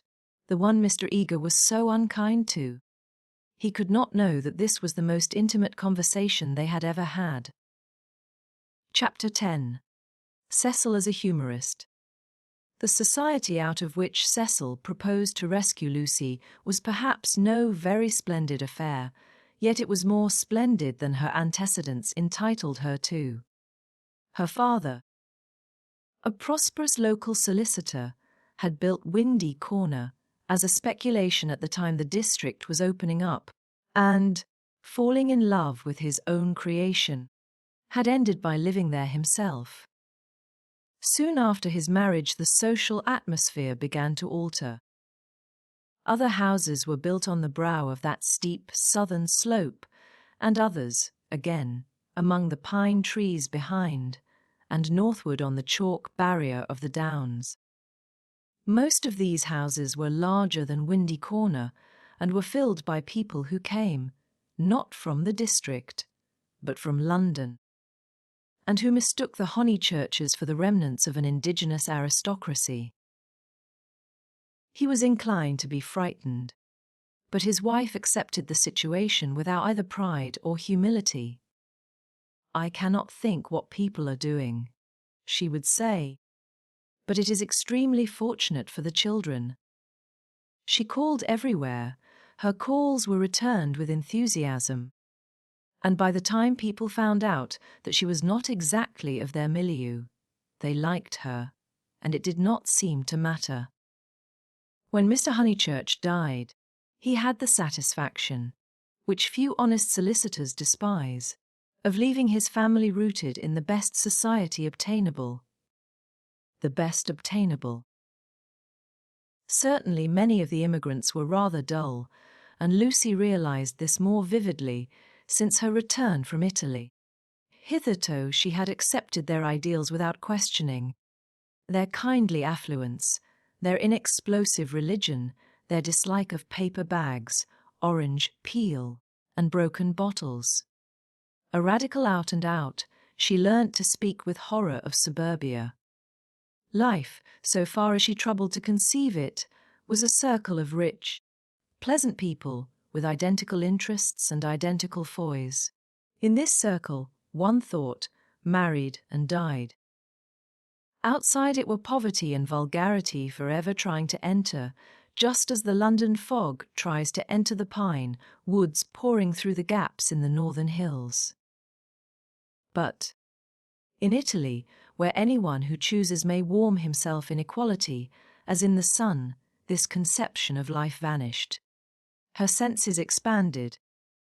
She felt that there was no one whom she might not get to like, that social barriers were irremovable, doubtless, but not particularly high. You jump over them just as you jump into a peasant's olive yard in the Apennines, and he is glad to see you. She returned with new eyes. So did Cecil. But Italy had quickened Cecil, not to tolerance, but to irritation. He saw that the local society was narrow, but, instead of saying, "Does that very much matter?" he rebelled and tried to substitute for it the society he called broad. He did not realize that Lucy had consecrated her environment by the 1,000 little civilities that create a tenderness in time, and that though her eyes saw its defects, her heart refused to despise it entirely. Nor did he realize a more important point. That if she was too great for this society, she was too great for all society, and had reached the stage where personal intercourse would alone satisfy her. A rebel she was, but not of the kind he understood. A rebel who desired, not a wider dwelling room, but equality beside the man she loved. For Italy was offering her the most priceless of all possessions. Her own soul. Playing bumble puppy with Minnie Beebe, niece to the rector, and aged 13. An ancient and most honourable game, which consists in striking tennis balls high into the air, so that they fall over the net and immoderately bounce. Some hit Mrs. Honeychurch, others are lost. The sentence is confused, but the better illustrates Lucy's state of mind, for she was trying to talk to Mr. Beebe at the same time. Oh, it has been such a nuisance. First he, then they. No one knowing what they wanted, and everyone so tiresome. But they really are coming now, said Beebe. I wrote to Miss Teresa a few days ago. She was wondering how often the butcher called, and my reply of once a month must have impressed her favourably. They are coming. I heard from them this morning. I shall hate those Miss Allans, Mrs. Honeychurch cried. Just because they're old and silly ones expected to say how sweet. I hate their if thing and but ing and ying. And poor Lucy. Serve her right. Worn to a shadow. Mr. Beebe watched the shadow springing and shouting over the tennis court. Cecil was absent. One did not play bumble puppy when he was there. Well, if they are coming. No, Minnie, not Saturn. Saturn was a tennis ball whose skin was partially unsewn. When in motion his orb was encircled by a ring. If they are coming.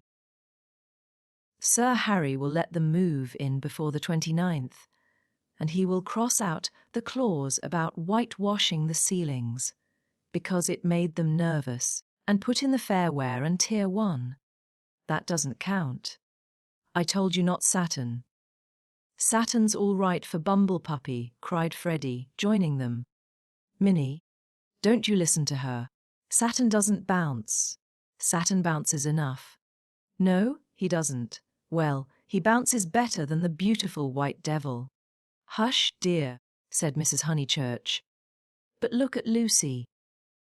Complaining of Saturn, and all the time's got the beautiful white devil in her hand, ready to plug it in. That's right, Minnie. Go for her. Get her over the shins with the racket. Get her over the shins. Lucy fell, the beautiful white devil rolled from her hand. Mr. Beebe picked it up and said, "The name of this ball is Vittoria Corombona, please." But his correction passed unheeded. Freddy possessed to a high degree the power of lashing little girls to fury, and in half a minute he had transformed Minnie from a well-mannered child into a howling wilderness. Up in the house Cecil heard them, and, though he was full of entertaining news, he did not come down to impart it, in case he got hurt. He was not a coward and bore necessary pain as well as any man, but he hated the physical violence of the young. How right it was! Sure enough, it ended in a cry. I wish the Miss Allens could see this, observed Mr. Beebe, just as Lucy, who was nursing the injured Minnie, was in turn lifted off her feet by her brother. Who are the Miss Allens? Freddy panted. They have taken Sissy Villa. That wasn't the name. Here his foot slipped, and they all fell most agreeably on to the grass. An interval elapses. Wasn't what name? Asked Lucy, with her brother's head in her lap. Alan wasn't the name of the people Sir Harry's let to. Nonsense, Freddy. You know nothing about it. Nonsense yourself. I've this minute seen him, he said to me. A him? Honeychurch. Freddy was an indifferent mimic. Hem. I have at last procured really sire rebel tenants, I said. Ore, old boy, and slapped him on the back. Exactly, the Miss Allens, rather not. More like Anderson. Oh, good gracious, there isn't going to be another muddle, Mrs. Honeychurch exclaimed. Do you notice, Lucy, I'm always right. I said don't interfere with Sissy Villa. I'm always right. I'm quite uneasy at being always right so often. It's only another muddle of Freddy's. Freddy doesn't even know the name of the people he pretends have taken it instead. Yes, I do. I've got it. Emerson. What name? Emerson. I'll bet you anything you like. What a weathercock Sir Harry is, said Lucy quietly. I wish I had never bothered over it all. Then she lay on her back and gazed at the cloudless sky. Mr. Beebe, whose opinion of her rose daily, whispered to his niece that that was the proper way to behave, if any little thing went wrong. Meanwhile, the name of the new tenants had diverted Mrs. Honeychurch from the contemplation of her own abilities. Emerson, Freddy. Do you know what Emersons they are? I don't know whether they're any Emersons, retorted Freddy, who was democratic. Like his sister and like most young people, he was naturally attracted by the idea of equality, and the undeniable fact that there are different kinds of Emersons annoyed him beyond measure. I trust they are the right sort of person. All right, Lucy. She was sitting up again. I see you looking down your nose and thinking your mother's a snob. But there is a right sort and a wrong sort, and it's affectation to pretend there isn't.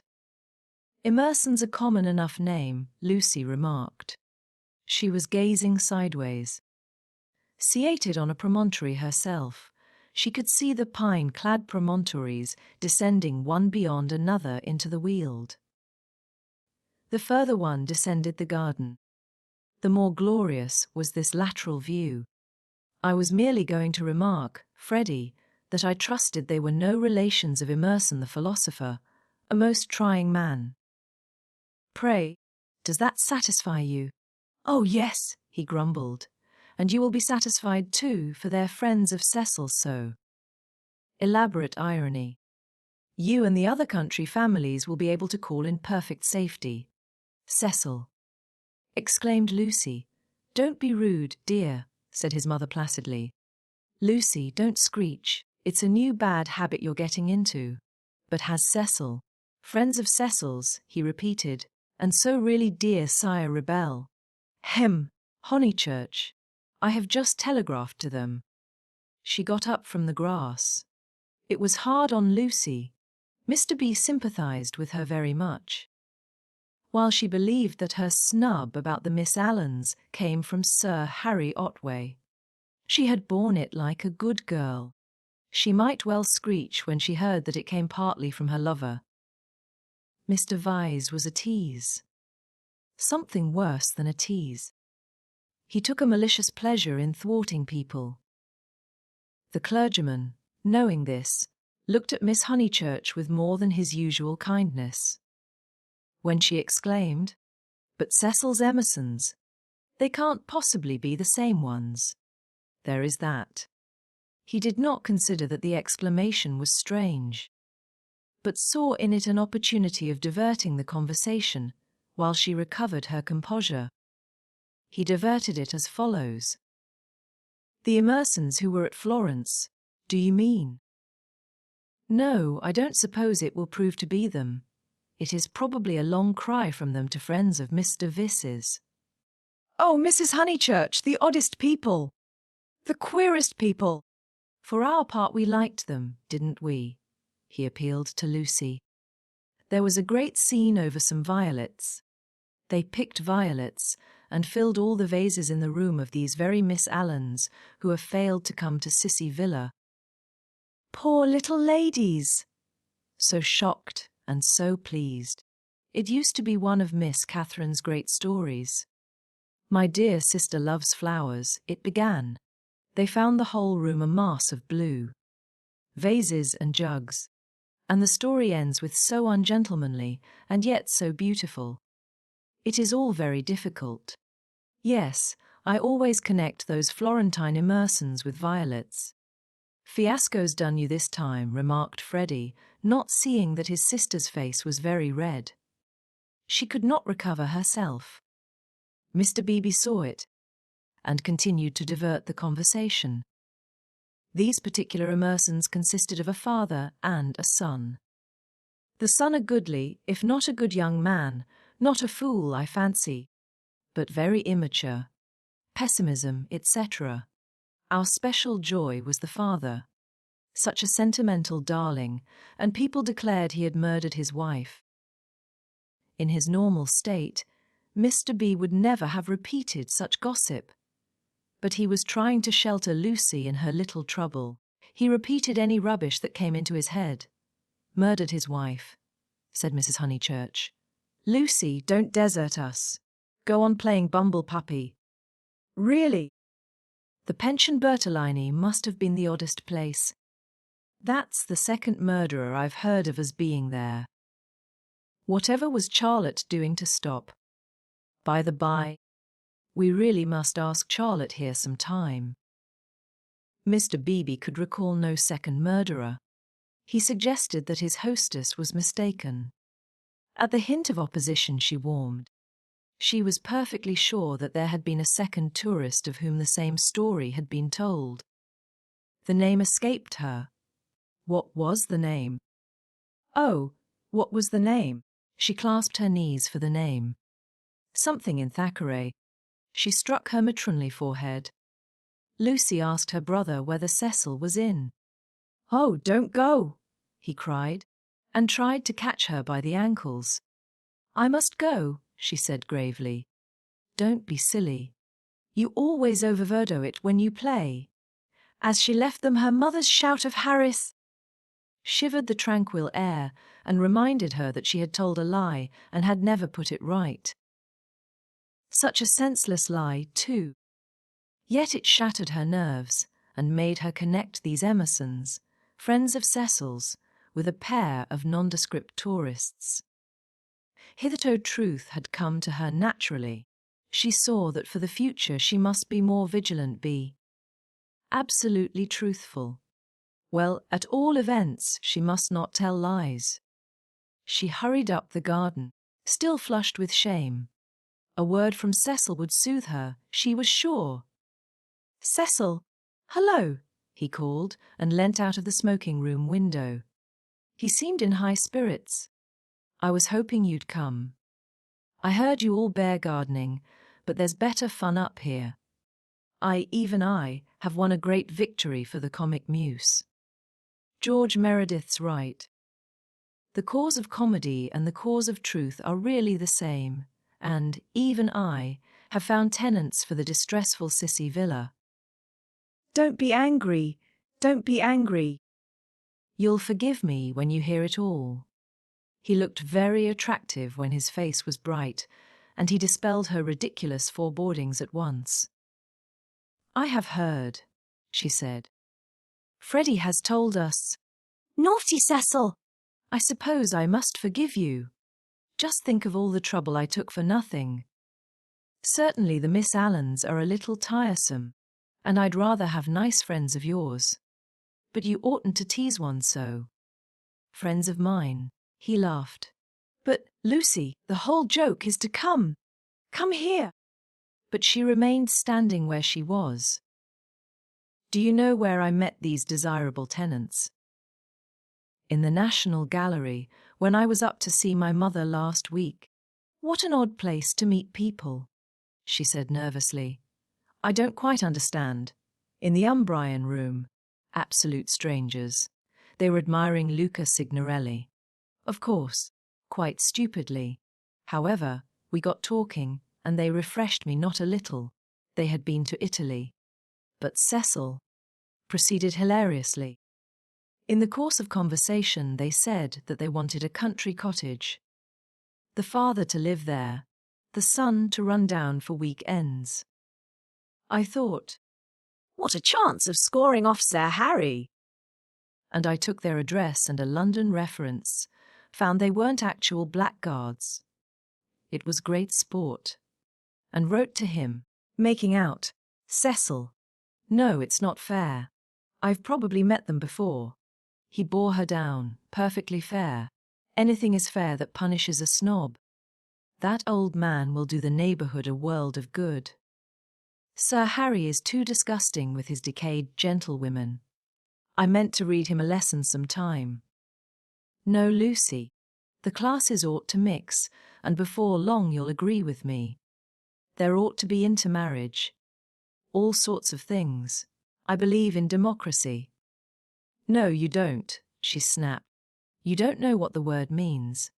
He stared at her, and felt again that she had failed to be Leonardesque. No, you don't. Her face was inartistic.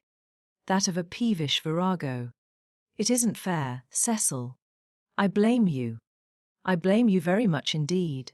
You had no business to undo my work about the Miss Allens, and make me look ridiculous. You call it scoring off Sir Harry, but do you realize that it is all at my expense? I consider it most disloyal of you." She left him. Temper, he thought, raising his eyebrows. No, it was worse than temper. Snobbishness. As long as Lucy thought that his own smart friends were supplanting the Miss Allens, she had not minded. He perceived that these new tenants might be of value educationally. He would tolerate the father and draw out the son, who was silent. In the interests of the comic muse and of truth, he would bring them to Windy Corner. Chapter 11. In Mrs. Vyse's well-appointed flat. The comic muse, though able to look after her own interests, did not disdain the assistance Mr. Vyse.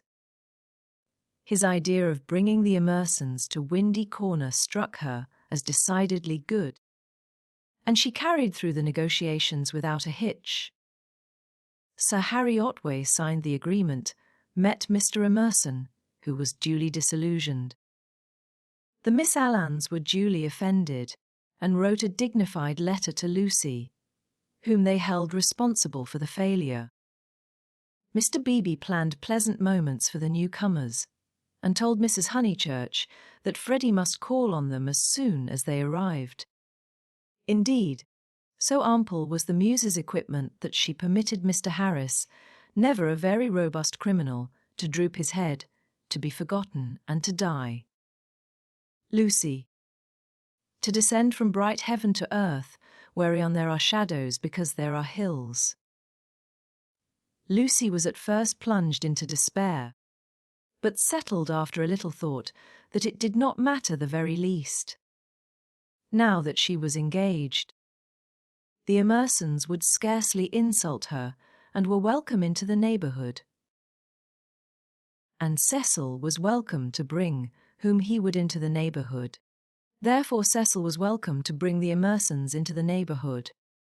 But, as I say, this took a little thinking, and so illogical are girls.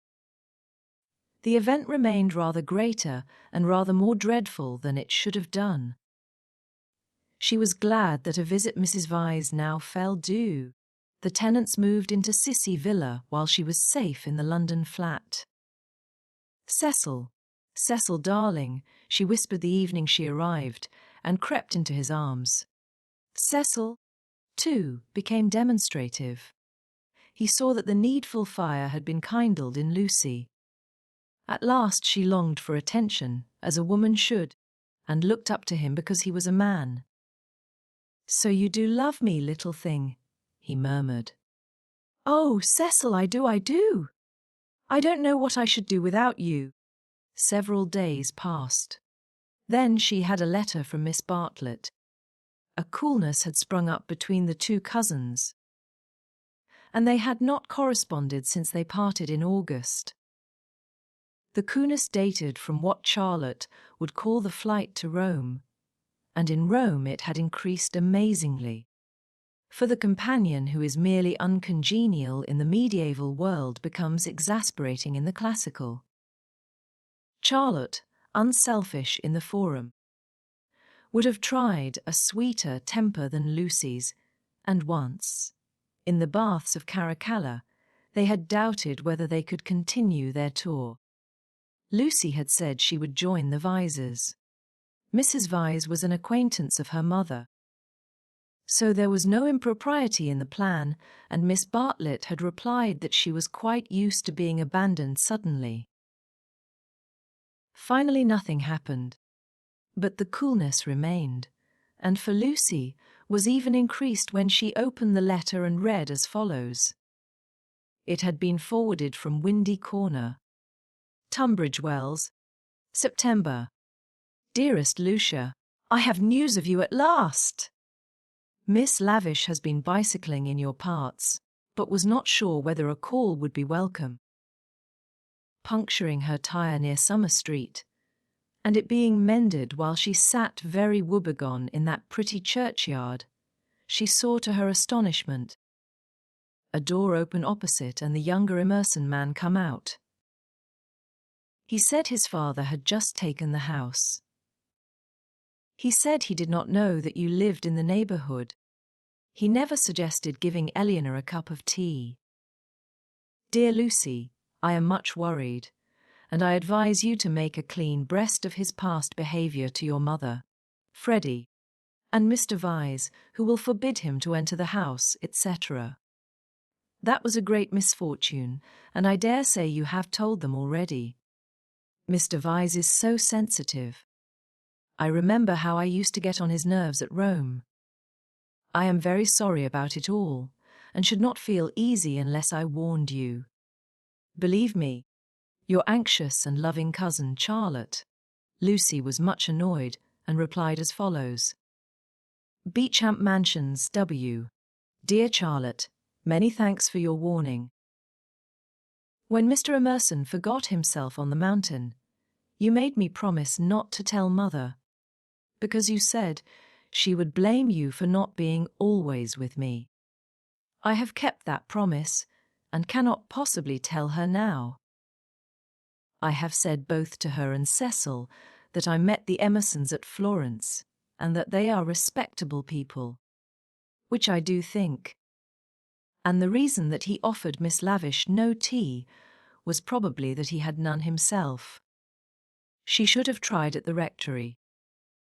I cannot begin making a fuss at this stage. You must see that it would be too absurd. If the Emersons heard I had complained of them, they would think themselves of importance, which is exactly what they are not. I like the old father and look forward to seeing him again. As for the son, I am sorry for him when we meet, rather than for myself. They are known to Cecil, who is very well and spoke of you the other day. We expect to be married in January. Miss Lavish cannot have told you much about me, for I am not at Windy Corner at all, but here. Please do not put private outside your envelope again. No one opens my letters. Yours affectionately, Lem, Honeychurch. Secrecy has this disadvantage. We lose the sense of proportion. We cannot tell whether our secret is important or not. Were Lucy and her cousin closeted with a great thing which would destroy Cecil's life if he discovered it, or with a little thing which he would laugh at? Miss Bartlett suggested the former. Perhaps she was right. It had become a great thing now. Left to herself, Lucy would have told her mother and her lover ingenuously, and it would have remained a little thing. Emerson, not Harris. It was only that a few weeks ago. She tried to tell Cecil, even now, when they were laughing about some beautiful lady who had smitten his heart at school.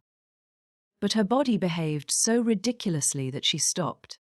She and her secret stayed 10 days longer in the deserted metropolis, visiting the scenes they were to know so well later on.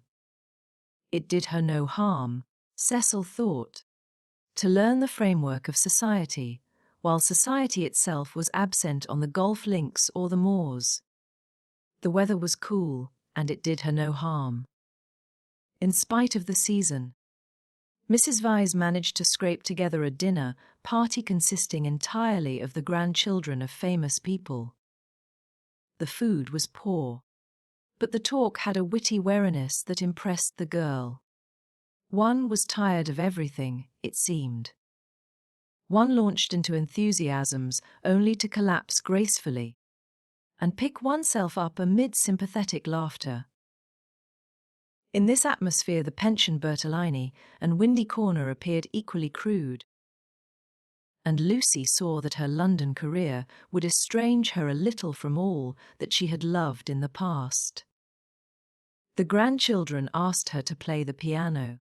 She played Schumann, now some Beethoven called Cecil, when the querulous beauty of the music had died.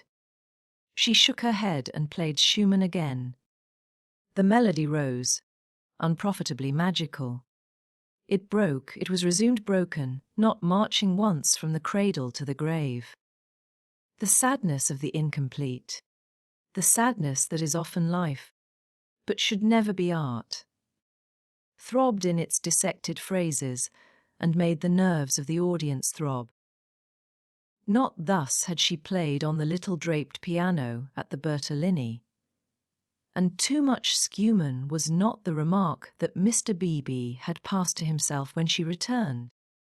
When the guests were gone, and Lucy had gone to bed, Mrs. Vyse paced up and down the drawing-room, discussing her little party with her son. Mrs. Vyse was a nice woman, but her personality, like many another's, had been swamped by London, for it needs a strong head to live among many people. The too vast orb of her fate had crushed her, and she had seen too many seasons, too many cities, too many men, for her abilities, and even with Cecil she was mechanical, and behaved as if he was not one son, but, so to speak, a filial crowd. "Make Lucy one of us," she said, looking round intelligently at the end of each sentence, and straining her lips apart until she spoke again. "Lucy is becoming wonderful." Wonderful. Her music always was wonderful. Yes, but she is purging off the Honeychurch taint, most excellent Honeychurches. But you know what I mean. She is not always quoting servants or asking one how the pudding is made. Italy has done it. Perhaps, she murmured, thinking of the museum that represented Italy to her. It is just possible. Cecil, mind you marry her next January. She is one of us already. But her music, he exclaimed. The style of her. How she kept us Schumann when, like an idiot, I wanted Beethoven. Schumann was right for this evening. Schumann was the thing. Do you know, Mother? I shall have our children educated just like Lucy. Bring them up among honest country folks for freshness, send them to Italy for subtlety, and then. Not till then. Let them come to London. I don't believe in these London educations. He broke off, remembering that he had had one himself, and concluded, at all events, not for women. Make her one of us, repeated Mrs. Vyse, and processed to bed. As she was dozing off, a cry, the cry of nightmare, rang from Lucy's room.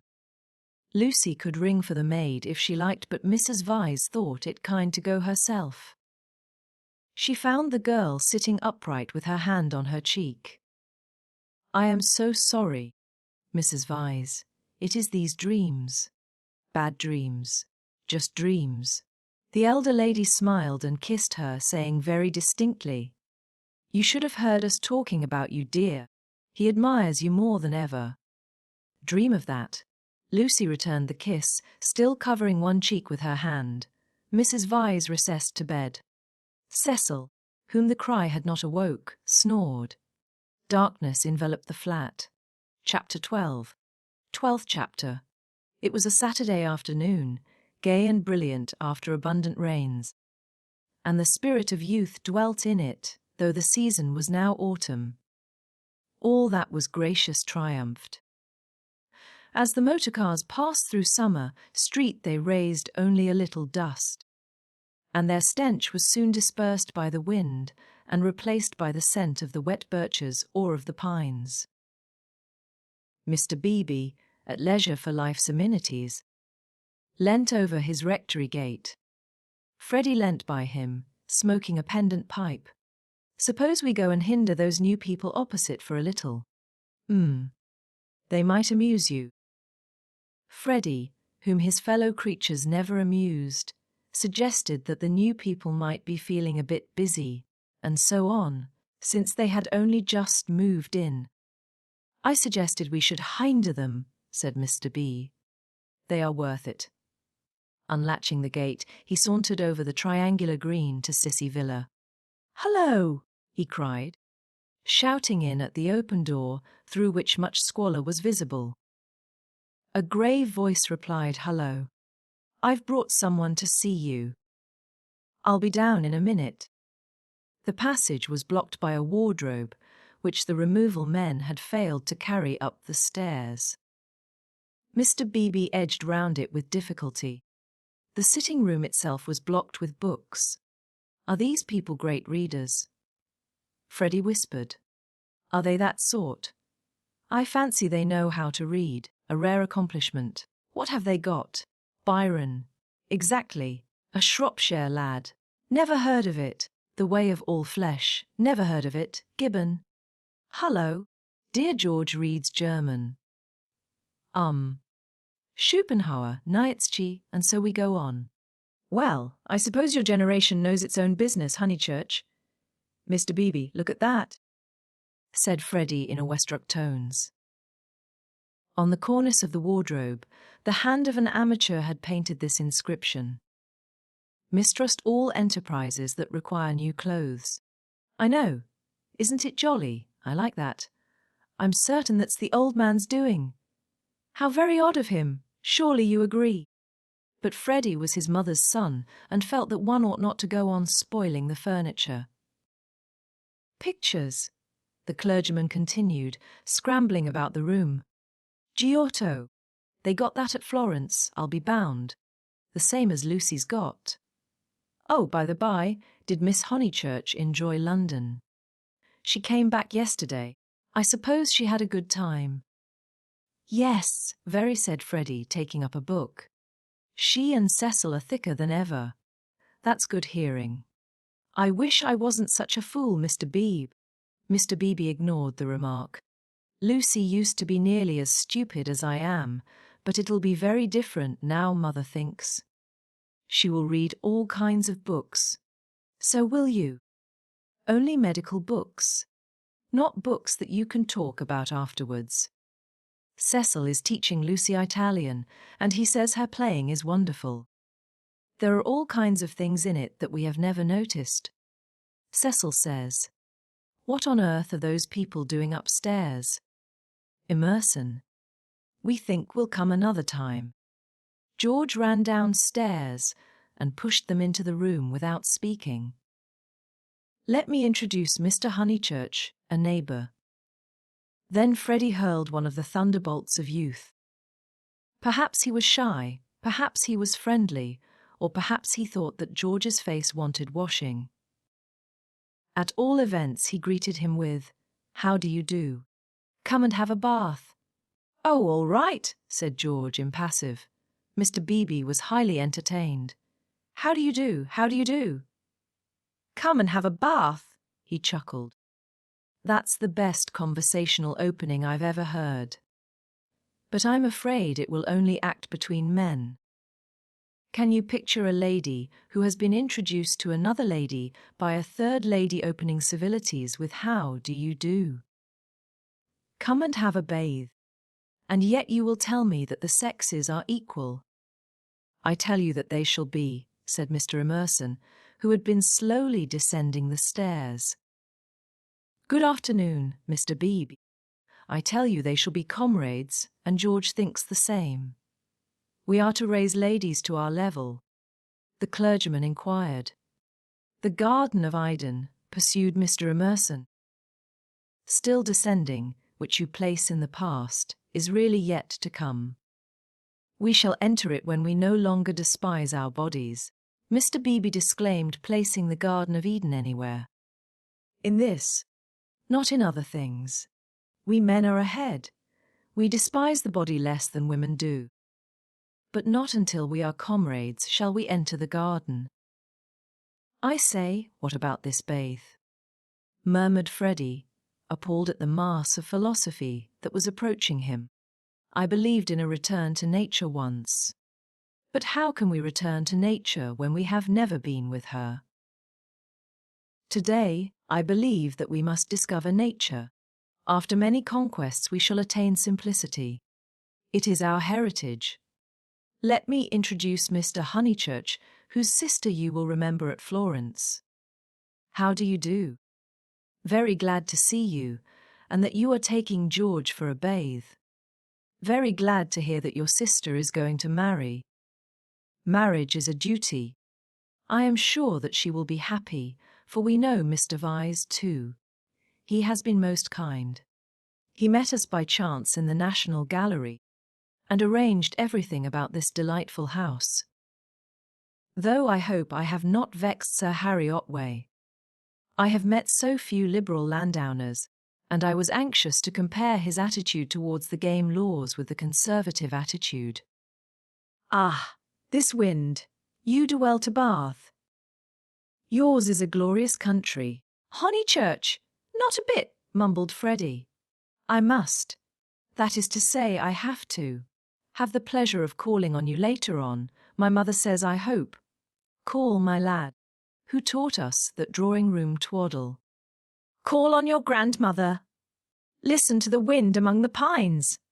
Yours is a glorious country. Mr. Beebe came to the rescue. Mr. Emerson, he will call. I shall call. You or your son will return our calls before 10 days have elapsed. I trust that you have realized about the 10 days interval. It does not count that I helped you with the stare eyes yesterday. It does not count that they are going to bar this afternoon. Yes, go and bathe, George. Why do you dawdle talking? Bring them back to tea. Bring back some milk, cakes, honey. The change will do you good. George has been working very hard at his office. I can't believe he's well. George bowed his head, dusty and sombre, exhaling the peculiar smell of one who has handled furniture. Do you really want this bath? Freddy asked him. It is only a pond, don't you know? I dare say you are used to something better. Yes, I have said yes already. Mr. Beebe felt bound to assist his young friend and led the way out of the house and into the pine woods. How glorious it was! For a little time the voice of old Mr. Emerson pursued them, dispensing good wishes and philosophy. It ceased, and they only heard the fair wind blowing the bracken and the trees. Mr. Beebe, who could be silent, but who could not bear silence, was compelled to chatter. Since the expedition looked like a failure, and neither of his companions would utter a word, he spoke of Florence.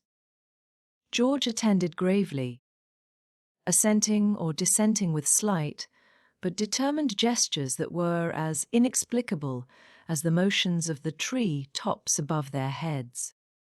And what a coincidence that you should meet Mr. Vyse. Did you realize that you would find all the pension Bertolini down here? I did not. Miss Lavish told me. When I was a young man, I always meant to write a history of coincidence. No enthusiasm. Though, as a matter of fact, coincidences are much rarer than we suppose. For example, it isn't purely coincidentally that you are here now when one comes to reflect. To his relief, George began to talk. It is. I have reflected. It is fate. Everything is fate. We are flung together by fate, drawn apart by fate. Flung together, drawn apart. The 12 winds blow us. We settle nothing. You have not reflected at all, rapped the clergyman. Let me give you a useful tip, Emerson. Attribute nothing to fate. Don't say, I didn't do this, for you did it. 10 to 1. Now I'll cross-question you. Where did you first meet Miss Honeychurch and myself? Italy. And where did you meet Mr. Vyse? Who is going to marry Miss Honeychurch? National Gallery. Looking at Italian art. There you are, and yet you talk of coincidence and fate. You naturally seek out things Italian, and so do we and our friends. This narrows the field immeasurably. We meet again in it. It is fate that I am here, persisted George. But you can call it Italy if it makes you less unhappy. Mr. Beebe slid away from such heavy treatment of the subject. But he was infinitely tolerant of the young and had no desire to snub George. And so for this, and for other reasons, my history of coincidence is still to write. Silence. Wishing to round off the episode, he added, We are all so glad that you have come. Silence. Here we are, called Freddy. Oh, good, exclaimed Mr. Beebe, mopping his brow. In there's the pond. I wish it was bigger, he added apologetically. They climbed down a slippery bank of pine needles. There lay the pond, set in its little alp of green. Only a pond, but large enough to contain the human body, and pure enough to reflect the sky. On account of the rains, the waters had flooded the surrounding grass, which showed like a beautiful emerald path, tempting these feet towards the central pool. It's distinctly successful, as ponds go, said Mr. B. No apologies are necessary for the pond. George sat down where the ground was dry and drearily unlaced his boots. Aren't those masses of willow herb splendid? I love willow herb in seed. What's the name of this aromatic plant? No one knew, or seemed to care. These abrupt changes of vegetation. This little spongeous tract of water plants, and on either side of it all the growths are tough or brittle. Heather, bracken, hurts. Pines. Very charming, very charming. Mr. B, aren't you bathing? Called Freddy as he stripped himself. Mr. B thought he was not. Water's wonderful, cried Freddy, prancing in. Water's water, murmured George. Wetting his hair first, a sure sign of apathy, he followed Freddy into the divine, as indifferent as if he were a statue and the pond a pail of soupsuds. It was necessary to use his muscles. It was necessary to keep clean. Mr. Beebe watched them. and watched the seeds of the willow herb dance chorically above their heads. Apshoo, a pushoo, went Freddy, swimming for 2 strokes in either direction, and then becoming involved in reeds or mud. Is it worth it? Asked the other, Michelangelesque on the flooded margin. The bank broke away, and he fell into the pool before he had weighed the question properly. He poof. I've swallowed a pollywog, Mr. Beebe. Water's wonderful. Water's simply ripping. Water's not so bad, said George, reappearing from his plunge and sputtering at the sun. Water's wonderful. Mr. Beebe do a pusho, cuff. Mr. Beebe, who was hot, and who always acquiesced where possible, looked around him. He could detect no parishioners except the pine trees, rising up steeply on all sides, and gesturing to each other against the blue. How glorious it was! The world of motor cars and rural deans receded inimitably. Water, sky, evergreens, a wind. These things not even the seasons can touch, and surely they lie beyond the intrusion of man.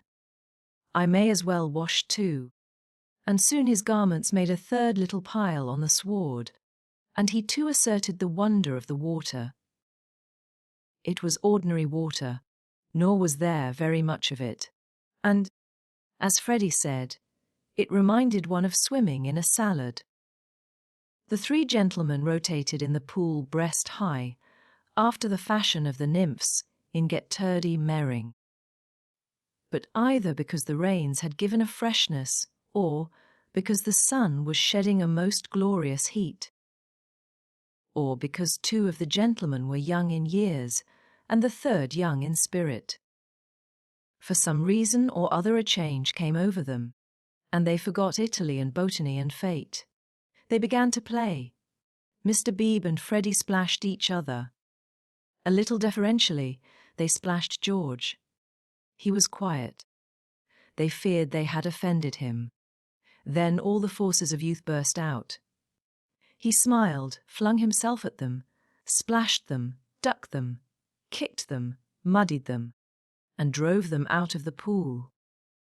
Race you round it, then, cried Freddy, and they raced in the sunshine, and George took a short cut and dirtied his shins, and had to bathe a 2nd time. Then Mr. Beebe consented to run. A memorable sight. They ran to get dry, they bathed to get cool. They played at being Indians in the willow herbs, and in the bracken. They bathed to get clean. And all the time 3 little bundles lay discreetly on the sward, proclaiming, No, we are what matters. Without us shall no enterprise begin. To us shall all flesh turn in the end. A try, yelled Freddy, snatching up George's bundle and placing it beside an imaginary goal post. Soccer rules, George retorted, scattering Freddy's bundle with a kick. Goal, pass! Take care my watch, cried Mr. Beebe. Clothes flew in all directions. Take care my hat. No, that's enough, Freddy. Dress now. No, I say. But the 2 young men were delirious. Away they twinkled into the trees, Freddy with a clerical waistcoat under his arm, George with a wide-awake hat on his dripping hair. That'll do, shouted Mr. Beebe, remembering that after all he was in his own parish. Then his voice changed as if every pine tree was a rural dean. Hi, steady on! I see people coming, you fellows! Yells and widening circles over the dappled earth. Hi! Hi, ladies! Neither George nor Freddy was truly refined. Still, they did not hear Mr. Beebe's last warning, or they would have avoided Mrs. Honeychurch, Cecil, and Lucy, who were walking down to call on old Mrs. Butterworth. Freddy dropped the waistcoat at their feet and dashed into some bracken. George hooped in their faces, turned and scudded away down the path to the pond, still clad in Mr. Beebe's hat. Gracious alive!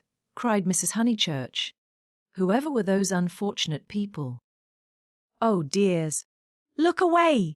And poor Mr. Beebe too. Whatever has happened? "Come this way immediately," commanded Cecil, who always felt that he must lead women, though he knew not whether, and protect them, though he knew not against what. He led them now towards the bracken where Freddy sat concealed. "Oh, poor Mr. Beebe!" Was that his waistcoat we left in the path? Cecil, Mr. Beebe's waistcoat. "No business of ours," said Cecil, glancing at Lucy, who was all parasol and evidently minded. "I fancy Mr. Beebe jumped back into the pond." "This way, please, Mrs. Honeychurch, this way." They followed him up the bank, attempting the tense yet nonchalant expression that is suitable for ladies on such occasions. "Well, I can't help it," said a voice close ahead, and Freddy reared a freckled face and a pair of snowy shoulders out of the fronds. "I can't be trodden on, can I?" "Good gracious me, dear. So it's you? What miserable management. Why not have a comfortable bath at home, with hot and cold laid on? Look here, mother, a fellow must wash, and a fellow's got to dry, and if another fellow—" "Dear, no doubt you're right as usual, but you are in no position to argue. Come, Lucy." They turned. "Oh, look." "Don't look! Oh, poor Mr. Beebe!" How unfortunate again. For Mr. Beebe was just crawling out of the pond on whose surface garments of an intimate nature did float, while George, the world-weary George, shouted to Freddy that he had hooked a fish. "And me, I've swallowed one," answered he of the bracken. "I've swallowed a pollywog. It wriggleth in my tummy. I shall die. Emerson, you beast, you've got on my bags." "Hush, dears," said Mrs. Honeychurch, who found it impossible to remain shocked. "And do be sure you dry yourselves thoroughly first. All these colds come of not drying thoroughly." "Mother, do come away," said Lucy. "Oh, for goodness' sake, do come." "Hullo!" cried George, so that again the ladies stopped. He regarded himself as dressed. Barefoot, bare-chested, radiant and personable against the shadowy woods, he called. "Hello, Miss Honeychurch, hello!" "Bow, Lucy, better bow. Whoever is it, I shall bow." Miss Honeychurch bowed. That evening and all that night the water ran away. On the morrow the pool had shrunk to its old size and lost its glory. It had been a call to the blood and to the relaxed will, a passing benediction whose influence did not pass, a holiness, a spell, a momentary chalice for youth. Chapter 13. How Miss Bartlett's boiler was so tiresome. How often had Lucy rehearsed this bow, this interview? But she had always rehearsed them indoors, and with certain accessories, which surely we have a right to assume. Who could foretell that she and George would meet in the rout of a civilization, amidst an army of coats and collars, and boots that lay wounded over the sunlit earth? She had imagined a young Mr. Emerson who might be shy or morbid or indifferent or furtively impudent. She was prepared for all of these, but she had never imagined one who would be happy and greet her with the shout of the morning star. Indoors herself, partaking of tea with old Mrs. Butterworth, she reflected that it is impossible to foretell the future with any degree of accuracy, that it is impossible to rehearse life. A fault in the scenery, a face in the audience, an eruption of the audience onto the stage, and all our carefully planned gestures mean nothing or mean too much. I will bow, she had thought. I will not shake hands with him. That will be just the proper thing. She had bowed. But to whom? To gods, to heroes, to the nonsense of schoolgirls. She had bowed across the rubbish that cumbers the world. So ran her thoughts, while her faculties were busy with Cecil. It was another of those dreadful engagement calls. Mrs. Butterworth had wanted to see him, and he did not want to be seen. He did not want to hear about hydrangeas, why they change their colour at the seaside. He did not want to join the sea. When cross he was always elaborate and made long, clever answers where yes or no would have done. Lucy soothed him and tinkered at the conversation in a way that promised well for their married peace. No one is perfect, and surely it is wiser to discover the imperfections before wedlock. Miss Bartlett, indeed, though not in word, had taught the girl that this our life contains nothing satisfactory. Lucy, though she disliked the teacher, regarded the teaching as profound, and applied it to her lover. "Lucy," said her mother, when they got home, "is anything the matter with Cecil?" The question was ominous. Up till now Mrs. Honeychurch had behaved with charity and restraint. "No, I don't think so, mother. Cecil's all right." "Perhaps he's tired," Lucy compromised. Perhaps Cecil was a little tired. Because otherwise. She pulled out her bonnet pins with gathering displeasure. Because otherwise I cannot account for him. "I do think Mrs. Butterworth is rather tiresome, if you mean that." "Cecil has told you to think so. You were devoted to her as a little girl, and nothing will describe her goodness to you through the typhoid fever." "No. It is just the same thing everywhere. Let me just put your bonnet away. May I?" Surely he could answer her civilly for 1/2 hour. "Cecil has a very high standard for people," faltered Lucy, seeing trouble ahead. "It's part of his ideals. It is really that makes him sometimes seem—" "Oh, rubbish!" "If high ideals make a young man rude, the sooner he gets rid of them the better," said Mrs. Honeychurch, handing her the bonnet. "Now, mother, I've seen you cross with Mrs. Butterworth yourself." "Not in that way. At times I could wring her neck. But not in that way. No. It is the same with Cecil all over.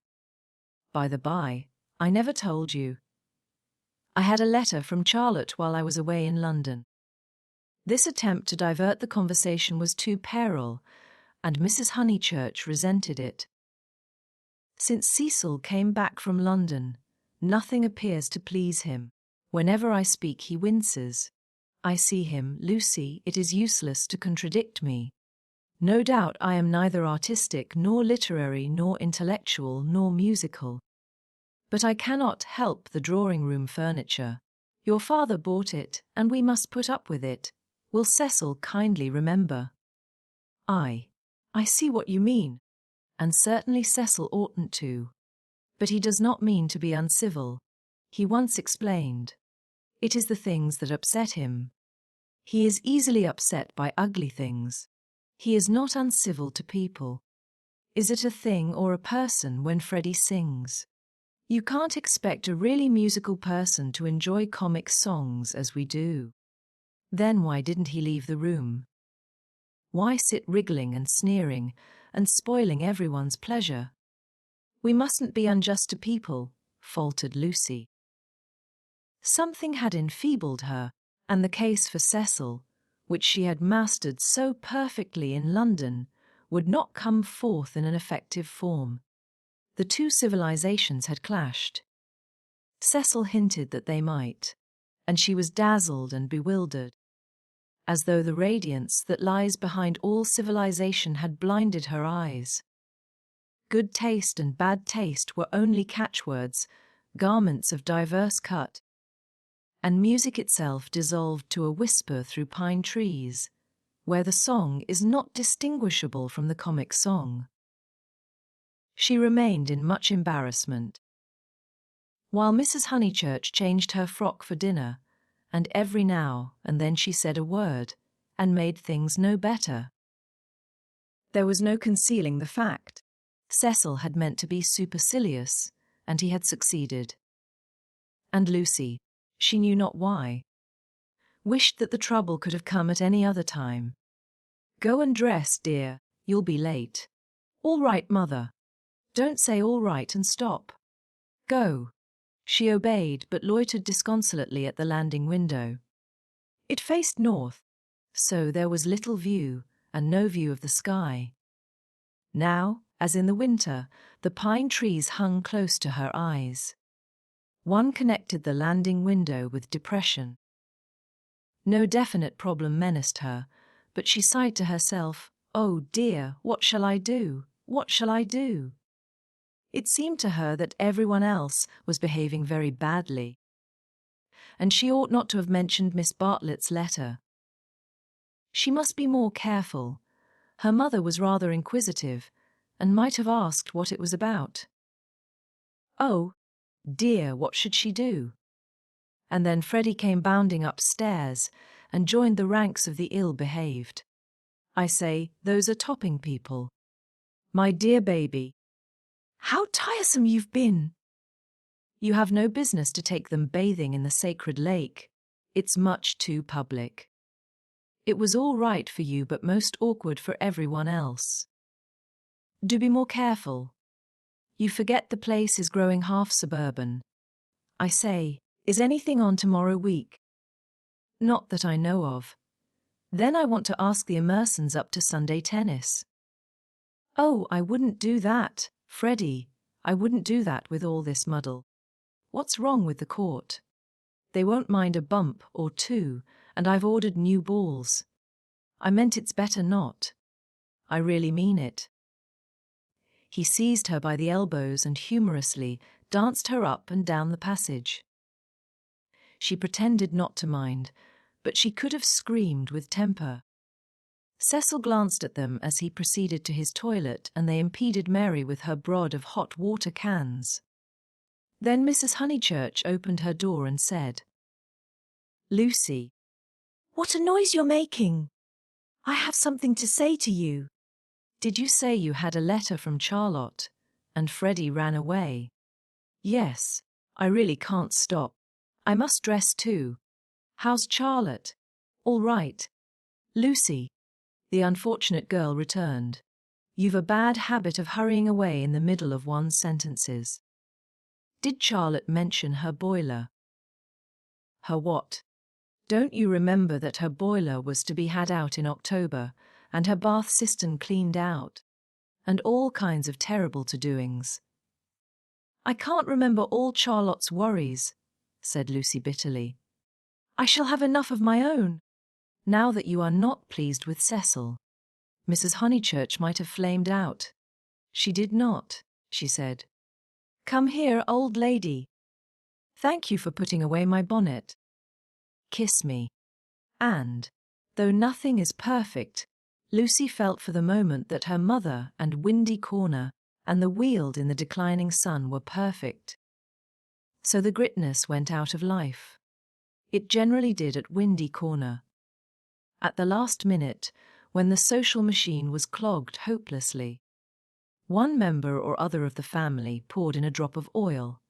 Cecil despised their methods. Perhaps rightly. At all events, they were not his own. Dinner was at 7:30. Freddy gabbled the grace, and they drew up their heavy chairs and fell to. Fortunately, the men were hungry. Nothing untoward occurred until the pudding. Then Freddy said, Lucy, what's Emerson like? I saw him in Florence, said Lucy, hoping that this would pass for a reply. Is he the clever sort, or is he a decent chap? Ask Cecil. It is Cecil who brought him here. He is the clever sort like myself, said Cecil. Freddy looked at him doubtfully.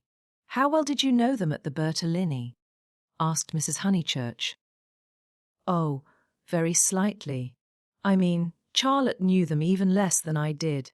Oh, that reminds me. You never told me what Charlotte said in her letter. One thing another, said Lucy, wondering whether she would get through the meal without a lie. Among other things, that an awful friend of hers had been bicycling through Summer Street. Wondered if she'd come up and see us, and mercifully didn't. Lucy, I do call the way you talk unkind. She was a novelist, said Lucy craftily. The remark was a happy one. For nothing roused Mrs. Honeychurch so much as literature in the hands of females.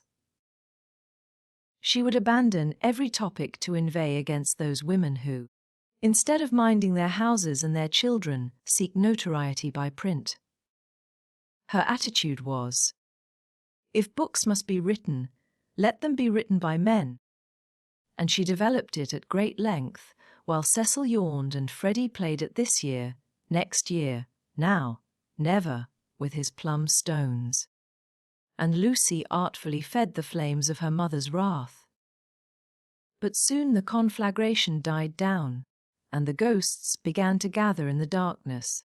There were too many ghosts about.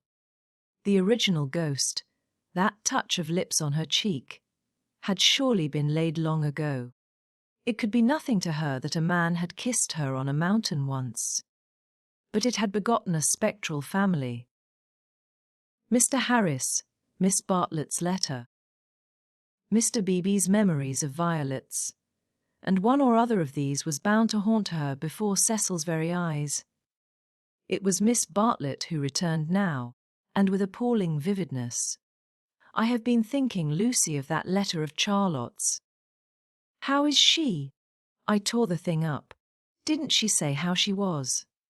How does she sound? Cheerful? Oh, yes, I suppose so. No, not very cheerful, I suppose. Then, depend upon it, it is the boiler. I know myself how water preys upon one's mind. I would rather anything else. Even a misfortune with the meat. Cecil laid his hand over his eyes. So would I, asserted Freddy, backing his mother up. Backing up the spirit of her remark rather than the substance. And I have been thinking, she added rather nervously, surely we could squeeze Charlotte in here next week and give her a nice holiday while the plumbers at Tunbridge Wells finish. I have not seen poor Charlotte for so long. It was more than her nerves could stand, and she could not protest violently after her mother's goodness to her upstairs. Mother, no, she pleaded. It's impossible. We can't have Charlotte on the top of the other things. We're squeezed to death as it is. Freddy's got a friend coming Tuesday. There's Cecil. And you've promised to take in Minnie B because of the diphtheria scare. It simply can't be done. Nonsense. It can. If Minnie sleeps in the bath. Not otherwise. Minnie can sleep with you. I won't have her. Then, if you're so selfish, Mr. Floyd must share a room with Freddy. Miss Bartlett, Miss Bartlett, Miss Bartlett, moaned Cecil, again laying his hand over his eyes. It's impossible, repeated Lucy. I don't want to make difficulties, but it really isn't fair on the maids to fill up the house so. Alas! The truth is, dear, you don't like Charlotte. No, I don't. And no more does Cecil. She gets on our nerves. You haven't seen her lately, and don't realize how tiresome she can be, though so good.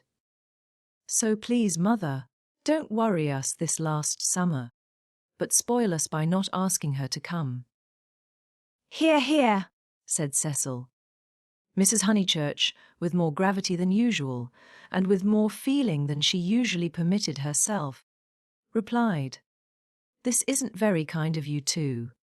You have each other and all these woods to walk in, so full of beautiful things. And poor Charlotte has only the water turned off and plumbers.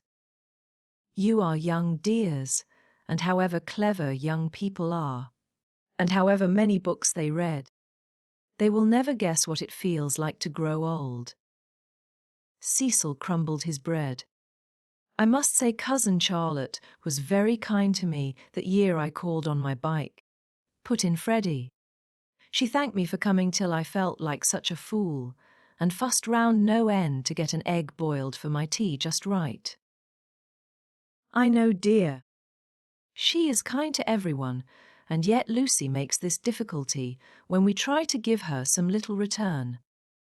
But Lucy hardened her heart. It was no good being kind to Miss Bartlett. She had tried herself too often and too recently. One might lay up treasure in heaven by the attempt. But one enriched neither Miss Bartlett nor anyone else upon earth. she was reduced to saying, "I can't help it, Mother. I don't like Charlotte. I admit it's horrid of me. From your own account, you told her as much." Well, she would leave Florence so stupidly, she flurried. The ghosts were returning. They filled Italy. They were even usurping the places she had known as a child.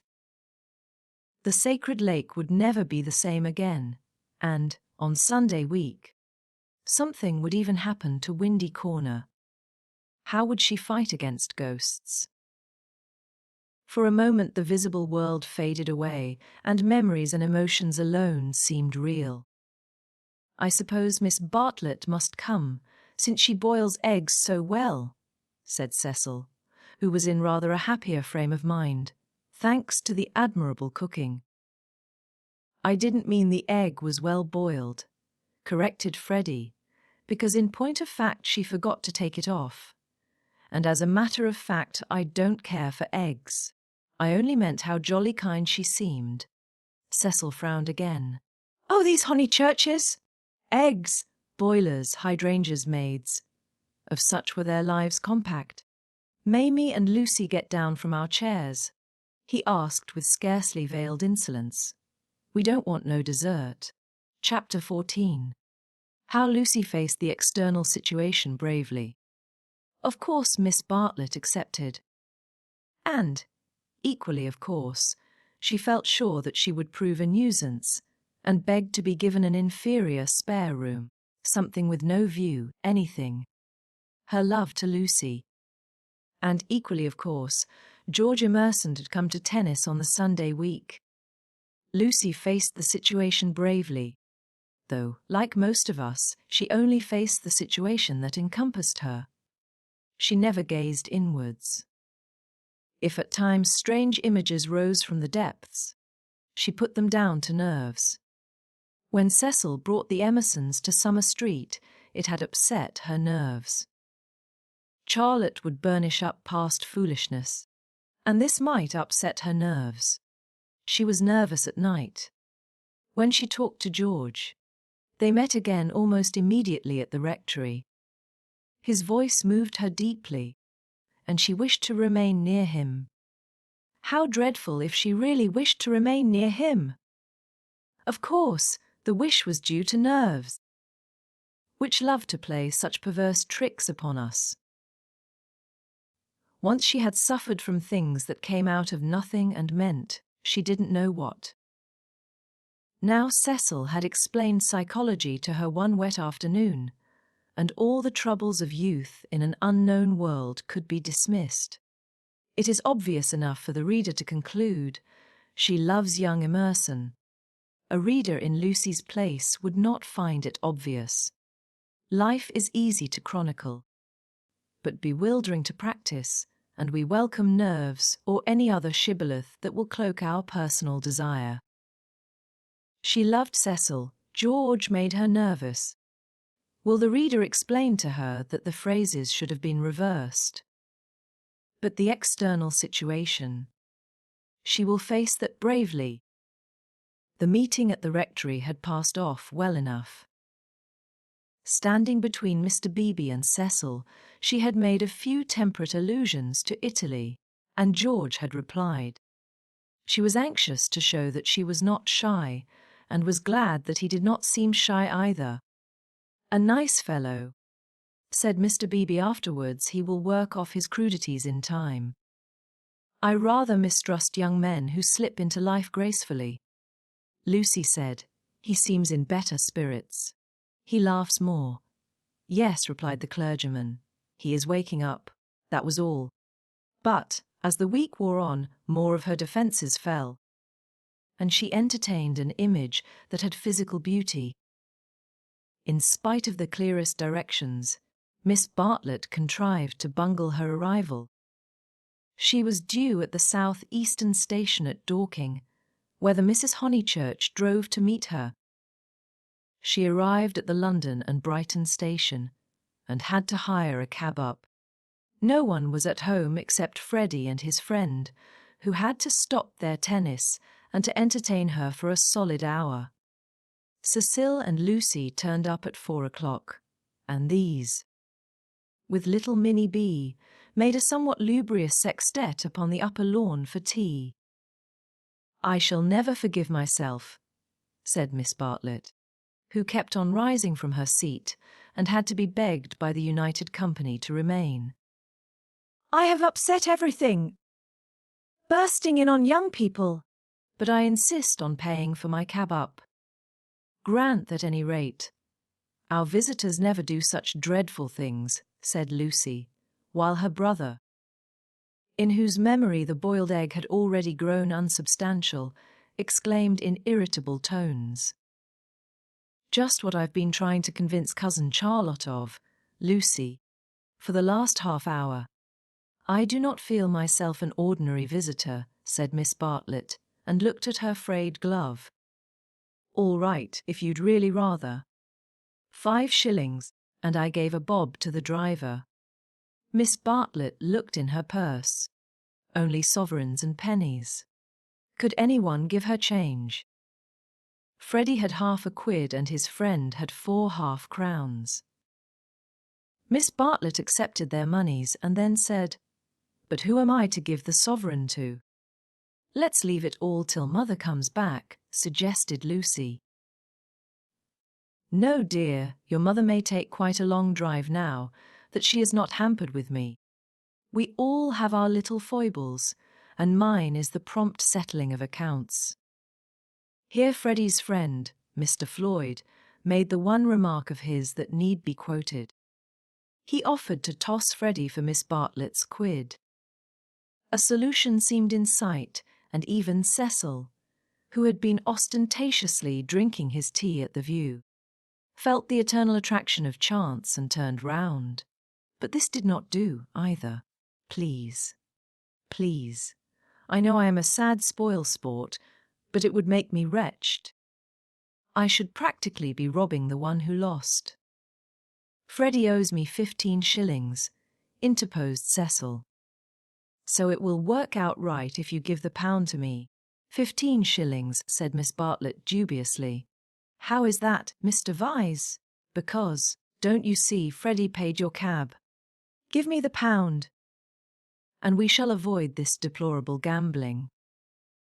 Miss Bartlett, who was poor at figures, became bewildered and rendered up the sovereign, amidst the suppressed gurgles of the other youths. For a moment Cecil was happy.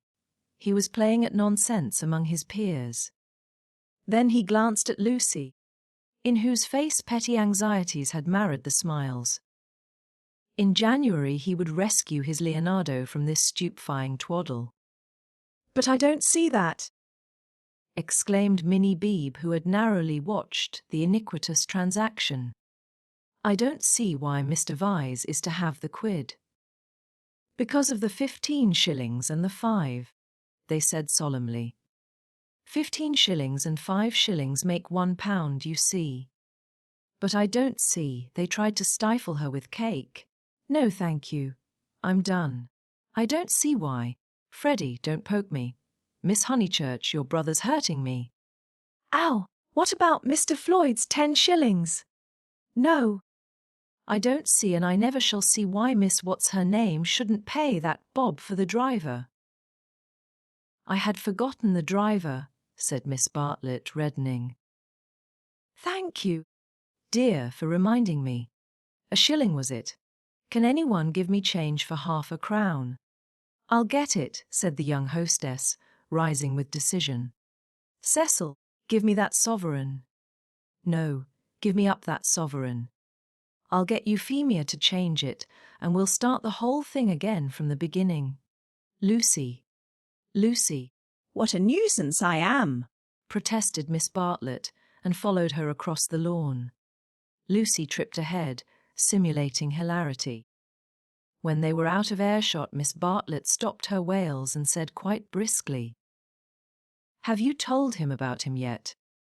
"No, I haven't," replied Lucy, and then could have bitten her tongue for understanding so quickly what her cousin meant. "Let me see. A sovereign's worth of silver." She escaped into the kitchen. Miss Bartlett's sudden transitions were too uncanny. It sometimes seemed as if she planned every word she spoke or caused to be spoken. As if all this worry about cabs and change had been a ruse to surprise the soul. "No, I haven't told Cecil or anyone," she remarked when she returned. "I promised you I shouldn't. Here is your money. All shillings, except 2 half-crowns. Would you count it? You can settle your debt nicely now." Miss Bartlett was in the drawing-room, gazing at the photograph of St. John ascending, which had been framed. "How dreadful!" she murmured. "How more than dreadful, if Mr. Vyse should come to hear of it from some other source." "Oh, no, Charlotte," said the girl entering the battle. "George Emerson is all right. And what other source is there?" Miss Bartlett considered. "For instance, the driver. I saw him looking through the bushes at you. Remember, he had a violet between his teeth." Lucy shuddered a little. "We shall get the silly affair on our nerves if we aren't careful. How could a Florentine cab driver ever get hold of Cecil? We must think of every possibility.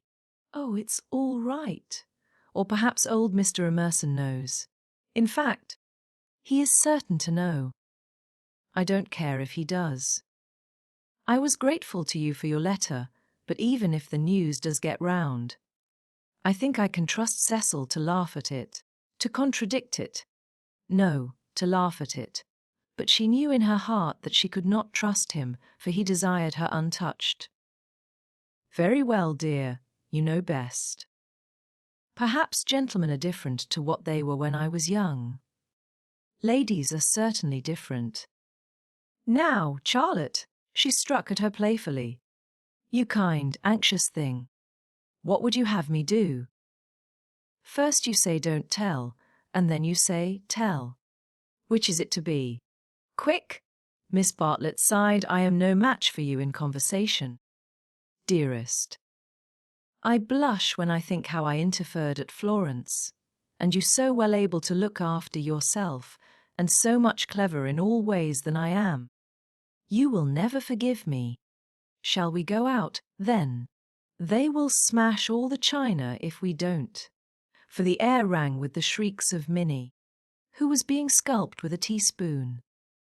Dear, one moment. We may not have this chance for a chat again. Have you seen the young one yet? Yes, I have. What happened? We met at the rectory. What line is he taking up? No line. He talked about Italy like any other person. It is really all right. What advantage would he get from being a cad, to put it bluntly? I do wish I could make you see it my way. He really won't be any nuisance, Charlotte. Once a cad, always a cad. That is my poor opinion. Lucy paused. Cecil said one day, and I thought it so profound, that there are 2 kinds of cads. The conscious and the subconscious. She paused again, to be sure of doing justice to Cecil's profundity. Through the window she saw Cecil himself, turning over the pages of a novel. It was a new one from Smith's library. Her mother must have returned from the station. Once a cad, always a cad, droned Miss Bartlett. What I mean by subconscious is that Emerson lost his head. I fell into all those violets, and he was silly and surprised. I don't think we ought to blame him very much. It makes such a difference when you see a person with beautiful things behind him unexpectedly. It really does. It makes an enormous difference, and he lost his head. He doesn't admire me, or any of that nonsense, one straw. Freddy rather likes him and has asked him up here on Sunday, so you can judge for yourself. He has improved. He doesn't always look as if he's going to burst into tears. He is a clerk in the general manager's office at one of the big railways. Not a porter, and runs down to his father for weekends. Papa was to do with journalism, but is rheumatic and has retired. There. Now for the garden. She took hold of her guest by the arm. Suppose we don't talk about this silly Italian business any more. We want you to have a nice restful visit at Windy Corner, with no worriting. Lucy thought this rather a good speech. The reader may have detected an unfortunate slip in it. Whether Miss Bartlett detected the slip one cannot say, for it is impossible to penetrate into the minds of elderly people. She might have spoken further, but they were interrupted by the entrance of her hostess. Explanations took place, and in the midst of them Lucy escaped, the images throbbing a little more vividly in her brain. Chapter 15. The Disaster Within. The Sunday after Miss Bartlett's arrival was a glorious day, like most of the days of that year. In the Weald, autumn approached, breaking up the green monotony of summer, touching the parks with the grey bloom of mist, the beech trees with russet, the oak trees with gold. Up on the heights, battalions of black pines witnessed the change, themselves unchangeable. Either country was spanned by a cloudless sky, and in either arose the tinkle of church bells. The garden of Windy Corners was deserted except for a red book, which lay sunning itself upon the gravel path. From the house came incoherent sounds, as of females preparing for worship. The men say they won't go. Well, I don't blame them. Minnie says, need she go? Tell her no nonsense. Anne, Mary, hook me behind. Dearest Lucia, may I trespass upon you for a pin? For Miss Bartlett had announced that she at all events was one for church. The sun rose higher on its journey, guided, not by Phaethon, but by Apollo, competent, unserving, divine. Its rays fell on the ladies whenever they advanced towards the bedroom windows. On Mr. Beebe down at Summer Street as he smiled over a letter from Miss Catherine Allen, on George Emerson cleaning his father's boots, and lastly, to complete the catalogue of memorable things, on the red book mentioned previously. The ladies move, Mr. Beebe moves, George moves, and movement may engender shadow. But this book lies motionless, to be caressed all the morning by the sun, and to raise its covers slightly, as though acknowledging the caress. Presently Lucy steps out of the drawing-room window. Her new series dress has been a failure, and makes her look tawdry and wan. At her throat is a garnet brooch, on her finger a ring set with rubies, an engagement ring. Her eyes are bent to the Weald. She frowns a little, not in anger, but as a brave child frowns when he is trying not to cry. In all that expanse no human eye is looking at her, and she may frown unrebuked and measure the spaces that yet survive between Apollo and the western hills. Lucy! Lucy! What's that book? Who's been taking a book out of the shelf and leaving it about to spoil? It's only the library book that Cecil's been reading. But pick it up, and don't stand idling there like a flamingo. Lucy picked up the book and glanced at the title listlessly under a loggia. She no longer read novels herself, devoting all her spare time to solid literature in the hope of catching Cecil up. It was dreadful how little she knew, and even when she thought she knew a thing, like the Italian painters, she found she had forgotten it. Only this morning she had confused Francesco Francia with Piero della Francesca, and Cecil had said, "What? You aren't forgetting your Italy already?" And this too had lent anxiety to her eyes when she saluted the dear view and the dear garden in the foreground, and above them, scarcely conceivable elsewhere, the dear sun. Lucy, have you a sixpence for Minnie and a shilling for yourself? She hastened into her mother, who was rapidly working herself into a Sunday fluster. It's a special collection. I forget what for. I do beg, no vulgar clinking in the plate with halfpennies. See that Minnie has a nice bright sixpence. Where is the child? Minnie, That book's all warped.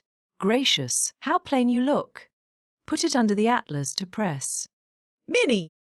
Oh, Mrs. Honeychurch, from the upper regions. Minnie, don't be late. Here comes the horse. It was always the horse, never the carriage. Where's Charlotte? Run up and hurry her. Why is she so long? She had nothing to do. She never brings anything but blouses. Poor Charlotte. How I do detest blouses, Minnie! Paganism is infectious. More infectious than diphtheria or PT. And the rector's niece was taken to church protesting. As usual, she didn't see why. Why shouldn't she sit in the sun with the young men? The young men, who had now appeared, mocked her with ungenerous words. Mrs. Honeychurch defended orthodoxy. And in the midst of the confusion, Miss Bartlett, dressed in the very height of the fashion, came strolling down the stairs. Dear Marian, I am very sorry, but I have no small change. Nothing but sovereigns and half-crowns. Could anyone give me? Yes, easily. Jump in. Gracious me, how smart you look. What a lovely frock. You put us all to shame. If I did not wear my best rags and tatters now, when should I wear them? Said Miss Bartlett reproachfully. She got into the victoria and placed herself with her back to the horse. The necessary roar ensued, and then they drove off. Goodbye, be good, called out Cecil. Lucy bit her lip, for the tone was sneering. On the subject of church, and so on, they had had rather an unsatisfactory conversation. He had said that people ought to overhaul themselves, and she did not want to overhaul herself. She did not know it was done. Honest orthodoxy Cecil respected. But he always assumed that honesty is the result of a spiritual crisis. He could not imagine it as a natural birthright that might grow heavenward like flowers. All that he said on this subject pained her. Though he exuded tolerance from every pore, somehow the Emersons were different. She saw the Emersons after church. There was a line of carriages down the road, and the Honeychurch vehicle happened to be opposite Sissy Villa. To save time, they walked over the green to it, and found father and son smoking in the garden. "Introduce me," said her mother. "Unless the young man considers that he knows me already." He probably did. But Lucy ignored the sacred lake and introduced them formally. Old Mr. Emerson claimed her with much warmth, and said how glad he was that she was going to be married. She said yes, she was glad too, and then, as Miss Bartlett and Minnie were lingering behind with Mr. Beebe, she turned the conversation to a less disturbing topic, and asked him how he liked his new house. "Very much," he replied, but there was a note of offence in his voice. She had never known him offended before. He added, "We find, though, that the Miss Allans were coming, and that we have turned them out. Women mind such a thing. I am very much upset about it." "I believe that there was some misunderstanding," said Mrs. Honeychurch uneasily. "Our landlord was told that we should be a different type of person," said George, who seemed disposed to carry the matter further. "He thought we should be artistic. He is disappointed, and I wonder whether we ought to write to the Miss Allans and offer to give it up. What do you think?" he appealed to Lucy. "Oh, stop now, you have come," said Lucy lightly. She must avoid censuring Cecil, for it was on Cecil that the little episode turned, though his name was never mentioned. "So George says. He says that the Miss Allans must go to the wall. Yet it does seem so unkind." "There is only a certain amount of kindness in the world," said George, watching the sunlight flash on the panels of the passing carriages. "Yes," exclaimed Mrs. Honeychurch. That's exactly what I say. Why all this twiddling and twaddling over two Miss Allens? There is a certain amount of kindness, just as there is a certain amount of light, he continued in measured tones. We cast a shadow on something wherever we stand, and it is no good moving from place to save things, because the shadow always follows. Choose a place where you won't do harm. Yes, choose a place where you won't do very much harm, and stand in it for all you are worth, facing the sunshine. Oh, Mr. Emerson, I see you're clever. Ah, I see you're going to be clever. I hope you didn't go behaving like that to poor Freddy. George's eyes laughed, and Lucy suspected that he and her mother would get on rather well. No, I didn't, he said. He behaved that way to me. It is his philosophy. Only he starts life with it, and I have tried the note of interrogation first. What do you mean? No, never mind what you mean. Don't explain. He looks forward to seeing you this afternoon. Do you play tennis? Do you mind tennis on Sunday? George mind tennis on Sunday? George, after his education. Distinguish between Sunday. Very well, George doesn't mind tennis on Sunday. No more do I. That's settled. Mr. Emerson, if you could come with your son, we should be so pleased. He thanked her, but the walk sounded rather far. He could only potter about in these days. She turned to George. And then he wants to give up his house to the Miss Allens. I know, said George, and put his arm round his father's neck. The kindness that Mr. Beebe and Lucy had always known to exist in him came out suddenly, like sunlight touching a vast landscape. A touch of the morning sun. She remembered that in all his perversities he had never spoken against affection. Miss Bartlett approached. You know our cousin, Miss Bartlett, said Mrs. Honeychurch pleasantly. You met her with my daughter in Florence. Yes, indeed, said the old man, and made as if he would come out of the garden to meet the lady. Miss Bartlett promptly got into the victoria. Thus entrenched, she emitted a formal bow. It was the pensioned Bertolini again, the dining table with the decanters of water and wine. It was the old battle of the room with the view. George did not respond to the bow. Like any boy, he blushed and was ashamed. He knew that the chaperon remembered. He said, I'll come up to tennis if I can manage it, and went into the house. Perhaps anything that he did would have pleased Lucy, but his awkwardness went straight to her heart. Men were not gods after all, but as human and as clumsy as girls. Even men might suffer from unexplained desires and need help. To one of her upbringing and of her destination, the weakness of men was a truth unfamiliar, but she had surmised it at Florence, when George threw her photographs into the River Arno. George, don't go, cried his father, who thought it a great treat for people if his son would talk to them. George has been in such good spirits today, and I am sure he will end by coming up this afternoon. Lucy caught her cousin's eye. Something in its mute appeal made her reckless. Yes, she said, raising her voice. I do hope he will. Then she went to the carriage and murmured, The old man hasn't been told. I knew it was all right. Mrs. Honeychurch followed her, and they drove away. Satisfactory that Mr. Emerson had not been told of the Florence escapade. Yet Lucy's spirits should not have leaped up, as if she had sighted the ramparts of heaven. Satisfactory, yet surely she greeted it with disproportionate joy. All the way home the horse's hoof sang a tune to her. He has not told, he has not told. Her brain expanded the melody. He has not told his father, to whom he tells all things. It was not an exploit. He did not laugh at me when I had gone. She raised her hand to her cheek. He does not love me. No, how terrible if he did. But he has not told. He will not tell. She longed to shout the words. It is all right.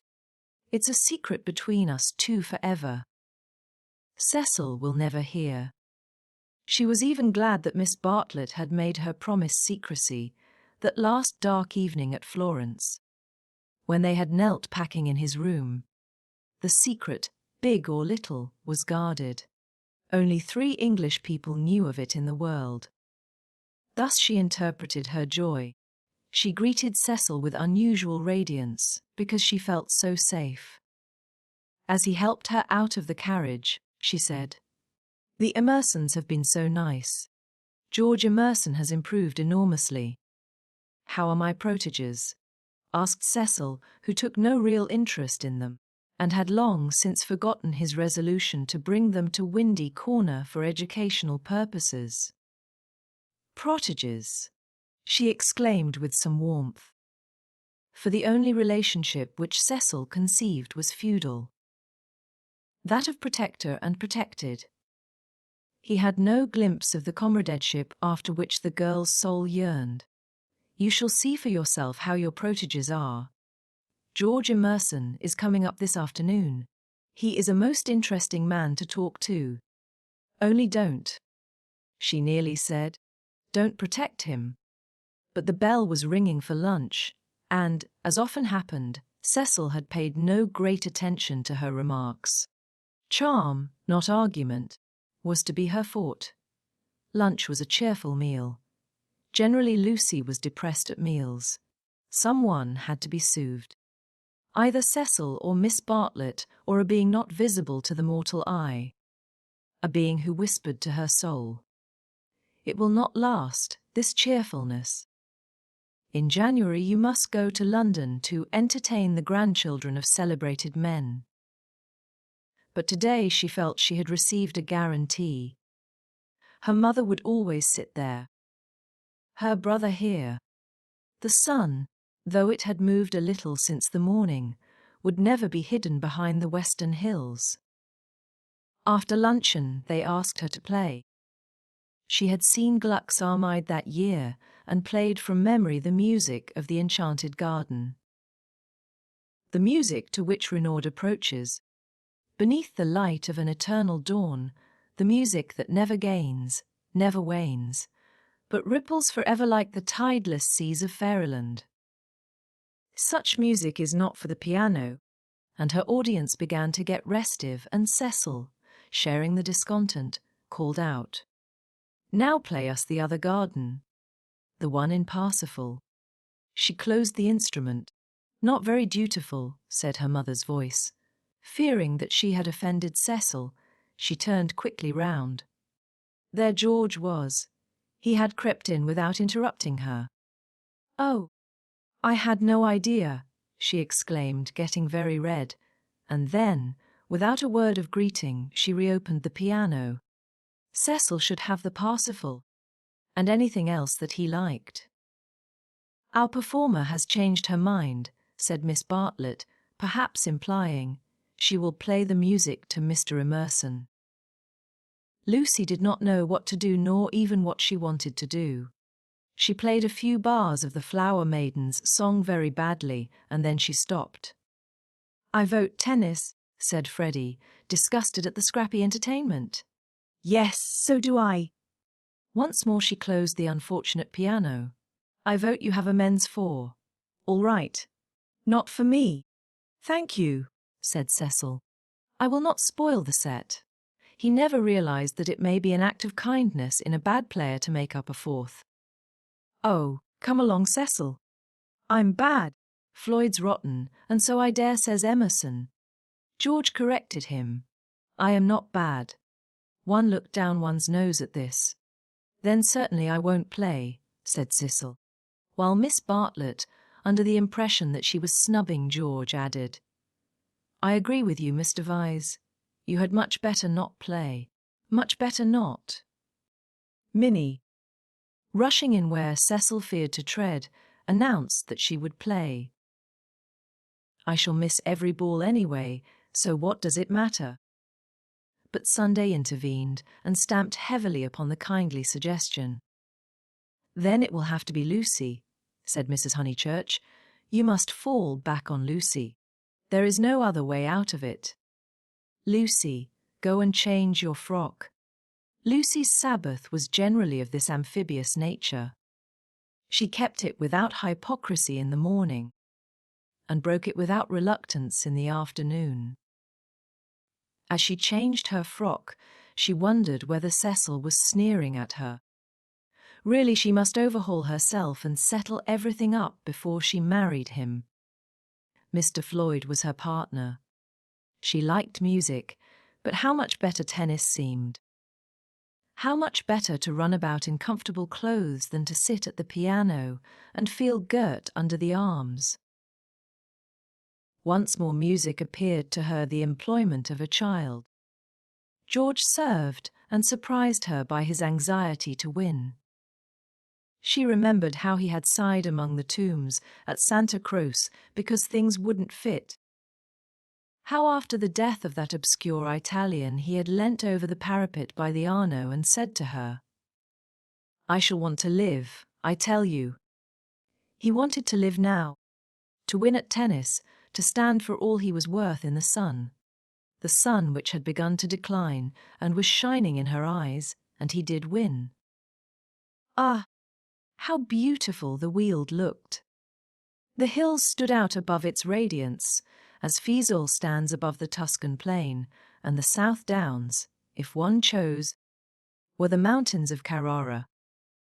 She might be forgetting her Italy, but she was noticing more things in her England. One could play a new game with the view, and try to find in its innumerable folds some town or village that would do for Florence. Ah, how beautiful the Weald looked! But now Cecil claimed her. He chanced to be in a lucid, critical mood, and would not sympathize with exaltation. He had been rather a nuisance all through the tennis, for the novel that he was reading was so bad that he was obliged to read it aloud to others. He would stroll round the precincts of the court and call out, "I say, listen to this, Lucy. 3 split infinitives." "Dreadful," said Lucy and missed her stroke. When they had finished their set, he still went on reading. There was some murder scene, and really everyone must listen to it. Freddy and Mr. Floyd were obliged to hunt for a lost ball in the laurels, but the other 2 acquiesced. The scene is laid in Florence. What fun, Cecil! Read away. Come, Mr. Emerson, sit down after all your energy. She had forgiven George, as she put it, and she made a point of being pleasant to him. He jumped over the net and sat down at her feet asking, "You? And are you tired?" "Of course I'm not." "Do you mind being beaten?" She was going to answer no, when it struck her that she did mind, so she answered yes. She added merrily, "I don't see you're such a splendid player, though. The light was behind you, and it was in my eyes. I never said I was." "Why, you did. You didn't attend, you said." "Oh, don't go in for accuracy at this house. We all exaggerate, and we get very angry with people who don't." "The scene is laid in Florence," repeated Cecil, with an upward note. Lucy recollected herself. "Sunset." Leonora was speeding. Lucy interrupted. "Leonora? Is Leonora the heroine? Who's the book by?" Joseph Emery Prank. Sunset. Leonora speeding across the square. Pray the saints she might not arrive too late. Sunset. The Sons of Italy. Under Orcagna's loggia. The Loggia de Lanzi, as we sometimes call it now. Lucy burst into laughter. Joseph Emery Prank indeed. Why, it's Miss Lavish. It's Miss Lavish's novel. And she's publishing it under somebody else's name. Who may Miss Lavish be? Oh, a dreadful person. Mr. Emerson, you remember Miss Lavish? Excited by her pleasant afternoon, she clapped her hands. George looked up. Of course I do. I saw her the day I arrived at Summer Street. It was she who told me that you lived here. Weren't you pleased?" She meant to see Miss Lavish, but when he bent down to the grass without replying, it struck her that she could mean something else. She watched his head, which was almost resting against her knee, and she thought that the ears were reddening. "No wonder the novel's bad," she added. "I never liked Miss Lavish, but I suppose one ought to read it as one's met her." "All modern books are bad," said Cecil, who was annoyed at her inattention and vented his annoyance on literature. "Everyone writes for money in these days." "Oh, Cecil, it is so." "I will inflict Joseph Emery prank on you no longer." Cecil, this afternoon, seemed such a twittering sparrow. The ups and downs in his voice were noticeable, but they did not affect her. She had dwelt amongst melody and movement, and her nerves refused to answer to the clang of his. Leaving him to be annoyed, she gazed at the black head again. She did not want to stroke it, but she saw herself wanting to stroke it. The sensation was curious. "How do you like this view of ours, Mr. Emerson? I never notice much difference in views." "What do you mean?" "Because they're all alike. Because all that matters in them is distance and air." Said Cecil, uncertain whether the remark was striking or not. "My father," he looked up at her, and he was a little flushed, "says that there is only one perfect view.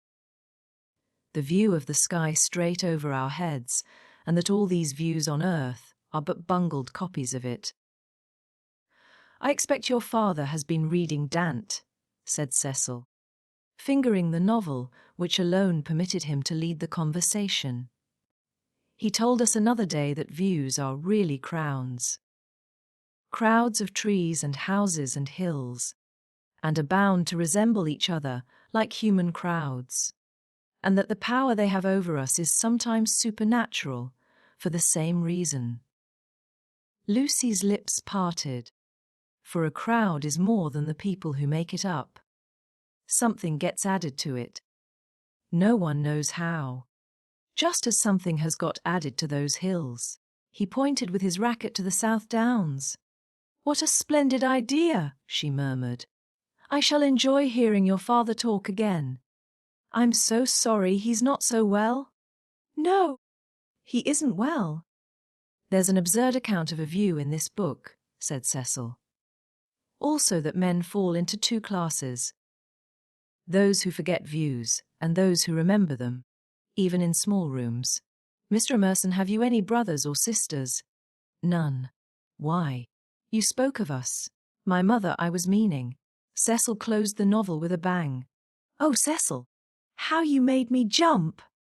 "I will inflict Joseph Emery prank on you no longer. I can just remember us all three going into the country for the day and seeing as far as Hindhead. It is the first thing that I remember."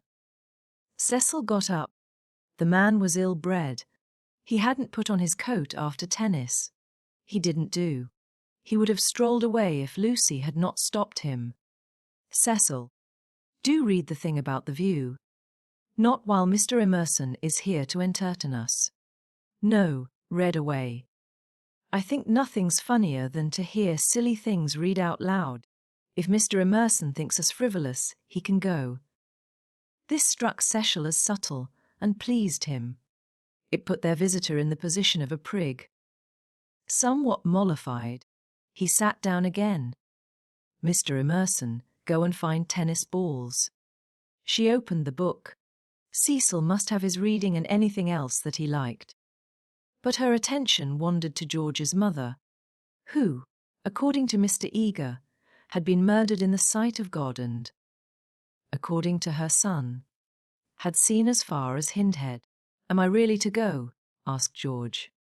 "No, of course not really," she answered. "Chapter 2, said Cecil, yawning. "Find me Chapter 2, if it isn't bothering you."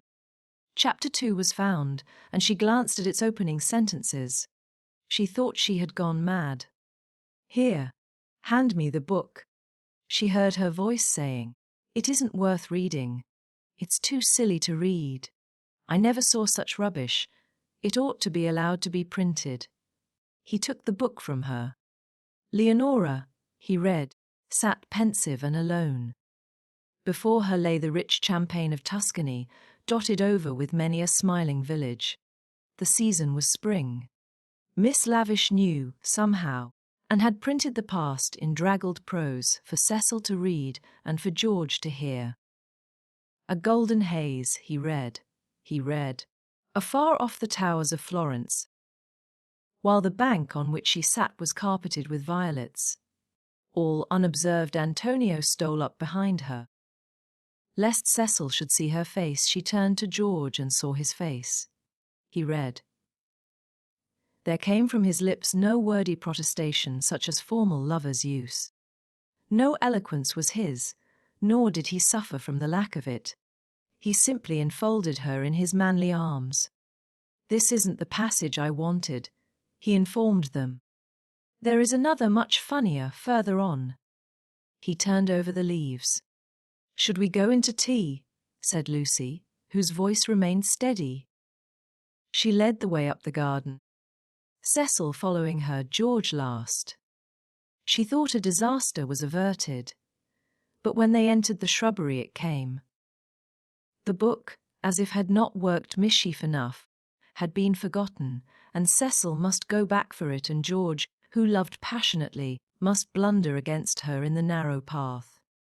No, she gasped, and, for the second time, was kissed by him.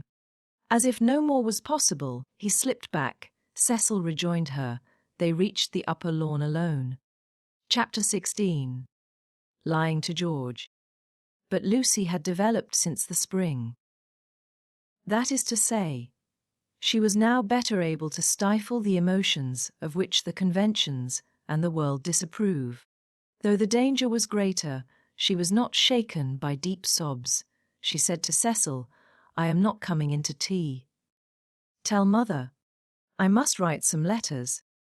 And went up to her room. Then she prepared for action.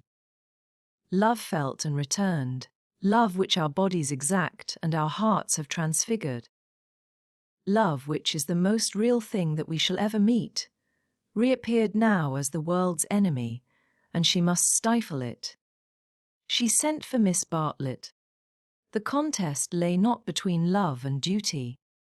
Perhaps there never is such a contest. It lay between the real and the pretended, and Lucy's first aim was to defeat herself. As her brain clouded over, as the memory of the views grew dim and the words of the book died away, she returned to her old shibboleth of nerves. She conquered her breakdown. Tampering with the truth, she forgot that the truth had ever been.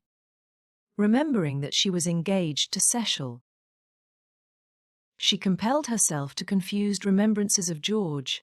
He was nothing to her. He never had been anything. He had behaved abominably. She had never encouraged him. The armour of falsehood is subtly wrought out of darkness and hides a man not only from others, but from his own soul. In a few moments Lucy was equipped for battle. Something too awful has happened, she began, as soon as her cousin arrived. Do you know anything about Miss Lavish's novel? Miss Bartlett looked surprised, and said that she had not read the book, nor known that it was published. Eleanor was a reticent woman at heart. There is a scene in it. The hero and heroine make love. Do you know about that, dear? Do you know about it, please? She repeated. They are on a hillside, and Florence is in the distance. My good Lucia, I am all at sea. I know nothing about it whatever. There are violets. I cannot believe it is a coincidence. Charlotte, Charlotte, how could you have told her? I have thought before speaking, it must be you. Told her what? She asked with growing agitation. About that dreadful afternoon in February. Miss Bartlett was genuinely moved. Oh, Lucy, dearest girl, she hasn't put that in her book. Lucy nodded. Not so that one could recognize it. Yes. Then nevermore shall Eleanor Lavish be a friend of mine. So you did tell. I did just happen. When I had tea with her at Rome. In the course of conversation. But Charlotte, what about the promise you gave me when we were packing? Why did you tell Miss Lavish, when you wouldn't even let me tell Mother? I will never forgive Eleanor. She has betrayed my confidence. Why did you tell her, though? This is a most serious thing. Why does anyone tell anything? The question is eternal. And it was not surprising that Miss Bartlett should only sigh faintly in response. She had done wrong. She admitted it. She only hoped that she had not done harm. She had told Eleanor in the strictest confidence. Lucy stamped with irritation. Cecil happened to read out the passage aloud to me and to Mr. Emerson. It upset Mr. Emerson, and he insulted me again. Behind Cecil's back. Ah, is it possible that men are such brutes? Behind Cecil's back as we were walking up the garden. Miss Bartlett burst into self-accusations and regrets. What is to be done now? Can you tell me? Oh, Lucy, I shall never forgive myself, never to my dying day. Fancy if your prospects. I know, said Lucy, wincing at the word. I see now why you wanted me to tell Cecil, and what you meant by some other source. You knew that you had told Miss Lavish, and that she was not reliable. It was Miss Bartlett's turn to wince. However, said the girl, despising her cousin's shiftiness, what's done's done. You have put me in a most awkward position. How am I to get out of it? Miss Bartlett could not think. The days of her energy were over. She was a visitor, not a chaperone, and a discredited visitor at that. She stood with clasped hands while the girl worked herself into the necessary rage. He must. That man must have such a setting down that he won't forget. And who's to give it him? I can't tell Mother now. Owing to you. Nor Cecil, Charlotte, owing to you. I am caught up every way. I think I shall go mad. I have no one to help me. That's why I've sent for you. What's wanted is a man with a whip. Miss Bartlett agreed. One wanted a man with a whip. Yes. But it's no good agreeing. What's to be done? We women go mindering on. What does a girl do when she comes across a cad? I always said he was a cad, dear. Give me credit for that, at all events, from the very first moment, when he said his father was having a bath. Oh, bother the credit, and who's been right or wrong? We've both made a muddle of it. George Emerson is still down the garden there, and is he to be left unpunished? Or isn't he? I want to know. Miss Bartlett was absolutely helpless. Her own exposure had unnerved her, and thoughts were colliding painfully in her brain. She moved feebly to the window and tried to detect the cad's white flannels among the laurels. You were ready enough at the Bertolini when you rushed me off to Rome. Can't you speak again to him now? Willingly would I move heaven and earth. I want something more definite, said Lucy contemptuously. Will you speak to him? It is the least you can do, surely, considering it all happened because you broke your word. Never again shall Eleanor Lavish be a friend of mine. Really? Charlotte was outdoing herself. Yes or no, please, yes or no. It is the kind of thing that only a gentleman can settle. George Emerson was coming up the garden with a tennis ball in his hand. Very well, said Lucy with an angry gesture. No one will help me. I will speak to him myself. And immediately she realized that this was what her cousin had intended all along. Hullo, Emerson, called Freddy from below. Found the lost ball. Good man. Want any tea? And there was an eruption from the house onto the terrace. Oh, Lucy, but that is brave of you. I admire you. They had gathered round George, who beckoned, she felt. Over the rubbish, the sloppy thoughts, the furtive yearnings that were beginning to cumber her soul. Her anger faded at the sight of him. Ah! The Emersons were fine people in their way.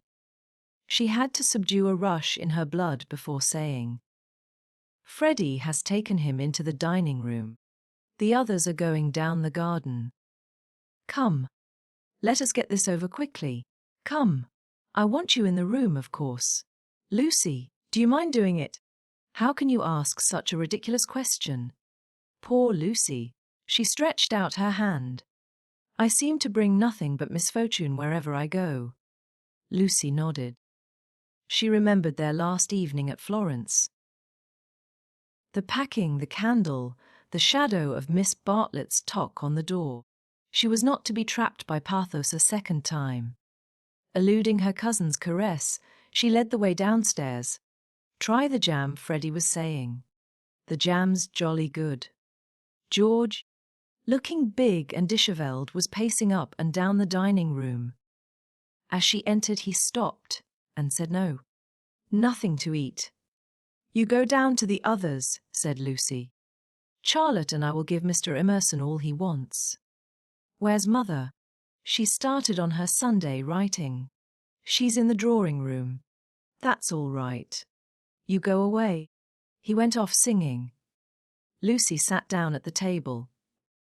Miss Bartlett, who was thoroughly frightened, took up a book and pretended to read. She would not be drawn into an elaborate speech. She just said, "I can't have it, Mr. Emerson.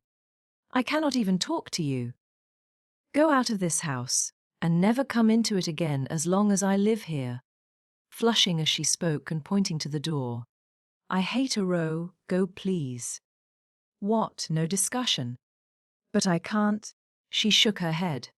"Go please. I do not want to call in Mr. Vyse." "You don't mean," he said, absolutely ignoring Miss Bartlett. "You don't mean that you are going to marry that man?" The line was unexpected. She shrugged her shoulders, as if his vulgarity worried her. "You are merely ridiculous," she said quietly. Then his words rose gravely over hers. "You cannot live with Vyse. He's only for an acquaintance. He is for society and cultivated talk. He should know no one intimately, least of all a woman." It was a new light on Cecil's character. "Have you ever talked to Vyse without feeling tired?" "I can scarcely discuss." "No, but have you ever? He is the sort who are all right so long as they keep to things. Books, pictures, but kill when they come to people.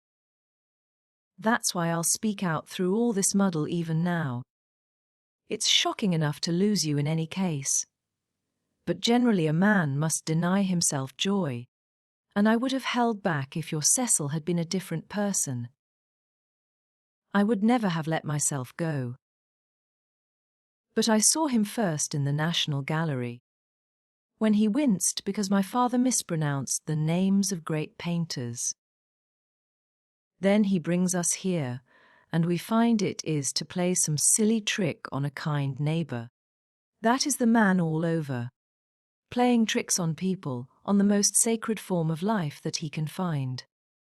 Next, I meet you together, and find him protecting and teaching you and your mother to be shocked, when it was for you to settle whether you were shocked or no.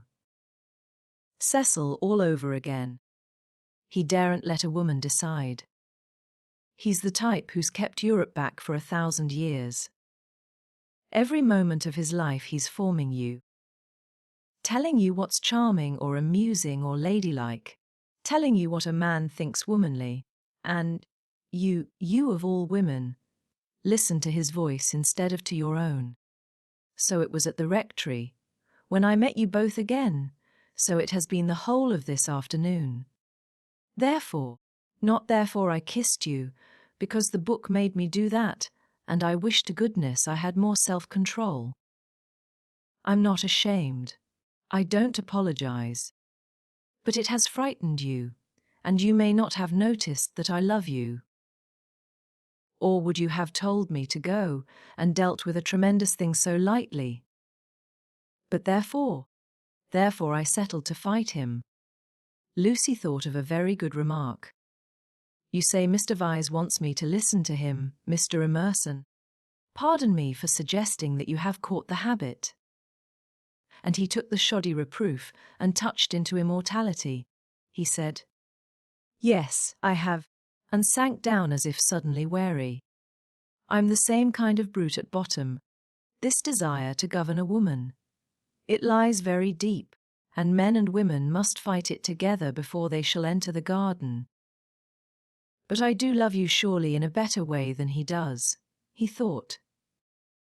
Yes, really in a better way. I want you to have your own thoughts even when I hold you in my arms. He stretched them towards her. Lucy, be quick. There's no time for us to talk now.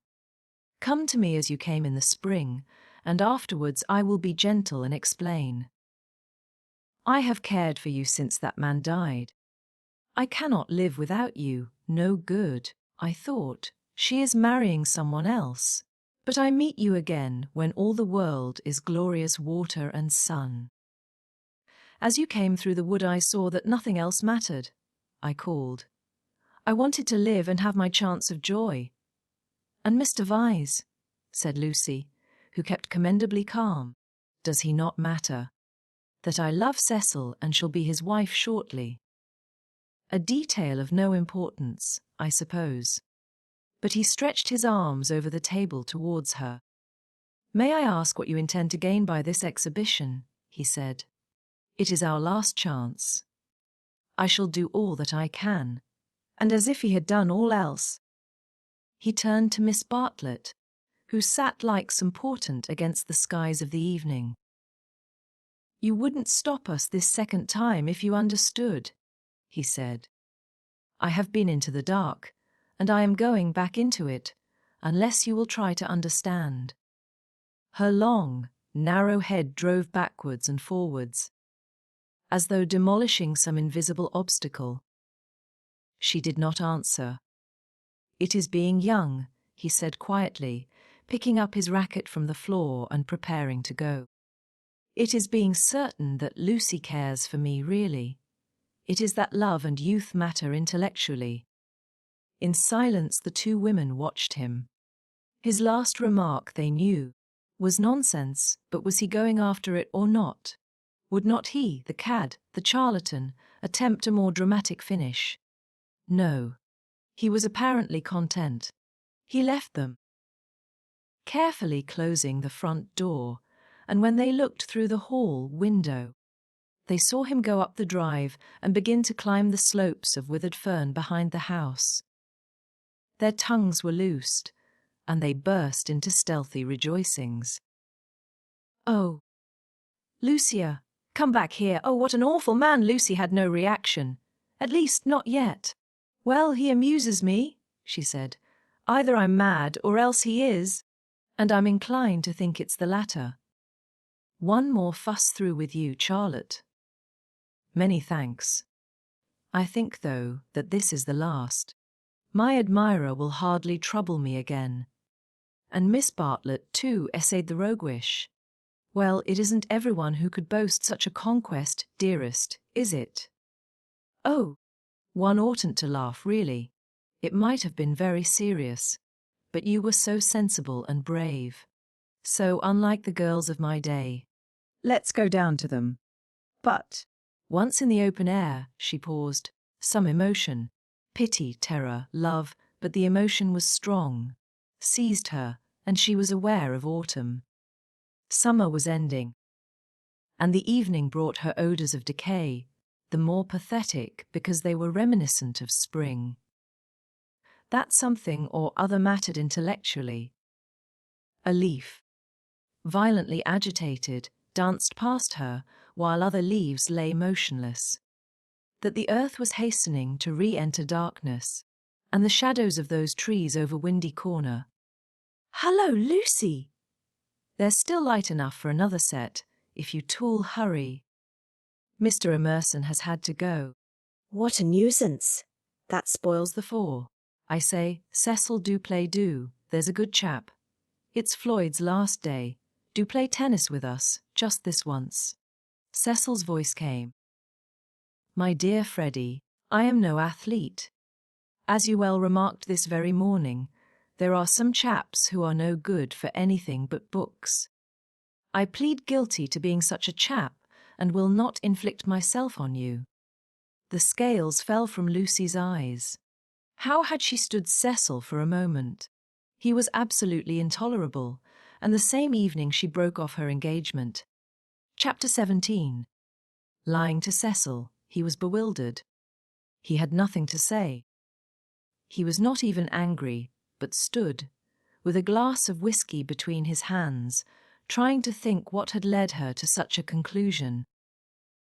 She had chosen the moment before bed, when, in accordance with their Borgias habit, she always dispensed drinks to the men. Freddy and Mr. Floyd were sure to retire with their glasses, while Cecil invariably lingered, sipping at his while she locked up the sideboard. I am very sorry about it, she said. I have carefully thought things over. We are too different. I must ask you to release me and try to forget that there ever was such a foolish girl. It was a suitable speech, but she was more angry than sorry, and her voice showed it. Different. How? I haven't had a really good education, for one thing, she continued, still on her knees by the sideboard. My Italian trip came too late, and I am forgetting all that I learnt there. I shall never be able to talk to your friends, or behave as a wife of yours should. I don't understand you. You aren't like yourself. You're tired, Lucy. Tired, she retorted, kindling at once. That is exactly like you. You always think women don't mean what they say. Well, you sound tired, as if something has worried you. What if I do? It doesn't prevent me from realizing the truth. I can't marry you, and you will thank me for saying so some day. You had that bad headache yesterday. All right. For she had exclaimed indignantly, I see it's much more than headaches. But give me a moment's time. He closed his eyes. You must excuse me if I say stupid things, but my brain has gone to pieces. Part of it lives 3 minutes back, when I was sure that you loved me, and the other part. I find it difficult. I am likely to say the wrong thing. It struck her that he was not behaving so badly, and her irritation increased. She again desired a struggle, not a discussion. To bring on the crisis, she said. There are days when one sees clearly, and this is one of them. Things must come to a breaking point sometime, and it happens to be today. If you want to know, quite a little thing decided me to speak to you. When you wouldn't play tennis with Freddy. I never do play tennis, said Cecil, painfully bewildered. I never could play. I don't understand a word you say. You can play well enough to make up a 4. I thought it abominably selfish of you. No, I can't. Well, never mind the tennis. Why couldn't you? Couldn't you have warned me if you felt anything wrong? You talked of our wedding at lunch. At least, you let me talk. I knew you wouldn't understand, said Lucy quite crossly. I might have known there would have been these dreadful explanations. Of course, it isn't the tennis. That was only the last straw to all I have been feeling for weeks. Surely it was better not to speak until I felt certain. She developed this position. Often before I have wondered if I was fitted for your wife. For instance, in London. And are you fitted to be my husband? I don't think so. You don't like Freddy, nor my mother. There was always a lot against our engagement, Cecil, but all our relations seemed pleased, and we met so often, and it was no good mentioning it until all things came to a point.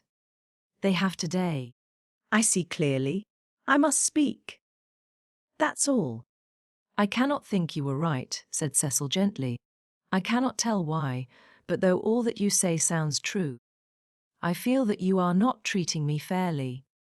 It's all too horrible. What's the good of a scene? No good. But surely I have a right to hear a little more. He put down his glass and opened the window.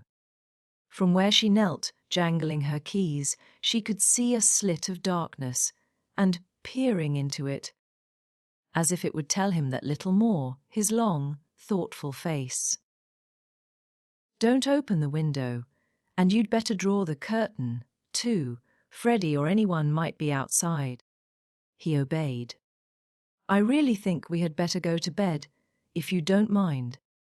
I shall only say things that will make me unhappy afterwards. As you say, it is all too horrible, and it is no good talking. But to Cecil, now that he was about to lose her, she seemed each moment more desirable. He looked at her, instead of through her, for the first time since they were engaged. From a Leonardo she had become a living woman, with mysteries and forces of her own, with qualities that even eluded art. His brain recovered from the shock, and in a burst of genuine devotion, he cried, But I love you, and I did think you loved me. I did not, she said. I thought I did at first.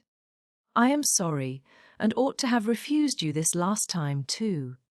He began to walk up and down the room, and she grew more and more vexed at his dignified behavior. She had counted on his being petty. It would have made things easier for her. By a cruel irony, she was drawing out all that was finest in his disposition. You don't love me, evidently. I dare say you are right not to. But it would hurt a little less if I knew why. Because. A phrase came to her, and she accepted. You're the sort who can't know anyone intimately. A horrified look came into his eyes. I don't mean exactly that. But you will question me, though I beg you not to, and I must say something. It is that, more or less. When we were only acquaintances, you let me be myself, but now you're always protecting me. Her voice swelled. I won't be protected. I will choose for myself what is ladylike and right. To shield me is an insult. Can't I be trusted to face the truth, but I must get it second-hand through you. A woman's place? You despise my mother. I know you do. Because she's conventional and bothers over puddings, but oh goodness! She rose to her feet. Conventional, Cecil. You're that, for you may understand beautiful things, but you don't know how to use them, and you wrap yourself up in art and books and music, and would try to wrap up me. I won't be stifled, not by the most glorious music, for people are more glorious, and you hide them from me. That's why I break off my engagement. You were all right as long as you kept to things, but when you came to people. She stopped. There was a pause. Then Cecil said with great emotion, It is true. True on the whole, she corrected, full of some vague shame. True, every word. It is a revelation. It is I. Anyhow, those are my reasons for not being your wife. He repeated, the sort that can know no one intimately. It is true. I fell to pieces the very first day we were engaged. I behaved like a cad to Beebe and to your brother. You are even greater than I thought. She withdrew a step. I'm not going to worry you. You are far too good to me. I shall never forget your insight, and dear, I only blame you for this. You might have warned me in the early stages, before you felt you wouldn't marry me, and so have given me a chance to improve. I have never known you till this evening.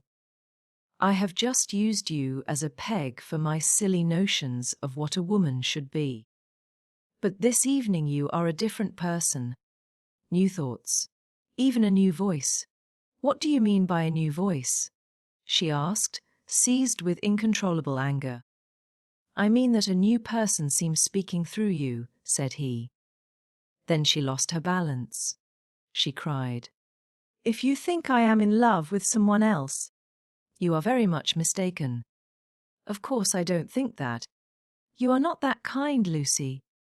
"Oh yes, you do think it. It's your old idea, the idea that has kept Europe back. I mean the idea that women are always thinking of men. If a girl breaks off her engagement, everyone says, 'Oh, she had someone else in her mind. She hopes to get someone else.' It's disgusting, brutal. As if a girl can't break it off for the sake of freedom." He answered reverently, "I may have said that in the past. I shall never say it again. You have taught me better." She began to redden and pretended to examine the windows again. "Of course, there is no question of someone else in this, no jilting or any such nauseous stupidity. I beg your pardon most humbly if my words suggested that there was. I only meant that there was a force in you that I hadn't known of up till now. All right, Cecil, that will do. Don't apologize to me. It was my mistake. It is a question between ideals, yours and mine. Pure abstract ideals, and yours are the nobler. I was bound up in the old vicious notions, and all the time you were splendid and new." His voice broke. "I must actually thank you for what you have done. For showing me what I really am. Solemnly, I thank you for showing me a true woman." "Will you shake hands?" "Of course I will," said Lucy, twisting up her other hand in the curtains. "Good night, Cecil." "Goodbye." "That's all right." "I'm sorry about it. Thank you very much for your gentleness. Let me light your candle, shall I?" They went into the hall. "Thank you." "Good night again." "God bless you, Lucy." "Goodbye, Cecil." She watched him steal upstairs, while the shadows from 3 banisters passed over her face like the beat of wings. On the landing he paused strong in his renunciation and gave her a look of memorable beauty. For all his culture, Cecil was an ascetic at heart, and nothing in his love became him like the leaving of it. She could never marry. In the tumult of her soul, that stood firm. Cecil believed in her. She must some day believe in herself. She must be one of the women whom she had praised so eloquently, who care for liberty and not for men. She must forget that George loved her, that George had been thinking through her and gained her this honourable release, that George had gone away into. What was it? The darkness. She put out the lamp. It did not do to think, nor, for the matter of that, to feel. She gave up trying to understand herself, and joined the vast armies of the benighted, who follow neither the heart nor the brain, and march to their destiny by catchwords. The armies are full of pleasant and pious folk, but they have yielded to the only enemy that matters, the enemy within. They have sinned against passion and truth, and vain will be their strife after virtue. As the years pass, they are censured. Their pleasantry and their peaty show cracks, their wit becomes cynicism. Their unselfishness hypocrisy, they feel and produce discomfort wherever they go. They have sinned against Eros and against Pallas Athene, and not by any heavenly intervention, but by the ordinary course of nature, those allied deities will be avenged. Lucy entered this army when she pretended to George that she did not love him, and pretended to Cecil that she loved no one. The night received her, as it had received Miss Bartlett 30 years before. Chapter 18. Lying to Mr. Beebe, Mrs. Honeychurch, Freddy, and the servants. Windy Corner lay not on the summit of the ridge, but a few hundred feet down the southern slope, at the springing of one of the great buttresses that supported the hill. On either side of it was a shallow ravine, filled with ferns and pine trees, and down the ravine on the left ran the highway into the Weald. Whenever Mr. Beebe crossed the ridge and caught sight of these noble dispositions of the earth, and, poised in the middle of them, Windy Corner, he laughed. The situation was so glorious, the house so commonplace, not to say impertinent. The late Mr. Honeychurch had affected the cube because it gave him the most accommodation for his money, and the only addition made by his widow had been a small turret, shaped like a rhinoceros horn, where she could sit in wet weather and watch the carts going up and down the road. So impertinent. And yet the house did. For it was the home of people who loved their surroundings honestly. Other houses in the neighborhood had been built by expensive architects.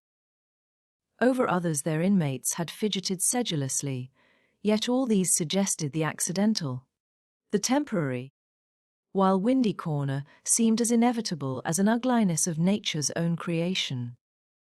One might laugh at the house, but one never shuddered. Mr. Beebe was bicycling over this Monday afternoon with a piece of gossip. He had heard from the Miss Allens. These admirable ladies, since they could not go to Sissy Villa, had changed their plans. They were going to Greece instead. "Since Florence did my poor sister so much good," wrote Miss Catherine, "we do not see why we should not try Athens this winter. Of course, Athens is a plunge, and the doctor has ordered her special digestive bread, but after all, we can take that with us, and it is only getting first into a steamer and then into a train. But is there an English church?" And the letter went on to say, "I do not expect we shall go any further than Athens, but if you knew of a really comfortable pension at Constantinople, we should be so grateful." Lucy would enjoy this letter, and the smile with which Mr. B grated Windy Corner was partly for her. She would see the fun of it, and some of its beauty, for she must see some beauty. Though she was hopeless about pictures, and though she dressed so unevenly. Oh, that cerise frock yesterday at church! She must see some beauty in life, or she could not play the piano as she did. He had a theory that musicians are incredibly complex, and know far less than other artists what they want, and what they are, that they puzzle themselves as well as their friends, that their psychology is a modern development, and has not yet been understood. This theory, had he known it, had possibly just been illustrated by facts. Ignorant of the events of yesterday, he was only riding over to get some tea, to see his niece, and to observe whether Miss Honeychurch saw anything beautiful in the desire of two old ladies to visit Athens. A carriage was drawn up outside Windy Corner, and just as he caught sight of the house it started, bowled up the drive, and stopped abruptly when it reached the main road. Therefore it must be the horse, who always expected people to walk up the hill in case they tired him. The door opened obediently, and two men emerged, whom Mr. Beebe recognized as Cecil and Freddy. They were an odd couple to go driving, but he saw a trunk beside the coachman's legs. Cecil, who wore a bowler, must be going away, while Freddy, a cap, was seeing him to the station. They walked rapidly, taking the short cuts, and reached the summit while the carriage was still pursuing the windings of the road. They shook hands with the clergyman, but did not speak. "So you're off for a minute, Mr. Vyse?" he asked. Cecil said, "Yes," while Freddy edged away. "I was coming to show you this delightful letter from those friends of Miss Honeychurch." He quoted from it. "Isn't it wonderful? Isn't it romance? Most certainly they will go to Constantinople. They are taken in a snare that cannot fail. They will end by going round the world. Cecil listened civilly and said he was sure that Lucy would be amused and interested. Isn't romance capricious? I never notice it in you young people. You do nothing but play lawn tennis and say that romance is dead, while the Miss Allens are struggling with all the weapons of propriety against the terrible thing. A really comfortable pension at Constantinople. So they call it out of decency. But in their hearts they want a pension with magic windows opening on the foam of perilous seas in fairyland forlorn. No ordinary view will content the Miss Allens. They want the pension Keats. I'm awfully sorry to interrupt, Mr. Beebe, said Freddy, but have you any matches? I have, said Cecil, and it did not escape Mr. Beebe's notice that he spoke to the boy more kindly. You have never met these Miss Allens, have you, Mr. Vyse? Never. Then you don't see the wonder of this Greek visit. I haven't been to Greece myself, and don't mean to go, and I can't imagine any of my friends going. It is altogether too big for our little lot. Don't you think so? Italy is just about as much as we can manage. Italy is heroic, but Greece is godlike or devilish. I am not sure which, and in either case absolutely out of our suburban focus. All right, Freddy. I am not being clever, upon my word I am not. I took the idea from another fellow, and give me those matches when you've done with them. He lit a cigarette and went on talking to the two young men. I was saying, if our poor little Cockney lives must have a background, let it be Italian. Big enough in all conscience. The ceiling of the Sistine Chapel for me. There the contrast is just as much as I can realize. But not the Parthenon, not the frieze of Phidias at any price, and here comes the Victoria. You're quite right, said Cecil. Greece is not for our little lot, and he got in. Freddy followed, nodding to the clergyman, whom he trusted not to be pulling one's leg, really. And before they had gone a dozen yards he jumped out, and came running back for Vyse's matchbox, which had not been returned. As he took it, he said, I'm so glad you only talked about books. Cecil's hard hit. Lucy won't marry him. If you'd gone on about her, as you did about them, he might have broken down. But when? Late last night. I must go. Perhaps they won't want me down there. No on. Goodbye. Thank goodness, exclaimed Mr. Beebe to himself, and struck the saddle of his bicycle approvingly. It was the one foolish thing she ever did. Oh, what a glorious riddance! And, after a little thought, he negotiated the slope into Windy Corner, light of heart. The house was again as it ought to be. Cut off forever from Cecil's pretentious world, he would find Miss Minnie down in the garden. In the drawing-room Lucy was tinkling at a Mozart sonata. He hesitated a moment, but went down the garden as requested.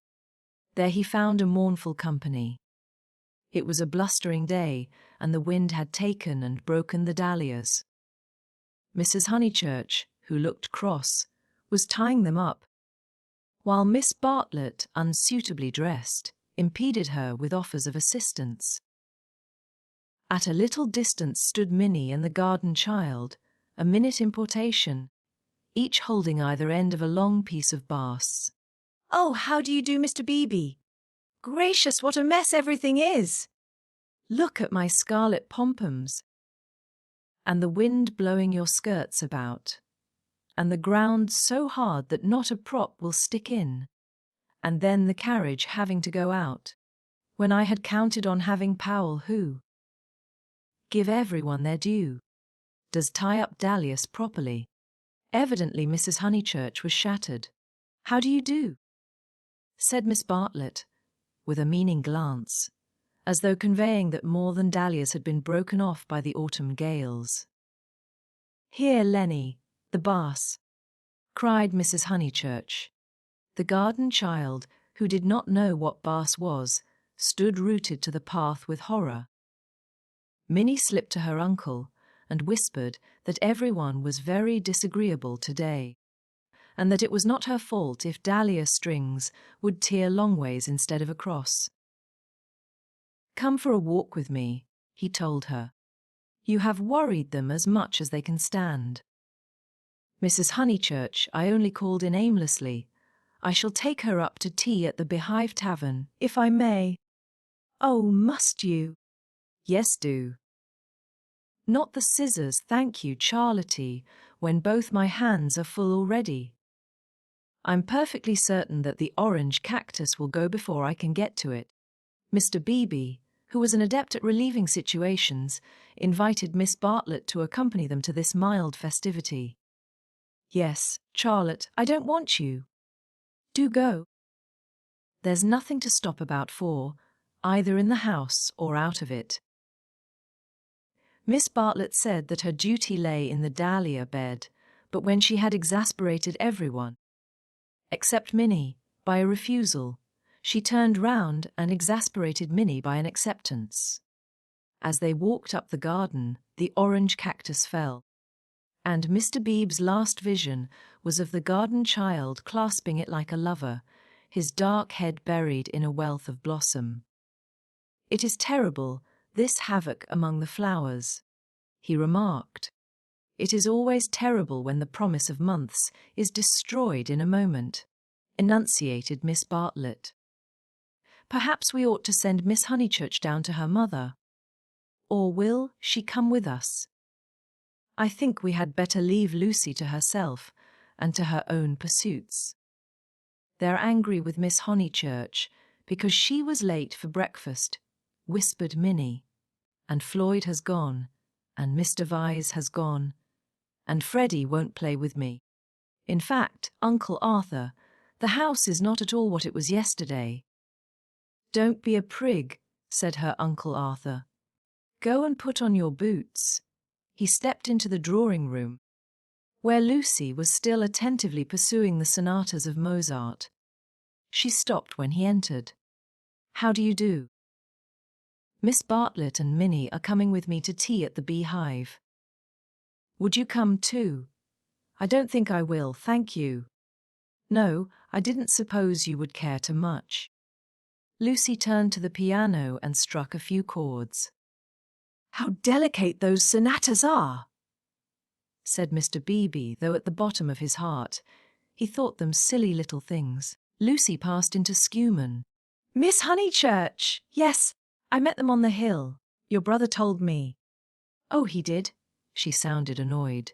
Mr. Beebe felt hurt, for he had thought that she would like him to be told. "I needn't say that it will go no further." "Mother, Charlotte, Cecil, Freddy, you," said Lucy, playing a note for each person who knew, and then playing a sixth note. "If you'll let me say so, I am very glad, and I am certain that you have done the right thing. So I hoped other people would think, but they don't seem to. I could see that Miss Bartlett thought it unwise. So does Mother. Mother minds dreadfully. I am very sorry for that," said Mr. Beebe with feeling. Mrs. Honeychurch, who hated all changes, did mind, but not nearly as much as her daughter pretended, and only for the minute. It was really a ruse of Lucy's to justify her despondency. A ruse of which she was not herself conscious, for she was marching in the armies of darkness, and Freddy minds. Still, Freddy never hit it off with Vyse much, did he?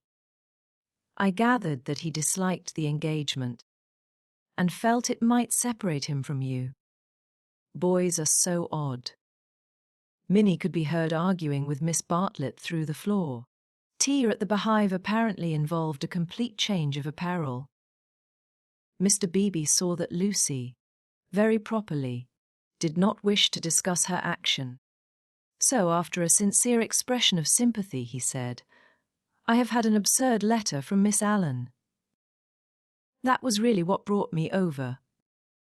I thought it might amuse you all." "How delightful!" said Lucy in a dull voice. For the sake of something to do, he began to read her the letter. After a few words her eyes grew alert, and soon she interrupted him with going abroad. When do they start? Next week, I gather. Did Freddy say whether he was driving straight back? No, he didn't. Because I do hope he won't go gossiping. So she did want to talk about her broken engagement. Always complaisant, he put the letter away. But she at once exclaimed in a high voice, "Oh, do tell me more about the Miss Allens. How perfectly splendid of them to go abroad. I want them to start from Venice and go in a cargo steamer down the Illyrian coast." She laughed heartily. "Oh, delightful. I wish they'd take me." Has Italy filled you with the fever of travel? Perhaps George Emerson is right. He says that Italy is only an euphemism for fate. Oh, not Italy, but Constantinople. I have always longed to go to Constantinople. Constantinople is practically Asia, isn't it? Mr. B reminded her that Constantinople was still unlikely, and that the Miss Allens only aimed at Athens, with Delphi. Perhaps if the roads are safe. But this made no difference to her enthusiasm. She had always longed to go to Greece even more, it seemed. He saw, to his surprise, that she was apparently serious. I didn't realize that you and the Miss Allens were still such friends, after Sissy Villa. Oh, that's nothing. I assure you Sissy Villa's nothing to me. I would give anything to go with them.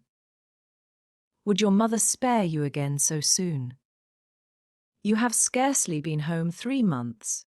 She must spare me, cried Lucy, in growing excitement. I simply must go away. I have to. She ran her fingers hysterically through her hair. Don't you see that I have to go away? I didn't realize at the time. And of course I want to see Constantinople so particularly. You mean that since you have broken off your engagement you feel? Yes, yes. I knew you'd understand. Mr. Beebe did not quite understand. Why could not Miss Honeychurch repose in the bosom of her family? Cecil had evidently taken up the dignified line, and was not going to annoy her. Then it struck him that her family itself might be annoying. He hinted this to her, and she accepted the hint eagerly. Yes, of course. To go to Constantinople until they are used to the idea and everything has calmed down. I am afraid it has been a bothersome business, he said gently.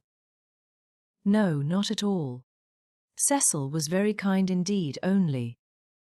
I had better tell you the whole truth, since you have heard a little. It was that he is so masterful. I found that he wouldn't let me go my own way. He would improve me in places where I can't be improved. Cecil won't let a woman decide for herself. In fact, he daren't. What nonsense I do talk! But that is the kind of thing. It is what I gathered from my own observation of Mr. Vyse. It is what I gather from all that I have known of you. I do sympathize and agree most profoundly. I agree so much that you must let me make one little criticism. Is it worth while rushing off to Greece? But I must go somewhere, she cried. I have been worrying all the morning, and here comes the very thing. She struck her knees with clenched fists and repeated, I must. And the time I shall have with Mother, and all the money she spent on me last spring. You all think much too highly of me. I wish you weren't so kind. At this moment Miss Bartlett entered, and her nervousness increased. I must get away ever so far. I must know my own mind and where I want to go. Come along, tea, said Mr. Beebe, and bustled his guests out of the front door. He hustled them so quickly that he forgot his hat. When he returned for it he heard, to his relief and surprise, the tinkling of a Mozart sonata. She is playing again, he said to Miss Bartlett. Lucy can always play, was the acid reply. One is very thankful that she has such a resource. She is evidently much worried, as of course she ought to be. I know all about it. The marriage was so near that it must have been a hard struggle before she could wind herself up to speak. Miss Bartlett gave a kind of wriggle, and he prepared for a discussion. He had never fathomed Miss Bartlett. As he had put it to himself at Florence, she might yet reveal depths of strangeness, if not of meaning. But she was so unsympathetic that she must be reliable. He assumed that much, and he had no hesitation in discussing Lucy with her. Minnie was fortunately collecting ferns. She opened the discussion with, "We had much better let the matter drop. I wonder. It is of the highest importance that there should be no gossip in Summer Street. It would be death to gossip about Mr. Vyse's dismissal at the present moment." Mr. Beebe raised his eyebrows. Death is a strong word. Surely too strong. There was no question of tragedy, he said. Of course. Miss Honeychurch will make the fact public in her own way, and when she chooses. Freddy only told me because he knew she would not mind. I know, said Miss Bartlett civilly. Yet Freddy ought not to have told even you. One cannot be too careful. Quite so. I do implore absolute secrecy. A chance word to a chattering friend, and... Exactly. He was used to these nervous old maids, and to the exaggerated importance that they attach to words. A rector lives in a web of petty secrets, and confidences and warnings, and the wiser he is the less he will regard them. He will change the subject, as did Mr. Beebe, saying cheerfully, "Have you heard from any Bertolini people lately? I believe you keep up with Miss Lavish. It is odd how we of that pension, who seemed such a fortuitous collection, have been working into one another's lives. 2, 3, 4, 6 of us. No, 8, I had forgotten the Emersons. Have kept more or less in touch. We must really give the Signora a testimonial. And Miss Bartlett not favouring the scheme." They walked up the hill in a silence which was only broken by the rector naming some fern. On the summit they paused. The sky had grown wilder since he stood there last hour, giving to the land a tragic greatness that is rare in Surrey. Grey clouds were charging across tissues of white, which stretched and shredded and tore slowly, until through their final layers there gleamed a hint of the disappearing blue. Summer was retreating. The wind roared. The trees groaned, yet the noise seemed insufficient for those vast operations in heaven. The weather was breaking up, broken.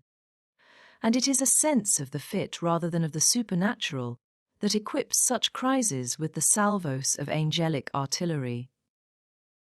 Mr. Beebe's eyes rested on Windy Corner, where Lucy sat, practising Mozart. No smile came to his lips, and, changing the subject again, he said, "We shan't have rain, but we shall have darkness. So let us hurry on. The darkness last night was appalling." They reached the Beehive Tavern at about 5 o'clock. That amiable hostelry possesses a veranda, in which the young and the unwise do dearly love to sit, while guests of more mature years seek a pleasant sanded room, and have tea at a table comfortably. Mr. Beebe saw that Miss Bartlett would be cold if she sat out, and that Minnie would be dull if she sat in, so he proposed a division of forces. They would hand the child her food through the window. Thus he was incidentally enabled to discuss the fortunes of Lucy. "I have been thinking, Miss Bartlett," he said, "and, unless you very much object, I would like to reopen that discussion." She bowed. "Nothing about the past. I know little and care less about that. I am absolutely certain that it is to your cousin's credit. She has acted loftily and rightly, and it is like her gentle modesty to say that we think too highly of her. But the future. Seriously, what do you think of this Greek plan? He pulled out the letter again.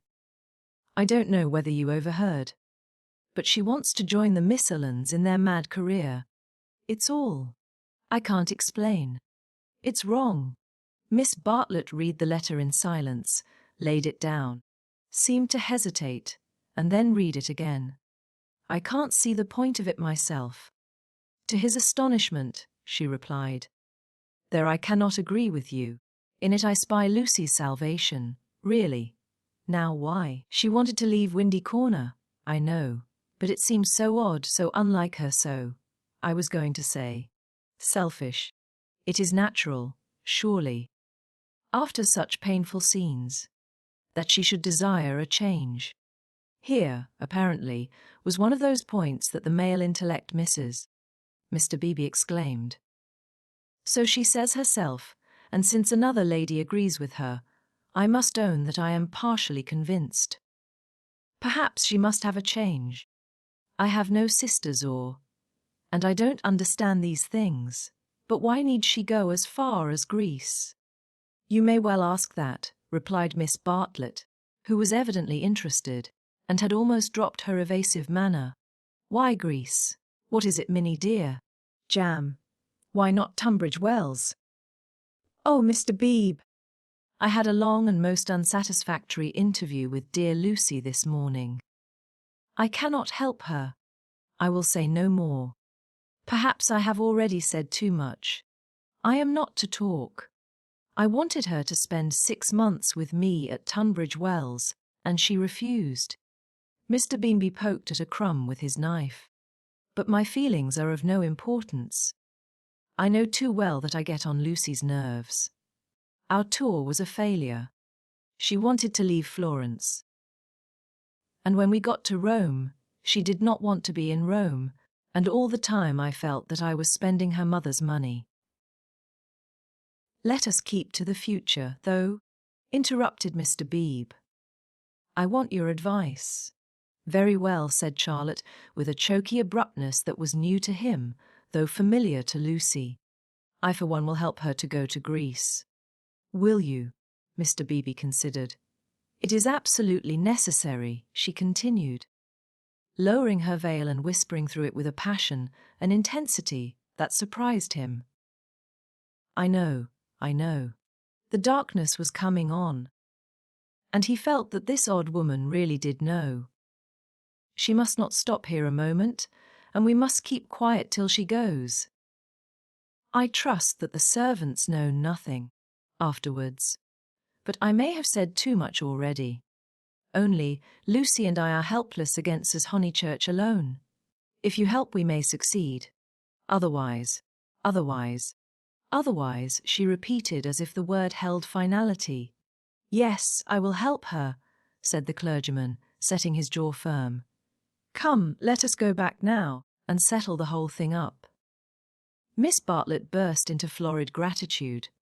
The tavern sign, a beehive trimmed evenly with bees, creaked in the wind outside as she thanked him.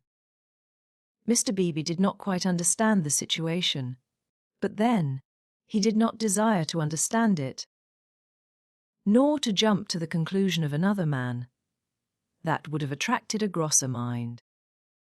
He only felt that Miss Bartlett knew of some vague influence from which the girl desired to be delivered, and which might well be clothed in the fleshly form.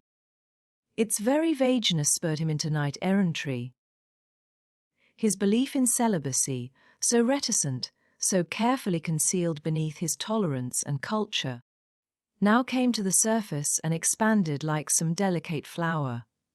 They that marry do well, but they that refrain do better. So ran his belief, and he never heard that an engagement was broken off, but with a slight feeling of pleasure. In the case of Lucy, the feeling was intensified through dislike of Cecil, and he was willing to go further, to place her out of danger until she confirm her resolution of virginity.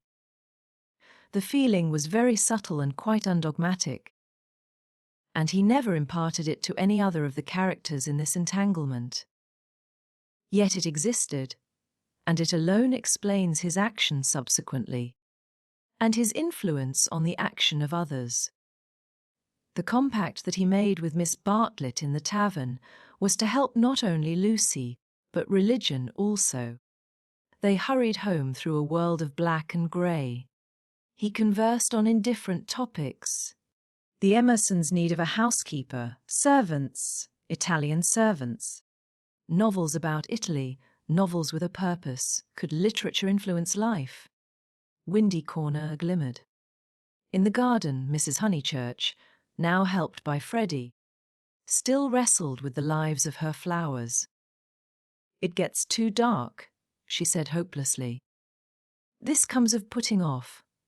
We might have known the weather would break up soon, and now Lucy wants to go to Greece. I don't know what the world's coming to." "Mrs. Honeychurch," he said, "go to Greece she must. Come up to the house and let's talk it over. Do you, in the first place, mind her breaking with Vyse?" "Mr. Beebe, I'm thankful. Simply thankful." "So am I," said Freddy. "Good." "Now come up to the house." They conferred in the dining room for half an hour. Lucy would never have carried the Greek scheme alone. It was expensive and dramatic, both qualities that her mother loathed. Nor would Charlotte have succeeded. The honours of the day rested with Mr. Beebe. By his tact and common sense, and by his influence as a clergyman. For a clergyman who was not a fool influenced Mrs. Honeychurch greatly. He bet her to their purpose. "I don't see why Greece is necessary," she said, "but as you do, I suppose it is all right. It must be something I can't understand. Lucy, let's tell her. Lucy." "She is playing the piano," Mr. Beebe said. He opened the door, and heard the words of a song. "Look not thou on beauty's charming." I didn't know that Miss Honeychurch sang, too. "Sit thou still when kings are arming, taste not when the wine cup glistens." It's a song that Cecil gave her. "Howard girls are, what's that?" called Lucy, stopping short. "All right, dear," said Miss Honeychurch kindly. She went into the drawing-room, and Mr. Beebe heard her kiss Lucy and say, "I am sorry I was so cross about Greece, but it came on the top of the dahlias." Rather a hard voice said, "Thank you, Mother, that doesn't matter a bit. And you are right, too. Greece will be all right. You can go if the Miss Allens will have you." "Oh, splendid. Oh, thank you." Mr. Beebe followed. Lucy still sat at the piano with her hands over the keys. She was glad, but he had expected greater gladness. Her mother bent over her. Freddy, to whom she had been singing, reclined on the floor with his head against her and an unlit pipe between his lips. Oddly enough, the group was beautiful. Mr. Beebe, who loved the art of the past, was reminded of a favourite theme, the Santa Conversation, in which people who care for one another are painted chatting together about noble things. A theme neither sensual nor sensational, and therefore ignored by the art of today. Why should Lucy want either to marry or to travel when she had such friends at home? "Taste not when the wine cup glistens. Speak not when the people listens," she continued. "Here's Mr. Beebe. Mr. Beebe knows my rude ways. It's a beautiful song and a wise one," said he. "Go on." "It isn't very good," she said listlessly. "I forget why. Harmony or something. I suspected it was unscholarly. It's so beautiful." "The tune's right enough," said Freddy, "but the words are rotten." "Why throw up the sponge? How stupidly you talk," said his sister.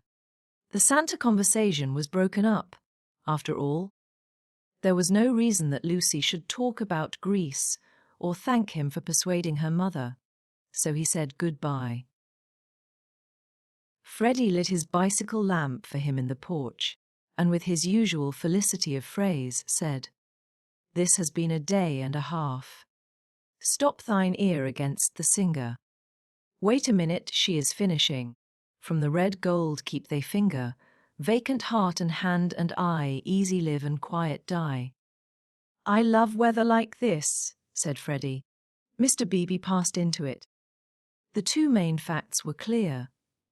She had behaved splendidly, and he had helped her. He could not expect to master the details of so big a change in a girl's life. If here and there he was dissatisfied or puzzled, he must acquiesce. She was choosing the better part. Vacant heart and hand and eye. Perhaps the song stated the better part rather too strongly. He half fancied that the soaring accompaniment, which he did not lose in the shout of the gale, really agreed with Freddy, and was gently criticizing the words that it adorned. Vacant heart and hand and eye, easy live and quiet die. However, for the fourth time Windy Corner lay poised below him, now as a beacon in the roaring tides of darkness. Chapter 19, Lying to Mr. Emerson. The Miss Allens were found in their beloved Temperance Hotel near Bloomsbury. A clean, airless establishment much patronized by provincial England. They always perched there before crossing the great seas, and for a week or two would fidget gently over clothes, guide books, Mackintosh squares, digestive bread, and other continental necessaries. That there are shops abroad, even in Athens, never occurred to them, for they regarded travel as a species of warfare, only to be undertaken by those who have been fully armed at the Haymarket stores. Miss Honeychurch, they trusted, would take care to equip herself duly. Quinine could now be obtained in tabloids. Paper soap was a great help towards freshening up one's face in the train. Lucy promised, a little depressed. "But, of course, you know all about these things, and you have Mr. Vyse to help you. A gentleman is such a stand-by." Mrs. Honeychurch, who had come up to town with her daughter, began to drum nervously upon her card case.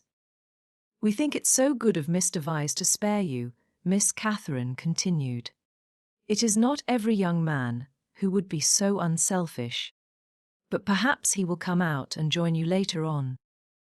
Or does his work keep him in London?" said Miss Teresa, the more acute and less kindly of the two sisters. "However, we shall see him when he sees you off. I do so long to see him." "No one will see Lucy off," interposed Mrs. Honeychurch. "She doesn't like it." "No, I hate seeings off," said Lucy. "Really? How funny! I should have thought that in this case." "Oh, Mrs. Honeychurch, you aren't going. It is such a pleasure to have met you. The escaped." And Lucy said with relief, "That's all right, we just got through that time." But her mother was annoyed. "I should be told, dear, that I am unsympathetic. But I cannot see why you didn't tell your friends about Cecil and be done with it. There all the time we had to sit fencing, and almost telling lies, and be seen through too, I dare say, which is most unpleasant." Lucy had plenty to say in reply. She described the Miss Allens' character. They were such gossips, and if one told them, the news would be everywhere in no time. But why shouldn't it be everywhere in no time? Because I settled with Cecil not to announce it until I left England. I shall tell them then. It's much pleasanter. "How wet it is! Let's turn in here." Here was the British Museum. Mrs. Honeychurch refused. If they must take shelter, let it be in a shop. Lucy felt contemptuous, for she was on the tack of caring for Greek sculpture, and had already borrowed a mythical dictionary from Mr. Beebe to get up the names of the goddesses and gods. "Oh, well, let it be shop then. Let's go to Mudie's. I'll buy a guidebook. You know, Lucy, you and Charlotte and Mr. Beebe all tell me I'm so stupid," So I suppose I am. But I shall never understand this hole and corner work. You've got rid of Cecil. Well and good, and I'm thankful he's gone, though I did feel angry for the minute. But why not announce it? Why this hushing up and tiptoeing? It's only for a few days. But why at all? Lucy was silent. She was drifting away from her mother. It was quite easy to say, because George Emerson has been bothering me, and if he hears I've given up, Cecil may begin again. Quite easy. And it had the incidental advantage of being true. But she could not say it. She disliked confidences, for they might lead to self-knowledge, and to that king of terrors, light. Ever since that last evening at Florence, she had deemed it unwise to reveal her soul. Mrs. Honeychurch, too, was silent. She was thinking, my daughter won't answer me. She would rather be with those inquisitive old maids than with Freddy and me. Any rag, tag, and Bodtail apparently does if she can leave her home. And as in her case thoughts never remained unspoken long, she burst out with, "You're tired of Windy Corner." This was perfectly true. Lucy had hoped to return to Windy Corner when she escaped from Cecil, but she discovered that her home existed no longer. It might exist for Freddy, who still lived and thought straight, but not for one who had deliberately warped the brain. She did not acknowledge that her brain was warped, for the brain itself must assist in that acknowledgement, and she was disordering the very instruments of life. She only felt, I do not love George. I broke off my engagement because I did not love George. I must go to Greece because I do not love George. It is more important that I should look up gods in the dictionary than that I should help my mother. Everyone else is behaving very badly. She only felt irritable and petulant and anxious to do what she was not expected to do, and in this spirit she proceeded with the conversation. "Oh, Mother, what rubbish you talk! Of course I'm not tired of Windy Corner. Then why not say so at once, instead of considering half an hour?" She laughed faintly. Half a minute would be nearer. Perhaps you would like to stay away from your home altogether. Hush, Mother. People will hear you, for they had entered Moody's. She bought Baedeker and then continued. Of course I want to live at home, but as we are talking about it, I may as well say that I shall want to be away in the future more than I have been. You see, I come into my money next year. Tears came into her mother's eyes. Driven by nameless bewilderment, by what is in older people termed eccentricity, Lucy determined to make this point clear. I've seen the world so little. I felt so out of things in Italy. I have seen so little of life, one ought to come up to London more. Not a cheap ticket like today, but to stop. I might even share a flat for a little with some other girl. And mess with typewriters and latch keys, exploded Mrs. Honeychurch. And agitate and scream, and be carried off kicking by the police. And call it a mission. When no one wants you, and call it duty. When it means that you can't stand your own home, and call it work. When thousands of men are starving with the competition as it is. And then to prepare yourself, find 2 doddering old ladies, and go abroad with them. I want more independence, said Lucy lamely. She knew that she wanted something, and independence is a useful cry. We can always say that we have not got it. She tried to remember her emotions in Florence. Those had been sincere and passionate, and had suggested beauty rather than short skirts and latch keys. But independence was certainly her cue. Very well. Take your independence and be gone. Rush up and down and round the world. And come back as thin as a lath with the bad food. despise the house that your father built, and the garden that he planted, and our dear view, and then share a flat with another girl. Lucy screwed up her mouth and said, "Perhaps I spoke hastily." "Oh, goodness," her mother flashed. "How you do remind me of Charlotte Bartlett, Charlotte!" flashed Lucy in her turn, pierced at last by a vivid pain. "More every moment. I don't know what you mean, Mother. Charlotte and I are not the very least alike." "Well, I see the likeness. The same eternal worrying, the same taking back of words. You and Charlotte trying to divide 2 apples among 3 people last night might be sisters." "What rubbish!" "And if you dislike Charlotte so, it's rather a pity you asked her to stop. I warned you about her, I begged you, implored you not to, but of course it was not listened to. There you go. I beg your pardon. Charlotte again, my dear, that's all," her very words. Lucy clenched her teeth. "My point is that you oughtn't to have asked Charlotte to stop. I wish you would keep to the point." And the conversation died off into a wrangle.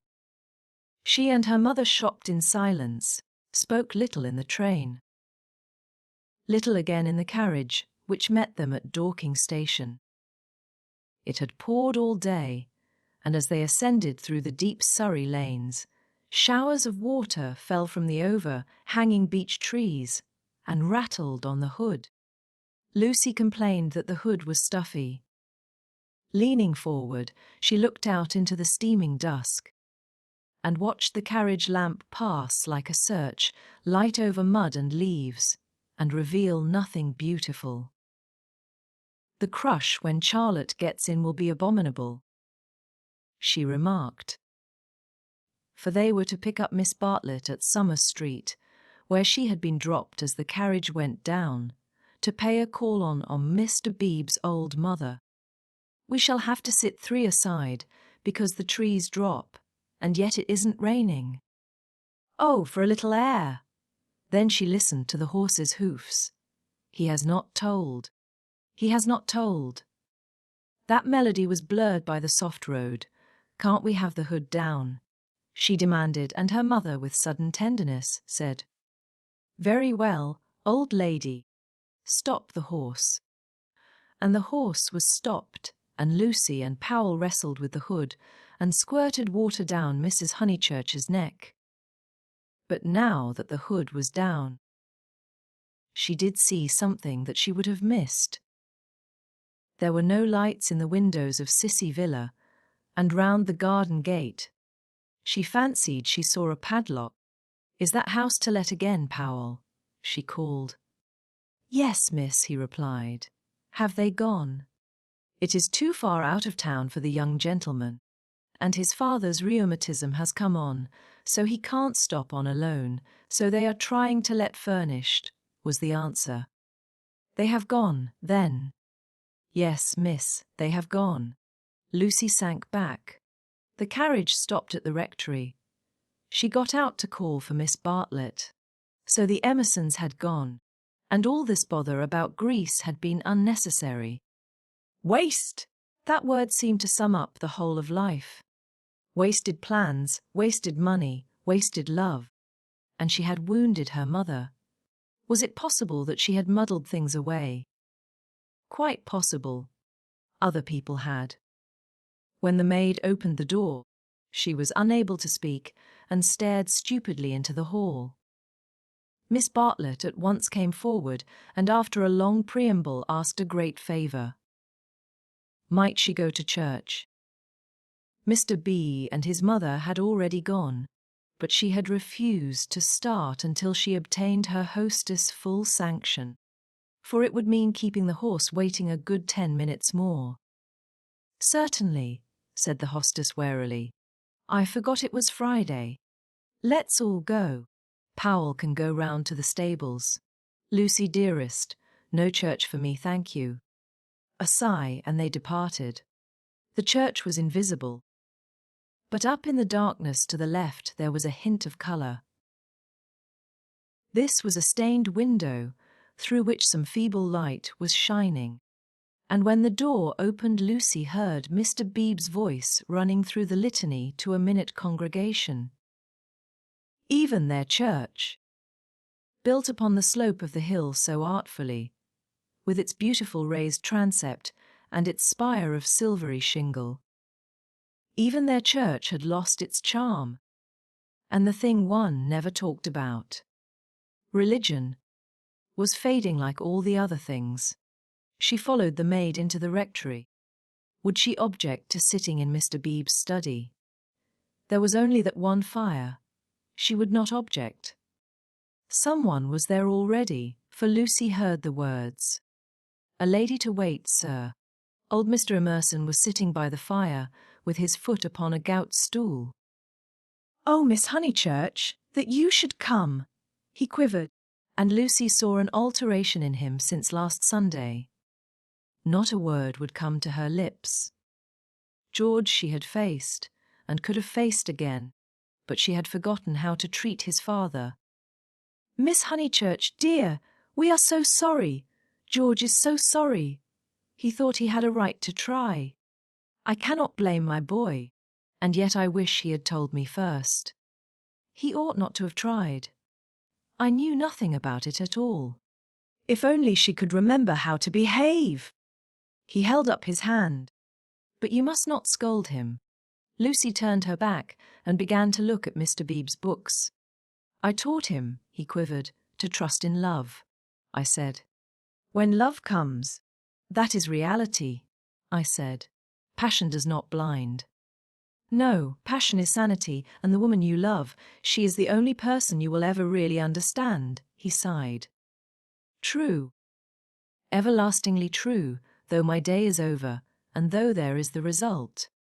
Poor boy. "He is so sorry. He said he knew it was madness when you brought your cousin in. That whatever you felt you did not mean." Yet his voice gathered strength. He spoke out to make certain. "Miss Honeychurch, do you remember Italy?" Lucy selected a book, a volume of Old Testament commentaries. Holding it up to her eyes, she said, "I have no wish to discuss Italy or any subject connected with your son. But you do remember it. He has misbehaved himself from the first. I only was told that he loved you last Sunday. I never could judge behavior. I suppose he has." Feeling a little steadier, she put the book back and turned round to him. His face was drooping and swollen, but his eyes, though they were sunken deep, gleamed with a child's courage.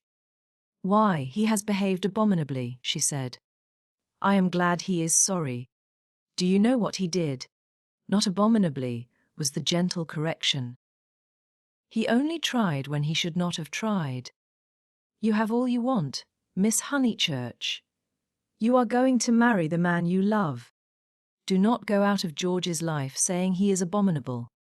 "No, of course," said Lucy, ashamed at the reference to Cecil. "Abominable is much too strong. I am sorry I used it about your son. I think I will go to church, after all. My mother and my cousin have gone. I shall not be so very late." "Especially as he has gone under," he said quietly. "What was that?" "Gone under naturally." He beat his palms together in silence. His head fell on his chest. "I don't understand." As his mother did. "But, Mr. Emerson, what are you talking about?" "When I wouldn't have George baptized," said he. Lucy was frightened, and she agreed that baptism was nothing, but he caught that fever when he was 12, and she turned round. She thought it a judgment. He shuddered. "Oh, horrible, when we had given up that sort of thing and broken away from her parents." "Oh, horrible. Worst of all, worse than death. When you have made a little clearing in the wilderness, planted your little garden, let in your sunlight, and then the weeds creep in again. A judgment!" And our boy had typhoid because no clergyman had dropped water on him in church. Is it possible, Miss Honeychurch? Shall we slip back into the darkness forever? I don't know, gasped Lucy. I don't understand this sort of thing.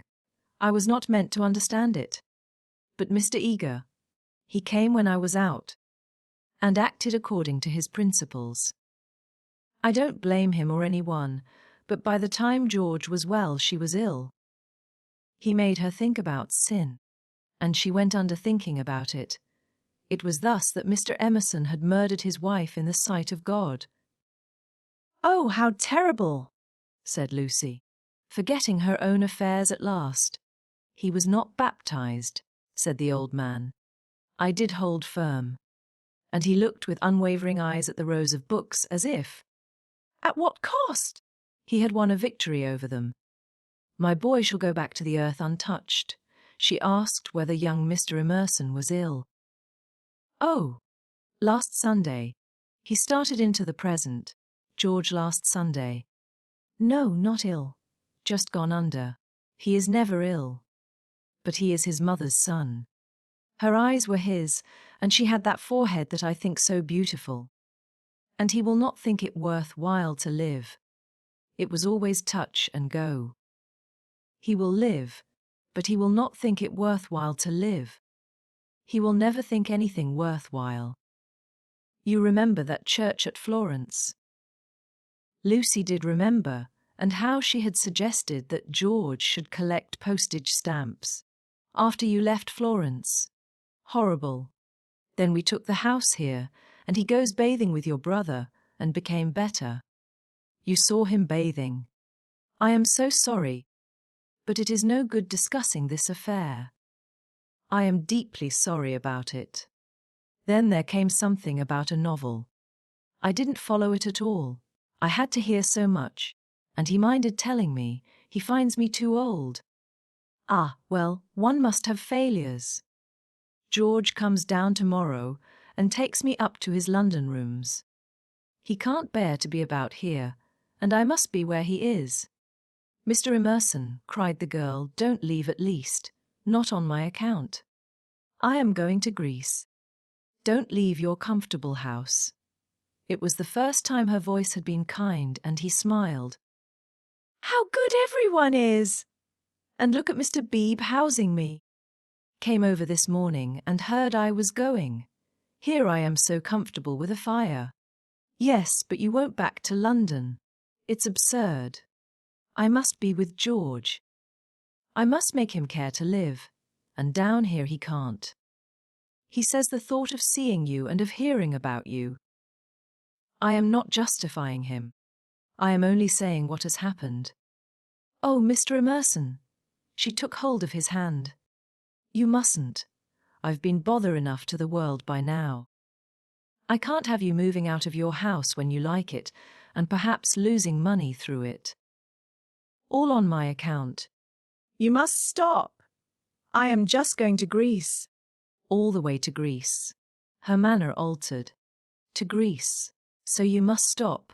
You won't talk about this business, I know. I can trust you both. Certainly you can. We either have you in our lives, or leave you to the life that you have chosen. I shouldn't want. I suppose Mr. Vyse is very angry with George. No, it was wrong of George to try. We have pushed our beliefs too far. I fancy that we deserve sorrow. She looked at the books again. Black, brown, and that acrid theological blue. They surrounded the visitors on every side. They were piled on the tables. They pressed against the very ceiling. To Lucy, who could not see that Mr. Emerson was profoundly religious and differed from Mr. Beebe chiefly by his acknowledgment of passion, it seemed dreadful that the old man should crawl into such a sanctum when he was unhappy and be dependent on the bounty of a clergyman. More certain than ever that she was tired, he offered her his chair. No, please sit still. I think I will sit in the carriage.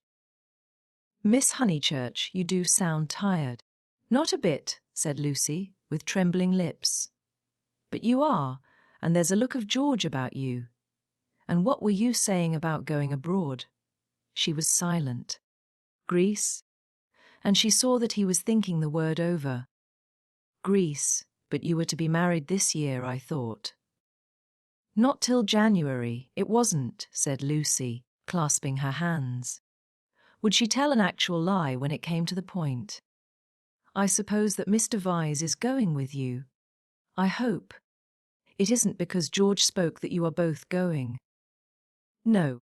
I hope that you will enjoy Greece with Mr. Vyse. Thank you. At that moment Mr. Beebe came back from church. His cassock was covered with rain. That's all right, he said kindly. I counted on you two keeping each other company. It's pouring again. The entire congregation, which consists of your cousin, your mother, and my mother, stands waiting in the church till the carriage fetches it. Did Powell go round? I think so, I'll see. No. Of course I'll see. How are the Miss Allens? Very well. Thank you. Did you tell Mr. Emerson about Greece? I did. Don't you think it very plucky of her, Mr. Emerson, to undertake the two Miss Allens? Now, Miss Honeychurch, go back. Keep warm. I think 3 is such a courageous number to go travelling. And he hurried off to the stables. He is not going, she said hoarsely. I made a slip. Mr. Vyse does stop behind in England. Somehow it was impossible to cheat this old man. To George, to Cecil, she would have lied again. But he seemed so near the end of things, so dignified in his approach to the gulf, of which he gave one account, and the books that surrounded him another, so mild to the rough paths that he had traversed, that the true chivalry, not the worn-out chivalry of sex, but the true chivalry that all the young may show to all the old, awoke in her, and at whatever risk, she told him that Cecil was not her companion to Greece, and she spoke so seriously that the risk became a certainty, and he, lifting his eyes, said, You are leaving him. You are leaving the man you love. I had to. Why? Miss Honeychurch, why? Terror came over her, and she lied again. She made the long, convincing speech that she had made to Mr. Beebe, and intended to make to the world when she announced that her engagement was no more. He heard her in silence, and then said, My dear, I am worried about you. It seems to me. Dreamily, she was not alarmed. That you are in a muddle, she shook her head.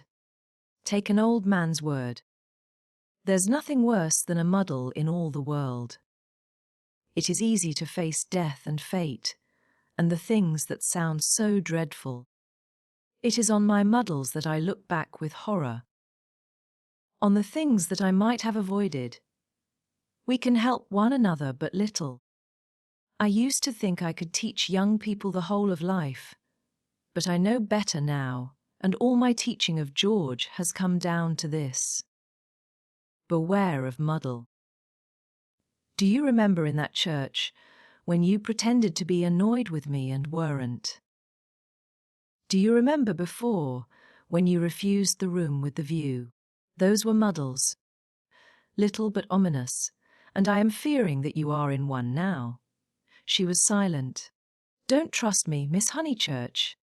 Though life is very glorious, it is difficult. She was still silent.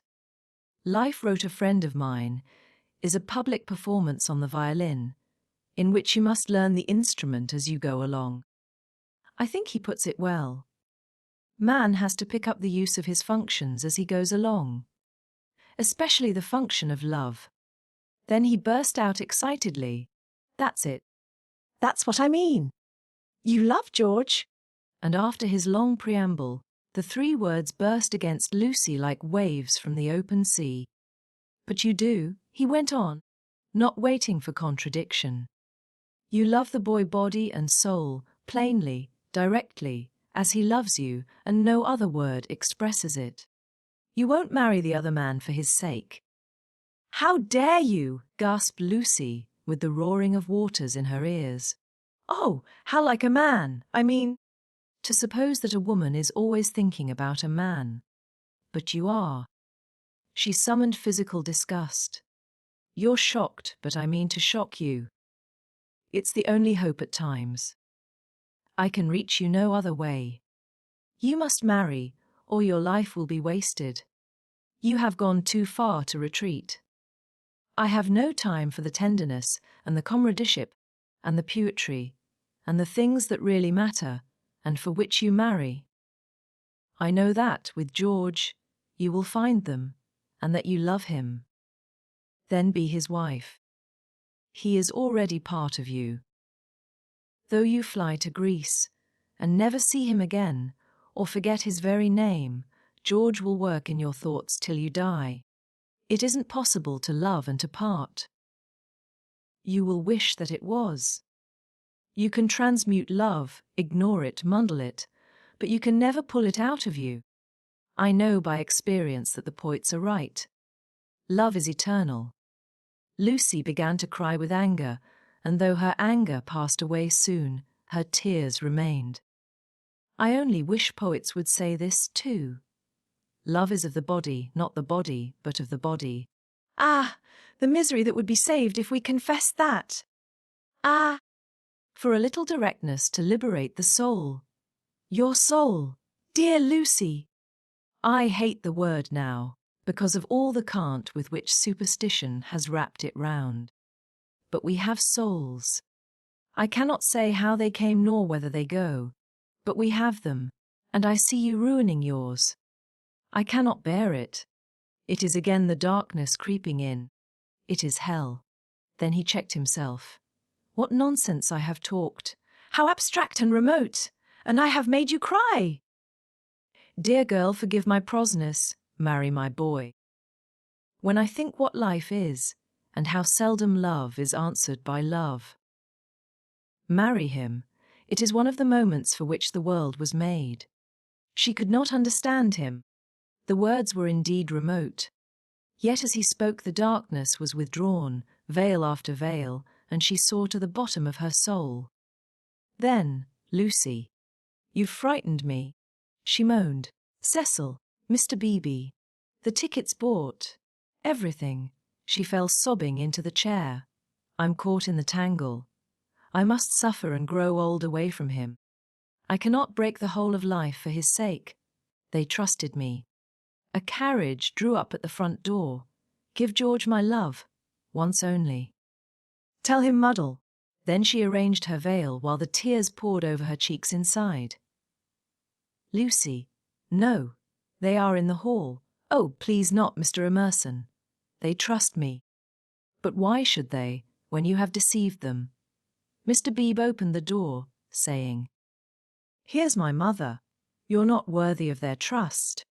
What's that? Said Mr. Beebe sharply. I was saying, why should you trust her when she deceived you? 1 minute, mother. He came in and shut the door. I don't follow you, Mr. Emerson. To whom do you refer? Trust whom? I mean, she has pretended to you that she did not love George. They have loved one another all along. Mr. Beebe looked at the sobbing girl. He was very quiet, and his white face, with its ruddy whiskers, seemed suddenly inhuman. A long black column, he stood and awaited her reply. I shall never marry him, quivered Lucy.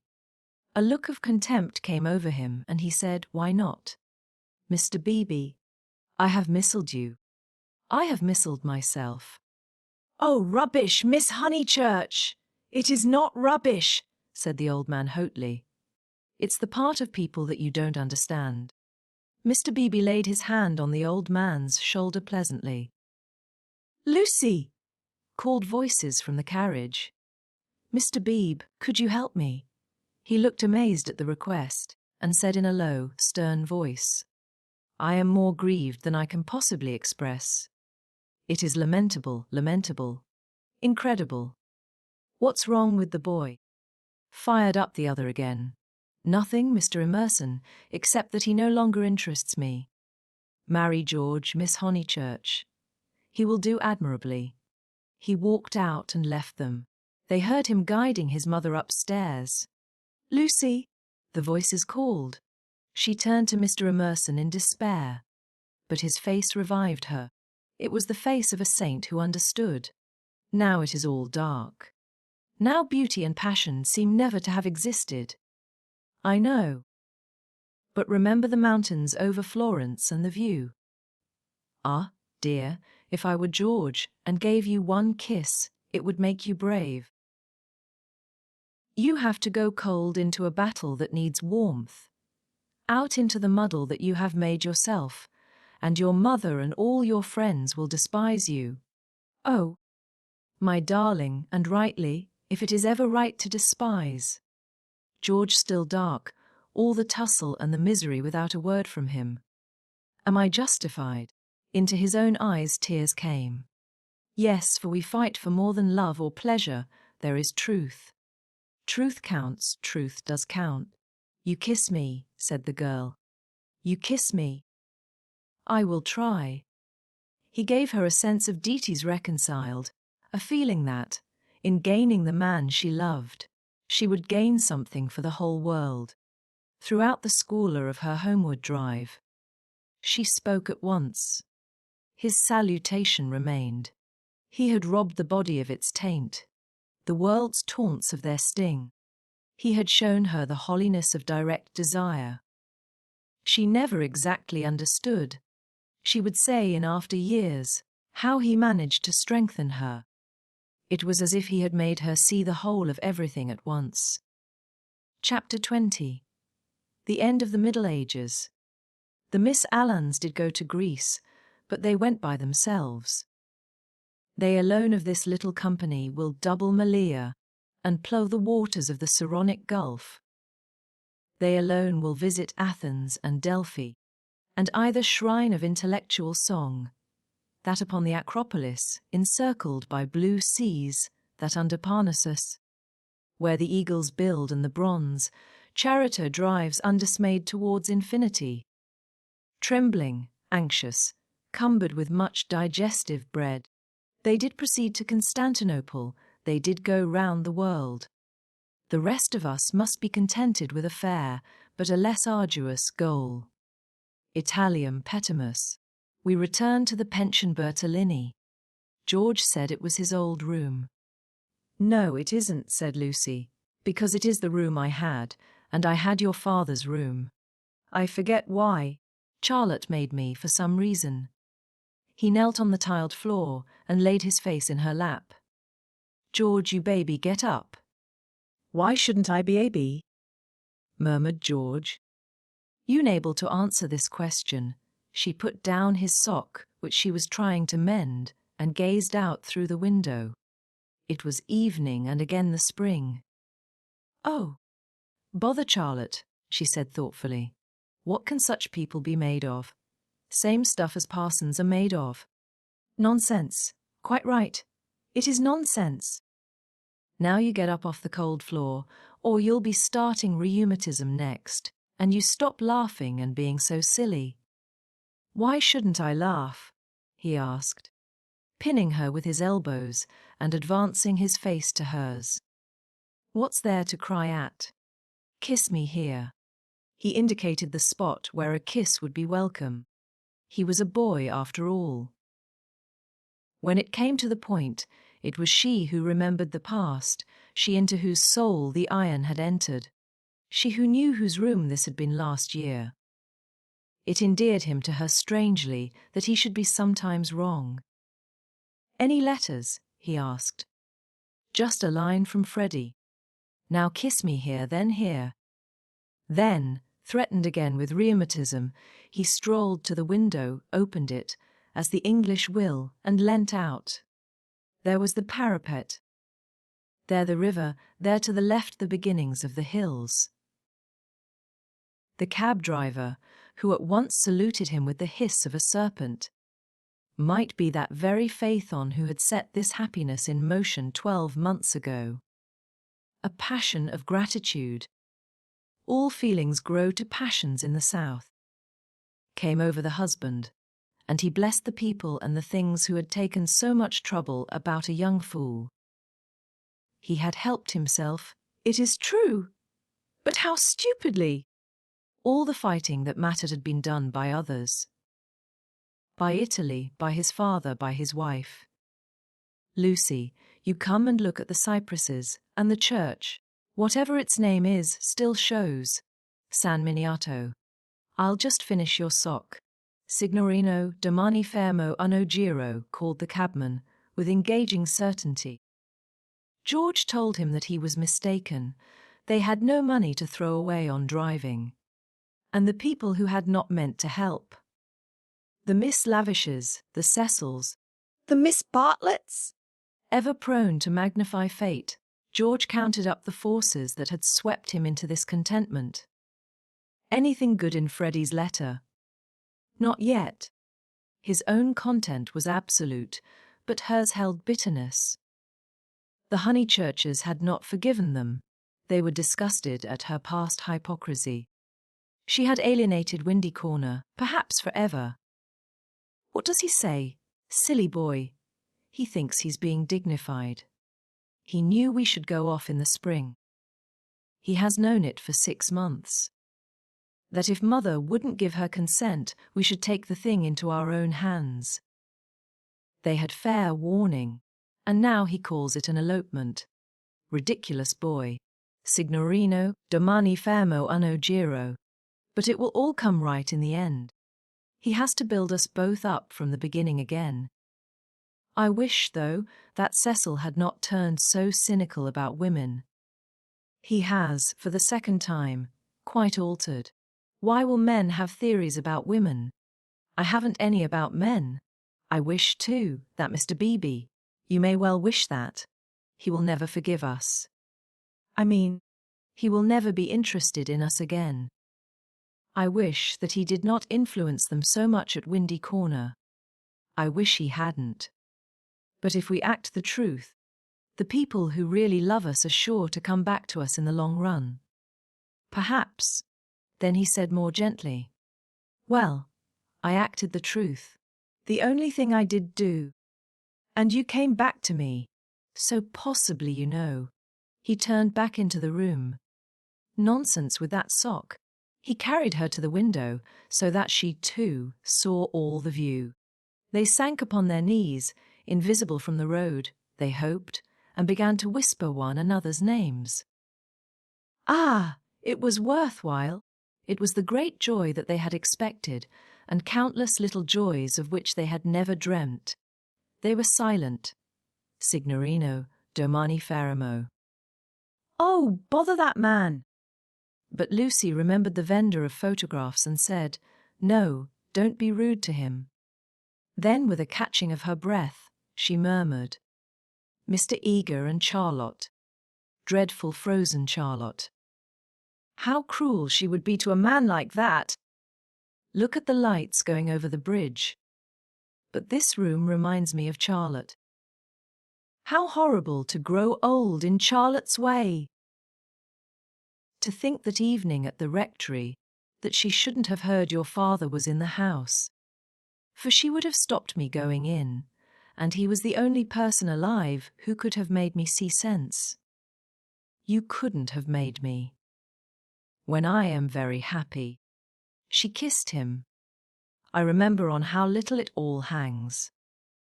If Charlotte had only known, she would have stopped me going in, and I should have gone to silly Greece, and become different forever.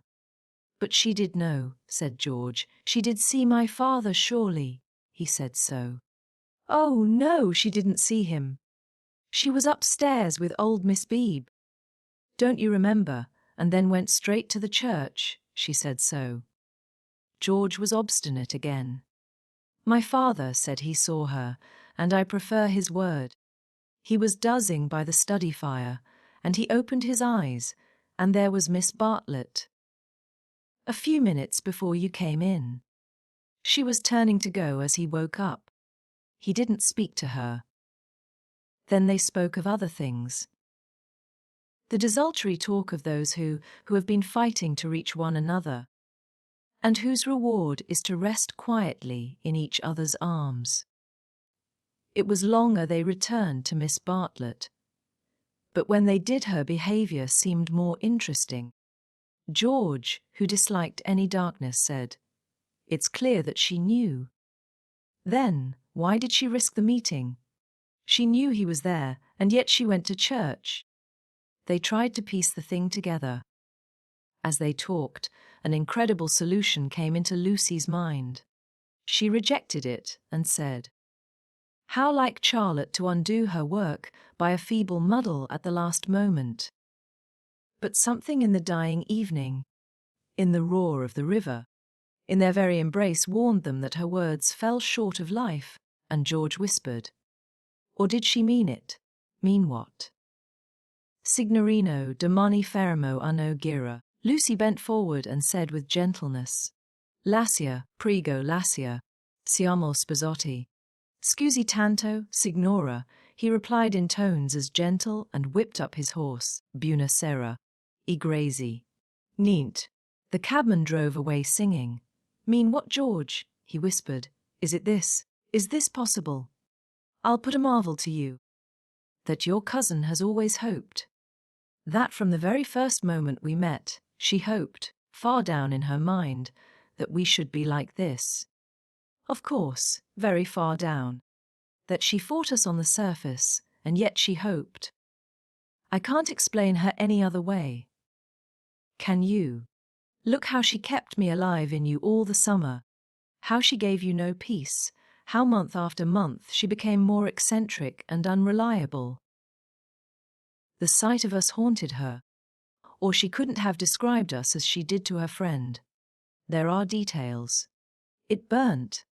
I read the book afterwards. She is not frozen, Lucy. She is not withered up all through. She tore us apart twice, but in the rectory that evening she was given one more chance to make us happy. We can never make friends with her or thank her. But I do believe that, far down in her heart, far below all speech and behavior, she is glad. It is impossible, murmured Lucy, and then, remembering the experiences of her own heart, she said, "No, it is just possible." Youth enwrapped them. The song of faith on announced passion requited, love attained. But they were conscious of a love more mysterious than this. The song died away, they heard the river, bearing down the snows of winter into the Mediterranean. The end of this wonderful story. And so, our journey through this timeless fiction comes to an end. If you enjoyed this audiobook, please consider liking the video and subscribing to our channel. For more golden tales like this one, feel free to explore the playlists on our channel.